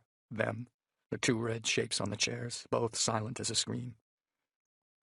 The stranger vanished from his line of sight. Footsteps crossed the floorboards. A click. The cabin door creaked open. A blast of chill wind raked across the sweat on the back of Danny's neck. His head lolled again. A pale shaft of winter daylight stamped itself onto the wooden floor. Blood. There was so much blood. Danny prayed he was actually dying, that he'd been in a crash, that he'd imagined all this, that he was in a coma, that he would soon be dead, but that Sally and Jonathan were both somehow still alive. He begged God to let him take their place. The door slammed shut, and he was alone. Only not alone, because they, Sally, here with him. Sally's dead eyes stared back at him. The stranger had cut off and removed her left ear. Danny could not look at his son. A coldness filled him then, as if he were no longer made of flesh and blood, as though he were made of stone. But looking away, he saw the photograph of Lexi holding Jonathan as a newborn, and he remembered his son alive. He remembered the first time he'd walked and stumbled into Danny's outstretched arms. He remembered the love that still burned for him and Sally, and Lexi. He remembered her. He would not let the stranger take Lexi from him, too. The knife. He reached for it. Nothing. He twisted and turned. Then something, wedged up tight against the wooden strut of the chair back. A blade. He gripped it, turned it, slitting his finger to catch it, then dragged it nearer, snagged it between his fingers, and finally raised it upwards, then round, pinning its grip tightly between the cups of his bleeding palms. The tip of the blade snicked the duct tape that was binding his wrists. He started to saw. Sally's dead eyes watched him, begging him as he finally cut through the tape binding them and tore them free. He still had the knife gripped in his right hand. He slashed through the duct tape securing his torso to the back of the chair. He severed the noose binding his ankles. When he tried to stand, he nearly fell. He sliced through the tape binding his knees to the chair. Then he stumbled forwards, free. He checked Sally and Jonathan, robotically, without hope. He was too late. He did not look at them again. He focused on the living, on Lexi. The stranger was hunting her down in the snow. He used strips from one of the shirts Sally had hung up by the fire to dry the night before, to bandage his waist and tourniquet his right thigh. The killer had aimed carefully with the shears. He had not severed any arteries. He had not wanted Danny to quit his game yet. Danny dragged himself to the front of the cabin. He slumped against the wall between the closed door and the windows to its right. He moved the curtain fractionally aside and wiped.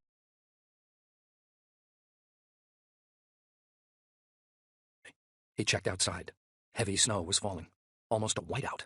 Only one set of fresh boot prints was now visible leading away from the cabin, the stranger's. Danny prayed that Lexi's and his own would also have been obliterated out in the woods. His cell phone was no longer where he'd left it, on the bedside table. Sally's was gone too. He snatched up his Bowie knife from the floor and hurried out into the cold. 20 meters from the cabin, and Danny felt his strength failing. Blood trickled down his thigh, leaving tiny red splashes in the snow. With each step forward, he felt his leg getting heavier. It wasn't hard to find the stranger. He saw him 30 meters away through the trees. He was shouting, to himself it looked like, when Danny first spotted his blue coat in amongst all that white. But then Danny realized where the stranger was standing, beneath a treehouse. He wasn't shouting, he was calling out. He was telling Lexi to come down. Danny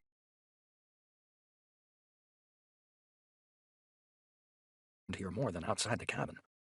Danny's boot prints must have been visible enough for the stranger to have puzzled over before working it out. So long as the stranger didn't turn round, he might not see Danny until it was too late. But Danny's movement was sluggish. He stumbled and fell twice. He was only saved by the wind from being overheard. 20 meters to go. Between the gusts of wind and the shocking hisses of his clothing on the brambles he was edging past, Danny caught snatches of what the stranger was telling Lexi. "They asked me to come out and get you. They're all waiting for you inside by the fire." Lexi shouted something back. Danny didn't catch what it was. 15 meters. Danny saw the blood on the stranger's gloved hands then. He was gripping the Browning pistol behind his back. The blood slicked back on his scalp as well. Perhaps Lexi had seen it too. Perhaps that was why she was refusing to come down, because she...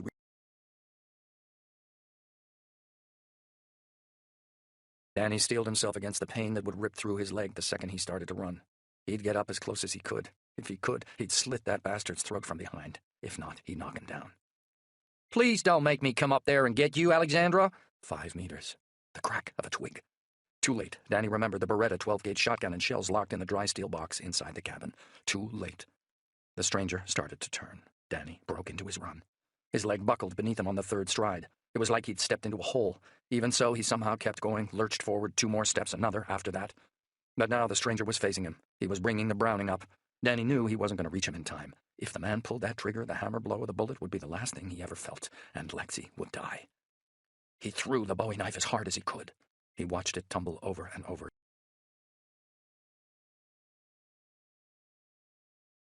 Danny saw that the knife blade had lanced deep into the stranger's shoulder, just to the right of his neck, where his coat collar had slipped to one side.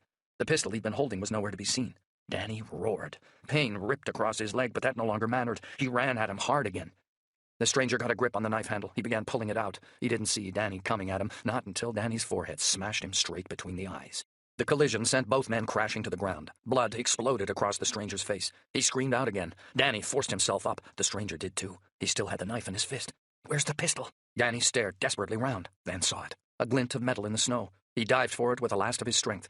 The stranger was already running by the time Danny reared up and turned. A rush of motion between the trees. Danny fired once, twice. The gunshots echoed through the wood, but the stranger didn't stop. He ran on. A crackle of branches.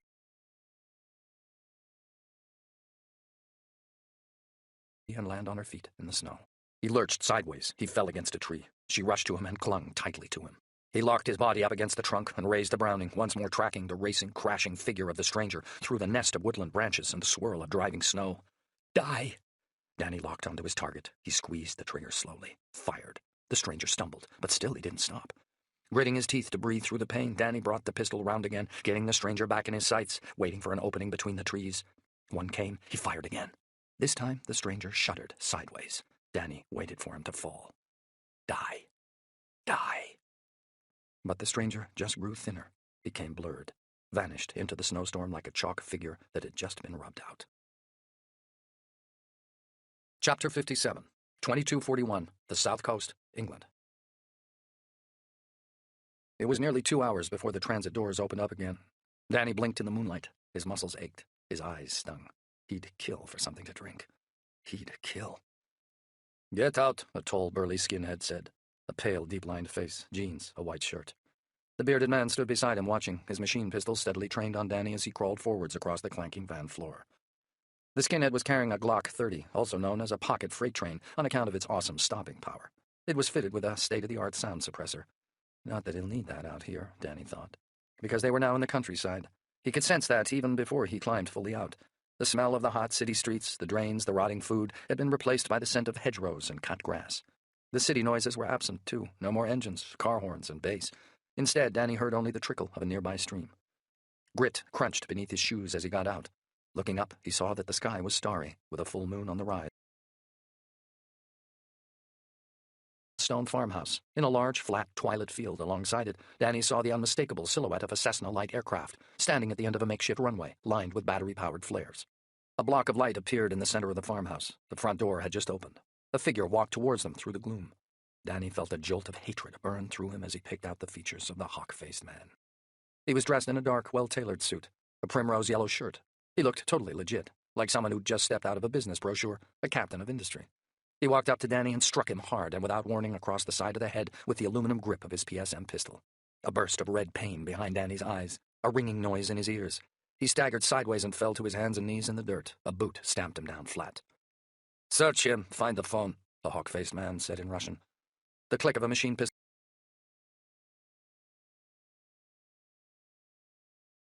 But instead, he felt himself being pinioned to the dirt, then frisked. They found the kid's phone in his suit jacket pocket. They took it. They didn't bother to check his shoes. "Take him inside to the girl," the hawk-faced man said. Lexi. Danny's dread dissolved into relief. So she was here, meaning this wasn't over yet. He swallowed down the hope that flared inside him as he jerked upright. He sagged, feigning semi-consciousness. The less strength they thought he had now, the better chance he'd have. The huge skinhead hauled Danny up towards the farmhouse. The hawk-faced man and his bearded foot soldier followed, their weapons locked on Danny. A flag-stoned hallway, cold, a smell of burnt food. A lamp on a plain wooden table beside a plain wooden chair. 2 bodies on the floor. A man and a woman, early 50s, civilians. Probably the owners of the farm, Danny guessed, sickened by the way they'd been dumped there like so much trash.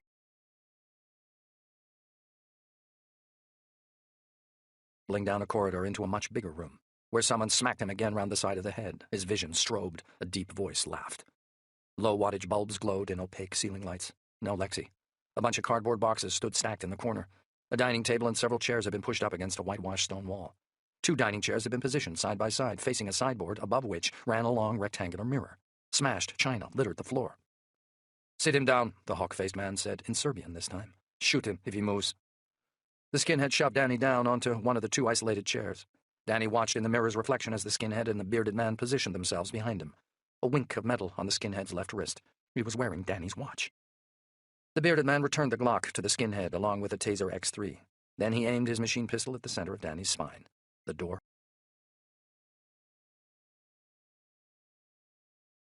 Face and body, no bruises on her face, no blood, no torn clothing. Relief surged through him. So they'd not harmed her yet. The blonde woman marched in behind her, armed with a Russian pistol. Lexi tried to rush to Danny. The blonde woman wrenched her back by her hair. Danny's fists closed. He nearly went for her then, but if he did that, he knew they'd both be dead. He forced his body to become still as a rock. The blonde woman pushed Lexi down onto the chair to his right. "Don't look at each other. Don't speak," she said. Lexi's chair creaked. Danny felt her there, shaking with fear. The hawk-faced man was blocking his view of the mirror, but he guessed she must have already seen the two men standing behind them, as well as the weapons they held. The kid sauntered in. He nodded at Danny nonchalantly and smiled, like they were just two old buddies who bumped into each other in a bar. Danny wanted him dead. Wanted it.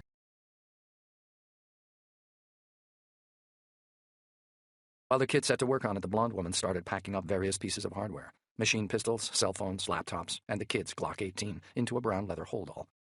She reached out to take the Russian pistol from the hawk-faced man. He let her, but when she tried the same with his PSM, he waved her rudely away. The hawk-faced man watched the kid working the phone. Danny checked the mirror's reflection. The two men behind him were still watching. Their weapons were still locked on. Time. Danny felt it slipping through his fingers then, fast running out. Patience, he told himself. Watch and wait. Another pulse of adrenaline, of hatred, rushed through him as the tall, bespectacled man in the ill-fitting suit walked in. He stopped and stared at Lexi and Danny in turn through his watery brown eyes. He put his black leather attaché case down on the dresser and opened it. Danny glimpsed its contents reflected in the mirror. Scalpels, syringes, needles. His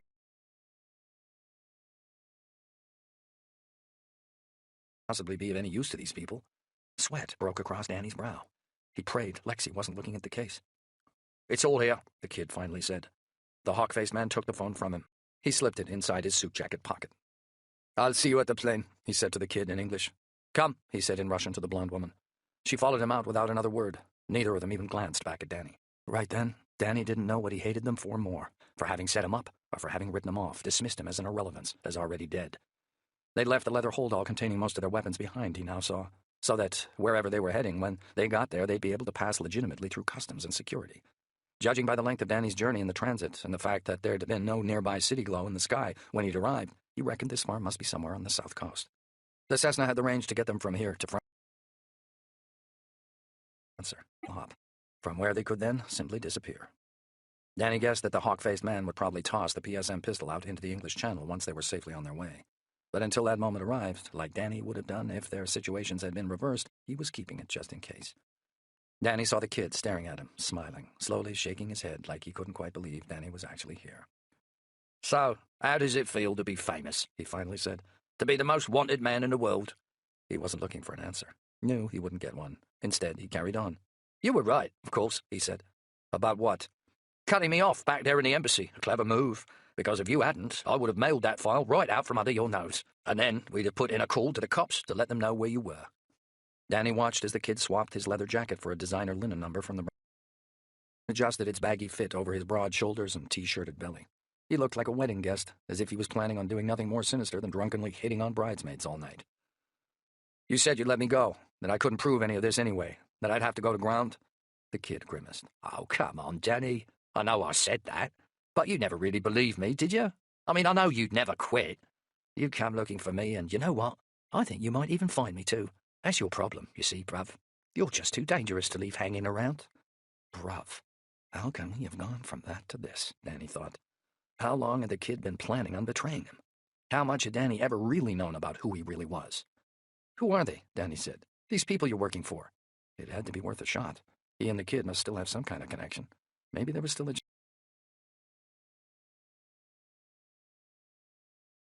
Folding his arms and staring down at Danny. "Who says they're not working for me?" Danny remembered the terror in the kid's voice when that man had stumbled in on him in Colonel Zykov's office and the op had nearly been blown. Oh, the kid was working for the hawk-faced man, all right, and not the other way around. "Why are you doing this?" Danny said. "For money?" The kid smiled. That old smile. The same one that used to make Danny want to smile too. "I'm not even going to try justifying myself to you, Danny," he said, "because you'd never understand. And besides, none of that's important anymore. All that really matters now is that you've lost." God is a programmer. It had been written right there on the kid's arm all along. Power. A bunch of code to manipulate. A game played with real flesh and blood. Was that all this really was to him? Just the same as killing had been for the stranger who'd come that day.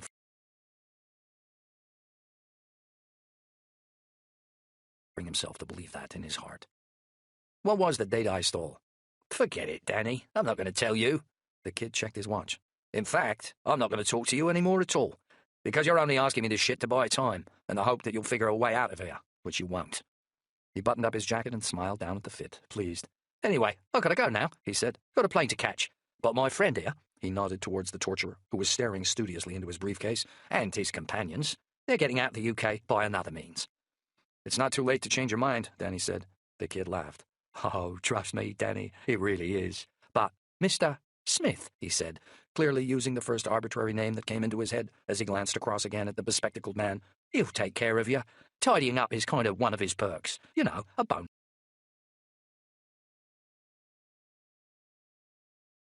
Lifeless and cold. But not yet. Wait, he told himself. Wait till the kid's gone. Then it'll just be you up against the three of them, with possibly only two of them armed. As the kid turned his back on him and walked out of the room, Danny swung round and stared deep into the torturer's eyes. Dead eyes. Loveless eyes. Eyes that sparkled now with excitement at the thought of causing pain. Danny had stared into eyes like those before. Chapter 58, 2254, the South Coast, England. The torturer blinked first. He looked down into his attaché case at the metal inside and started to hum. Danny started shaking. The chair he was sitting on creaked. The torturer looked up sharply. A thin smile played across his lips. He thought he could see fear and surrender flashing in Danny's eyes. The second the torturer looked back to his case, Danny's eyes switched back to the reflection, to the bearded man.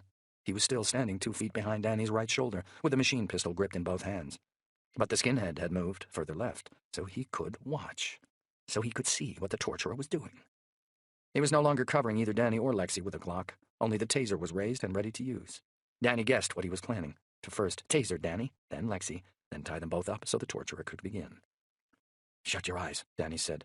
What? A noise, not a word, hissed out through Lexi's lips. "Just do it," Danny said, his hands closing in on his belt. Even though they'd made him change into the dead colonel's suit before setting out for the embassy, they'd not... He said, "No matter what you hear." The torturer looked up again, cocking his bald, pale head like a dog that had just had its interest snagged by some low-frequency sound. He stared at Danny, trying to read him. Danny locked eyes with him, holding his gaze, so the torturer wouldn't look down and see his hands move. But it wasn't only the torturer's watery brown eyes Danny was seeing now. It was the eyes of the hawk-faced man, and the eyes of the man he had fought and defeated outside the school chapel. It was the eyes of the man who'd come hunting for him and his family in the woods. Danny was staring now into the eyes of everyone who'd ever come to hurt him and his. He saw the comprehension dawning on the torturer's face then. When he'd watched Danny shaking earlier, he'd been mistaken, he was now realizing. It wasn't fear and surrender he'd seen in Danny's eyes. It was retribution. It was death. Danny rose, spinning clockwise out of his chair. As he pirouetted on his right foot, he tore the... But this now cutting. It was made of tomahawk steel, a combination of high and low carbon, flexible enough to bend inside the belt, but vicious hard when straight. The bearded man never saw it coming. Danny completed his turn, a move he'd practiced 1,000 times before, in less than half a second. He slashed the blade backhanded across the bearded man's throat. It cut clean through his windpipe and carotid. A red jet of arterial spray burst out, hitting Danny in the face. Danny's turn had brought him round in between the bearded man and Lexi, his intention being to shield her with his body in case the man fired. But this now put him in a position to seize the bearded man's right wrist and drive it into a lock to ensure the machine pistol was also now pointing down. The skinhead had meanwhile had a chance to react. He was raising both the Glock and the taser up to fire, but he was over-adrenalizing. His finer motor movements were fractionally out of whack, enough to leave him momentarily off balance and totally exposed. Danny stabbed him fast in the face, through the mouth, to the back of the throat. The blade skittered and glanced off his teeth. Danny brought it back in a piston movement and stabbed him again, this time through his right eye socket into his brain. He felt the blade tip catch and scrape on bone. The skinhead slumped sideways to the ground as Danny withdrew into his spurting throat again, then threw him, dead, aside. A flash of movement to Danny's right. The torturer was breaking for the door to warn the others. "Keep them shut!" Danny shouted at Lexi, heart thundering now as he snatched up the fallen Glock. He grabbed her and carried her over his shoulder across to the open doorway through which the torturer had run. By the time Danny spotted him, the torturer was already halfway down the corridor that led straight on into the front hall. Danny twisted Lexi to face the wall and pushed her down. Then he turned, slipping the blade into his jacket pocket. He brought the Glock up in a double-fisted grip, locking his entire body as he aimed. He caught his breath, making sure to compensate for the added weight of the sound suppressor as the torturer reached the front door. Exhale. He double-tapped the trigger. A tock-tock noise. Heavy recoil. He'd been aiming for the torturer's thigh. He wanted him alive, but the first round missed him entirely, slamming into the doorframe just past his right knee. Straight into his lower back. The torture was slammed forward into the farmhouse door, like he'd been hit by a freight train, just like the Glock ad said. Danny ran to him, keeping the Glock trained on him. No need. The torturer's spectacles were smashed, lying in a widening pool of blood already seeping out across the flagstones. He was still alive, but only just. He was crying out in Russian and German. Danny checked the entry wound on his back. It had smashed right through his spine. Danny searched him for weapons, found nothing. Then he heard the low growl of the Cessna starting up outside. His instinct told him to run back and get the machine pistol off the dead bearded man. He'd have a better chance with that of shooting out the plane's engines before it got into the air. He ran to Lexi instead. He couldn't leave her here among the dead. He lifted her up in his arms. Her hair was spattered with blood. But even now she kept on doing what he'd asked. Her eyes were still clamped tight shut. "It's okay, Princess. I'm getting you out." He raised her onto his shoulder and just out through a kitchen and on through an unlocked back door. He staggered with her into the warm night air. The plane's engine was rising in pitch, preparing for takeoff. The runway was on the opposite side of the building from where Danny now crouched beside Lexi in the inky blackness of a bramble patch. "Don't move," he said. "I'll be back." He could hear the aircraft engine reaching its climax. It had to be starting its run. He cornered the building at a sprint, just in time to see the Cessna building up speed across the uneven ground. He targeted a point 2/3 of the way along the runway and ran towards it. He slowed as the plane drew level and raised the Glock with both hands. He took aim, the front sight wavering. Sweat or blood trickled down his brow. It was too far away, he knew it, but still he squeezed off a shot, then another and another after that. With zero wind, totally relaxed, out on a range, it was possible he might have made it, but he missed. As he watched the plane rising into the air, he saw the hawk-faced man look out from the cockpit window. Maybe he'd glimpsed Danny there, or he'd even caught a trace of some residual muzzle flash that the sound suppressor had failed to conceal. Danny would never know for sure. But for an instant, he thought their eyes met. And in that, the hawk-faced man a promise. He'd come find him. He'd not rest until he had. Then the plane was gone, into the night. Danny turned and ran, not towards Lexi, but to the front door of the farmhouse, behind which the torturer lay dying. He squeezed the Glock tight in his right hand. In his left, he gripped the belt-buckle knife. It was time to find out exactly who Mr. Smith was and what it was that he knew. Wednesday. Chapter 59. West Wales. 5 days had gone by since Danny had loosed off those shots at the Cessna and missed. He and Lexi were now 300 miles away on the west coast of Wales. Danny looked up from the contents of the torturer's wallet he'd been sifting through at the kitchen table and gazed out at Lexi through the holiday cottage window. She was sitting cross-legged in khaki slacks and a red hooded top in the overgrown front garden, using a sharp stone to draw on a broken roof slate. Beyond the garden wall, a deserted dirt track meandered up through a rocky valley towards the rugged hills and grey sky. After Danny had finished with the torturer at the Sussex farmhouse, he'd fetched Lexi from where he'd hidden her behind the bramble patch and taken her to the transit.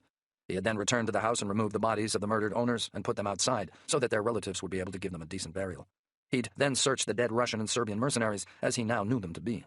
He'd got his watch back off the skinhead. Luckily, it hadn't been broken in the fight. He'd collected up their bags and possessions, stowing these items in the back of the transit. He'd left their bodies inside.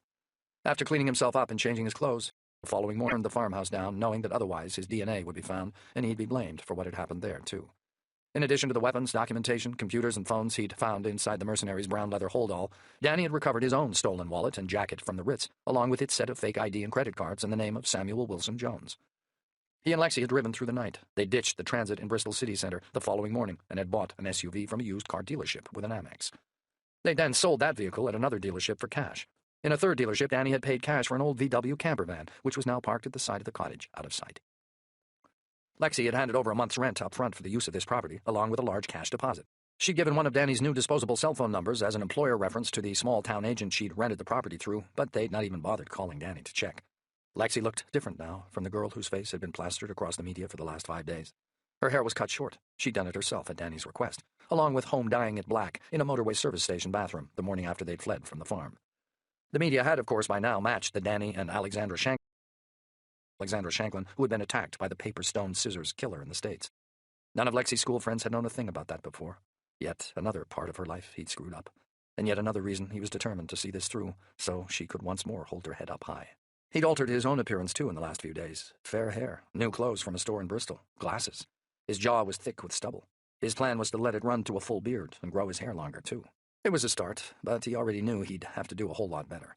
Every airport and cross-border facial recognition system across the world would have been programmed with his features.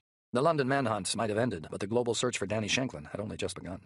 Colonel Nikolai Zaikov's mutilated body had eventually been ID'd through dental records 2 days after the assassination and massacre had taken place. Danny's work in Chechnya for the Russian government had now been leaked to the press by the kid. It was still assumed that had fought outside the school chapel had claimed he was the only person still being hunted in connection with the Mayfair atrocities. The Russian government continued to deny all involvement. They had issued a statement that Colonel Zykov had recently been seeing a psychiatrist for chronic depression, and that an internal investigation had also now revealed connections between him and certain illegal clandestine nationalist organizations and certain already imprisoned Russian billionaires. Zykov, in other words, had been officially disowned. They'd denied any knowledge of Danny, too. Meanwhile, the diplomatic storm triggered by the assassination was whipping up into a hurricane. Russian and Georgian troop reinforcements were mobilizing around South Ossetia and Abkhazia. European stocks and currencies were sliding on the fear of regional destabilization, as well as the renewal of terrorist attacks in the West. The hawk-faced man could not have scripted it better if he tried. Except for one thing. Danny Shanklin was still alive. He looked back at Lexi. She'd finished the slate she'd been drawing on and now placed it on the grass at the end of a row of other slates. Each had different designs on them. Some were patterns made up from combinations of Celtic symbols, taken from a book of Welsh history the cottage's landlord had left along.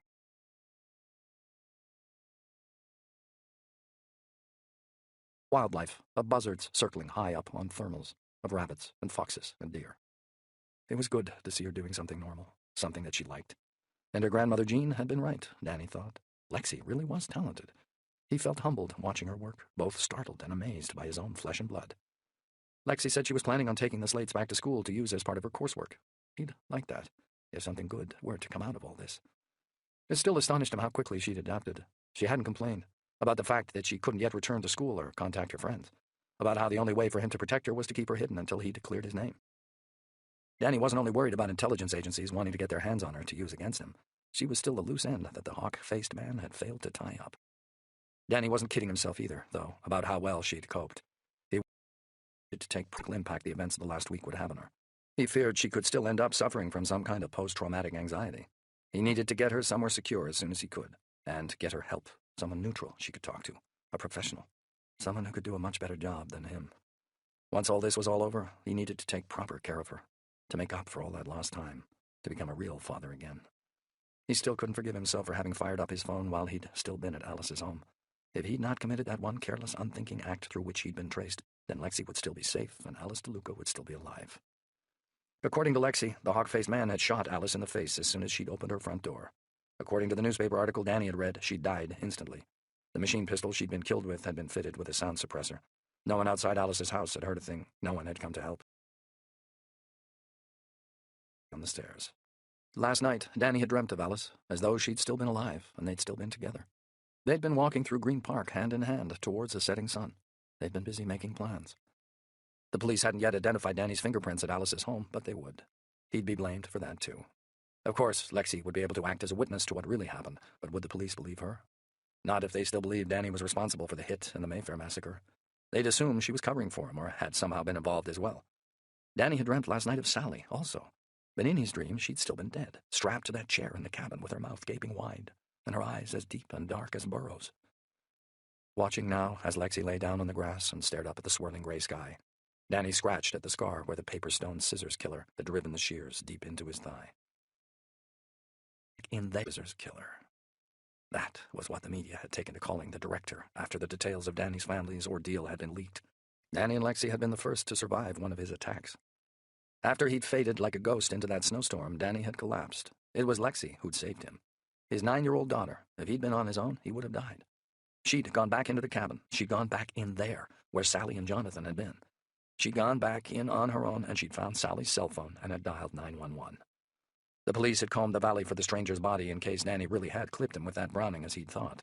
But they'd found nothing. Forensics had gone over the cabin and the stranger's abandoned car, but they'd turned up nothing. Danny and Lexi had been offered protection after that, a new beginning. But Danny had taken his daughter away to California instead, to a rented apartment in Santa Monica. He hadn't wanted anybody's protection. He hadn't wanted anyone near them. He'd gone there to look after his little girl. But what he'd done instead was collapse into drinking and pills. Time had passed. One day Sally's mother, Jean, had come to stay. Or at least she was gone, and Lexi with her.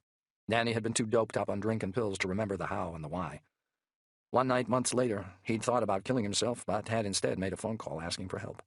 It had been the first step on the long road to getting himself well again, a road he knew he'd one way or another continue to walk, most likely for the rest of his life. 2 years after Sally and Jonathan had been murdered, the FBI began to theorize that their killer must already be dead. The director had never surfaced again, or at least not in the way he'd done before. No more paper, stone, scissors. No more tortured mothers and children. No more executed fathers who'd first been made to watch. Danny did not believe the FBI were right. Not in his heart. Not for a second. He'd hired one of Carl Bain's best men, an FBI investigative profiler who'd recently retired. He put him on a retainer to keep trying to fit the pieces together, to cross-reference any and all convictions that had occurred since the time of the attack on the cabin, in case the stranger was not attacking because he was already doing time, to search for similar murders abroad and at home, to never stop looking. So far, there'd been nothing. But one day, private property, a movement caught his eye. There in the distance on the dirt track road, a vehicle was coming their way. Danny quickly got up. He took the Glock 30 from the locked drawer of the desk in the corner of the room. He'd disassembled the other weapons he'd brought from the farmhouse and had buried them up in the hills so that they could never be used to link him to the murders at the farm or at Alice's. He'd destroy this weapon too before he left here, but not until he knew he was safe. He checked the window again. The vehicle, a black Land Rover, it looked like, was coming closer. It would have passed the no through road private property sign by now. It was not slowing down. Chapter 60. West Wales. As Danny hurried for the side door of the cottage, he watched Lexi waking from her daydream with a start. She must have heard the Land Rover pulling up on the rough dirt turning circle just beyond the garden wall. By the time the vehicle's door slammed shut, Lexi was already on her feet, staring at the giant of a man coming towards her. He had shoulders not quite as wide as a truck, thick dark hair scraped back in a ponytail, and a long shovel of a face which tapered down into an unkempt and prematurely silvered beard, making him look a little like a werewolf and a lot like someone you'd cross any road to avoid. He was dressed in a bespoke black suit, black leather shoes, pale blue shirt, no tie. All of it Armani. The curling tip of a green flame tattoo showed just above the collar line of his tree trunk of a neck. A large platinum and diamond-encrusted ring glistened on his left index finger, big enough to make a street thief's eyes bulge with the desire, not that even a crackhead would be dumb enough to think they could steal it from this particular man and live to tell the tale. His dark eyes sparkled like wet pebbles in the sun, locking on Lexi as he marched up to her and stopped. "You must be Alex's mother," he said. His accent was Russian. Lexi's eyes widened with fear. Her knees began to sag. "It's okay." Danny stepped up beside her and put his arm around her. He'd left the Glock inside when he'd seen who'd got out of the car. "He's a friend. He's here to help." "My name is Spartak Sidarov," the man said, not taking his hooded eyes off Lexi. He leant towards her, deliberately lowering his height. "I met you once before, when you were much younger. When your mother was still alive. You look like her." He gave Lexi a lopsided smile and gently placed his hand on her shoulder. "Apart from your hair, I think," he said, "which I imagined was your father's idea." Lexi exhaled, smiling as she did, largely, Danny guessed, from relief. Spartak turned to Danny. "And so, by the devil's poisonous shit, this is what a man with $1 million price tag on his head looks like." "It's good to see you, too," Danny said. Spartak's face split into a grin. "Come here." He bear-hugged Danny so hard the air hissed from his lungs. Danny forced a smile as the big man released him, and not just him, he couldn't stop himself from thinking about the kid, about how he'd betrayed him, about how he'd never even seen it coming. He thought about the old man, too, about his advice. Never trust in anyone fully but yourself. And yet, here he was, already doing the opposite. Because he had no choice. Because he'd known Spartak longer than anyone. And because he needed backup for what he was planning to do next. And not just Spartak, either. He'd need to find a new techie to replace the kid, and of course, he somehow needed to reestablish safe contact with Crane. "I guess you two need to talk," Lexi said. Danny nodded.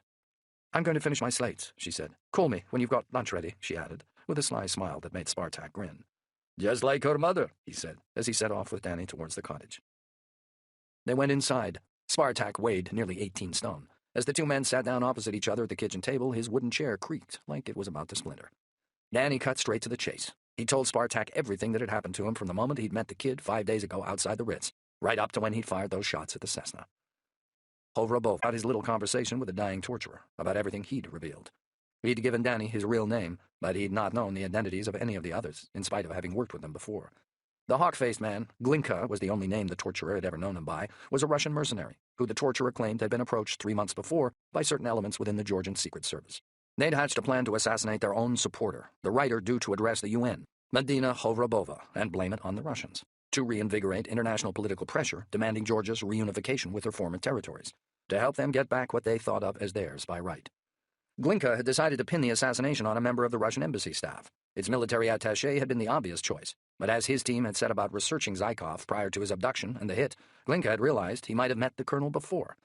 When he had come face-to-face with Zykov on the night before the assassination, his suspicions had been confirmed.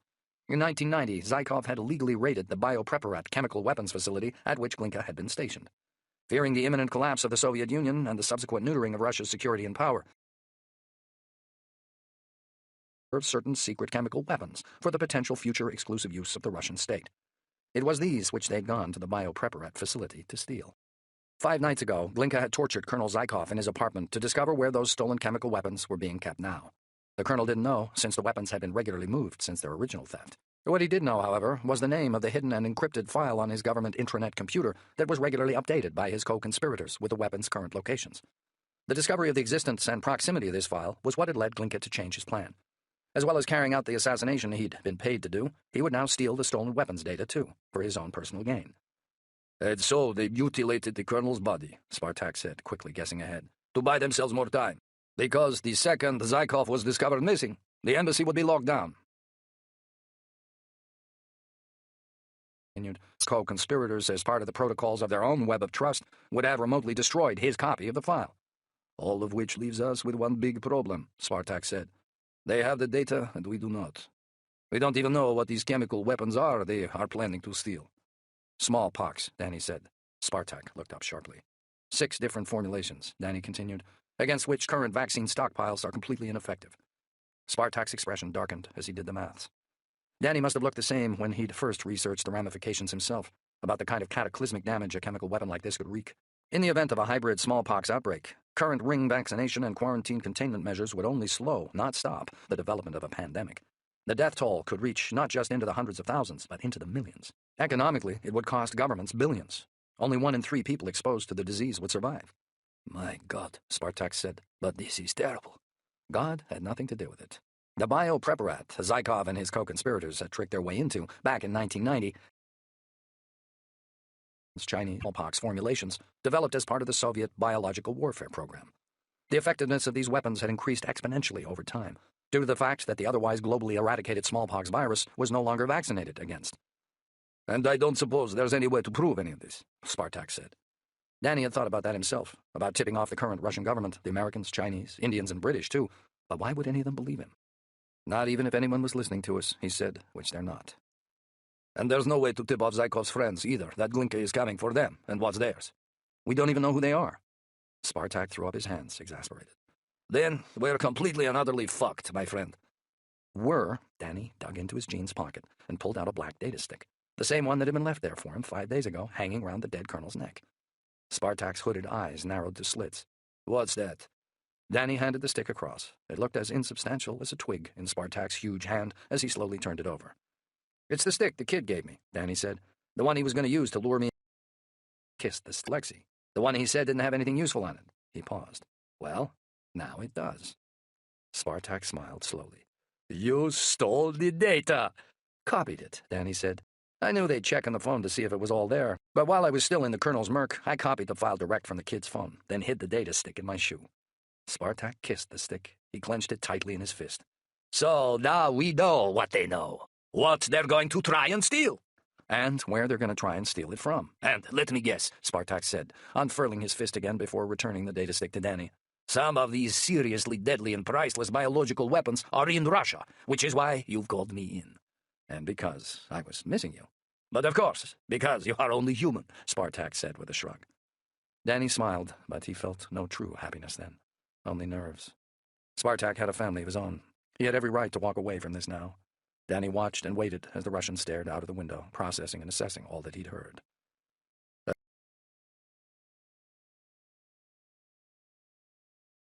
"A privilege and a pleasure to track him down." Danny looked up sharply. "Then you're in?" "Oh, yes. We will go together, and we will find them. Trust me, Danny boy," he said. "We will make these bad boy fucking bastards pay." He clapped his hands together then as if sealing his decision in his mind. "And meanwhile," he said, "we must also stop you falling into the hands of MI5, the CIA, the FSB, and every other goddamn dickhead security agency who will be trying to nail your head to the wall." Again, that wide, wolfish smile. "It should be a piece of peace for men like us, don't you think? To clear your name once and for all?" "Thank you." Danny felt his throat tightening. Spartak being here, agreeing to help him. He knew the fight back could now begin. "You must be thirsty after your journey," he said. "I put a bottle of vodka in the freezer for you." And looked out inquisitively. "Sorry, not the Aka," Danny said. The world-famous vodka he'd last seen on Colonel Zykov's office desk. Funnily enough, they didn't have that in stock at the local village store. He ignored Spartak's exaggerated look of disappointment. But I did manage to procure you a bottle of Stolichnaya, so don't feel too hard done by, eh? Spartak grinned. An excellent choice. Danny heard music. He turned and looked out through the open window at Lexi. She was whistling as she drew. An ache filled his chest, a pang of regret. He recognized the old tune. It was called Lullaby of Birdland, Sally's favorite. She taught it to Lexi and Jonathan. The four of them had used to sing it together on long journeys in the old Chevy sedan. I'll be back in a minute, Danny said. Outside, the weather was turning. A cold wind had started to blow. Dark clouds scudded across the sky. The storm was gathering in the east. Danny listened to Lexi whistling. He watched her as she drew. He thought of what was gone and what was yet to come. I'll be there. Nothing can stop me. Dad, she said, noticing him there. I've finished. Come and see. The end. You have been listening to Hunted by Emlyn Rees, narrated by William Hope. If you have enjoyed this recording and would like to receive information on the latest titles, please contact us at the address on the cover. We will be pleased to send you a catalog of available titles. The VT media van parked at the end of the small junction off Piccadilly had false plates that matched phantom records inserted into the two supposedly impregnable databases of the Driver and Vehicle Licensing Agency and VT Media, Inc. This was all thanks to The Kid, Danny Shanklin's regular tech support, who'd last night hacked both systems to ensure that his white Ford Transit appeared to be part of VT's engineering fleet, here on legitimate business, in case anyone cared to check. Danny and The Kid were now sweating side by side in the windowless back of the van, wedged in a nest of comms kit and wires. London was in the grip of a heat wave. According to The Kid's copy of the Sun newspaper, this was said to be the hottest day of the year,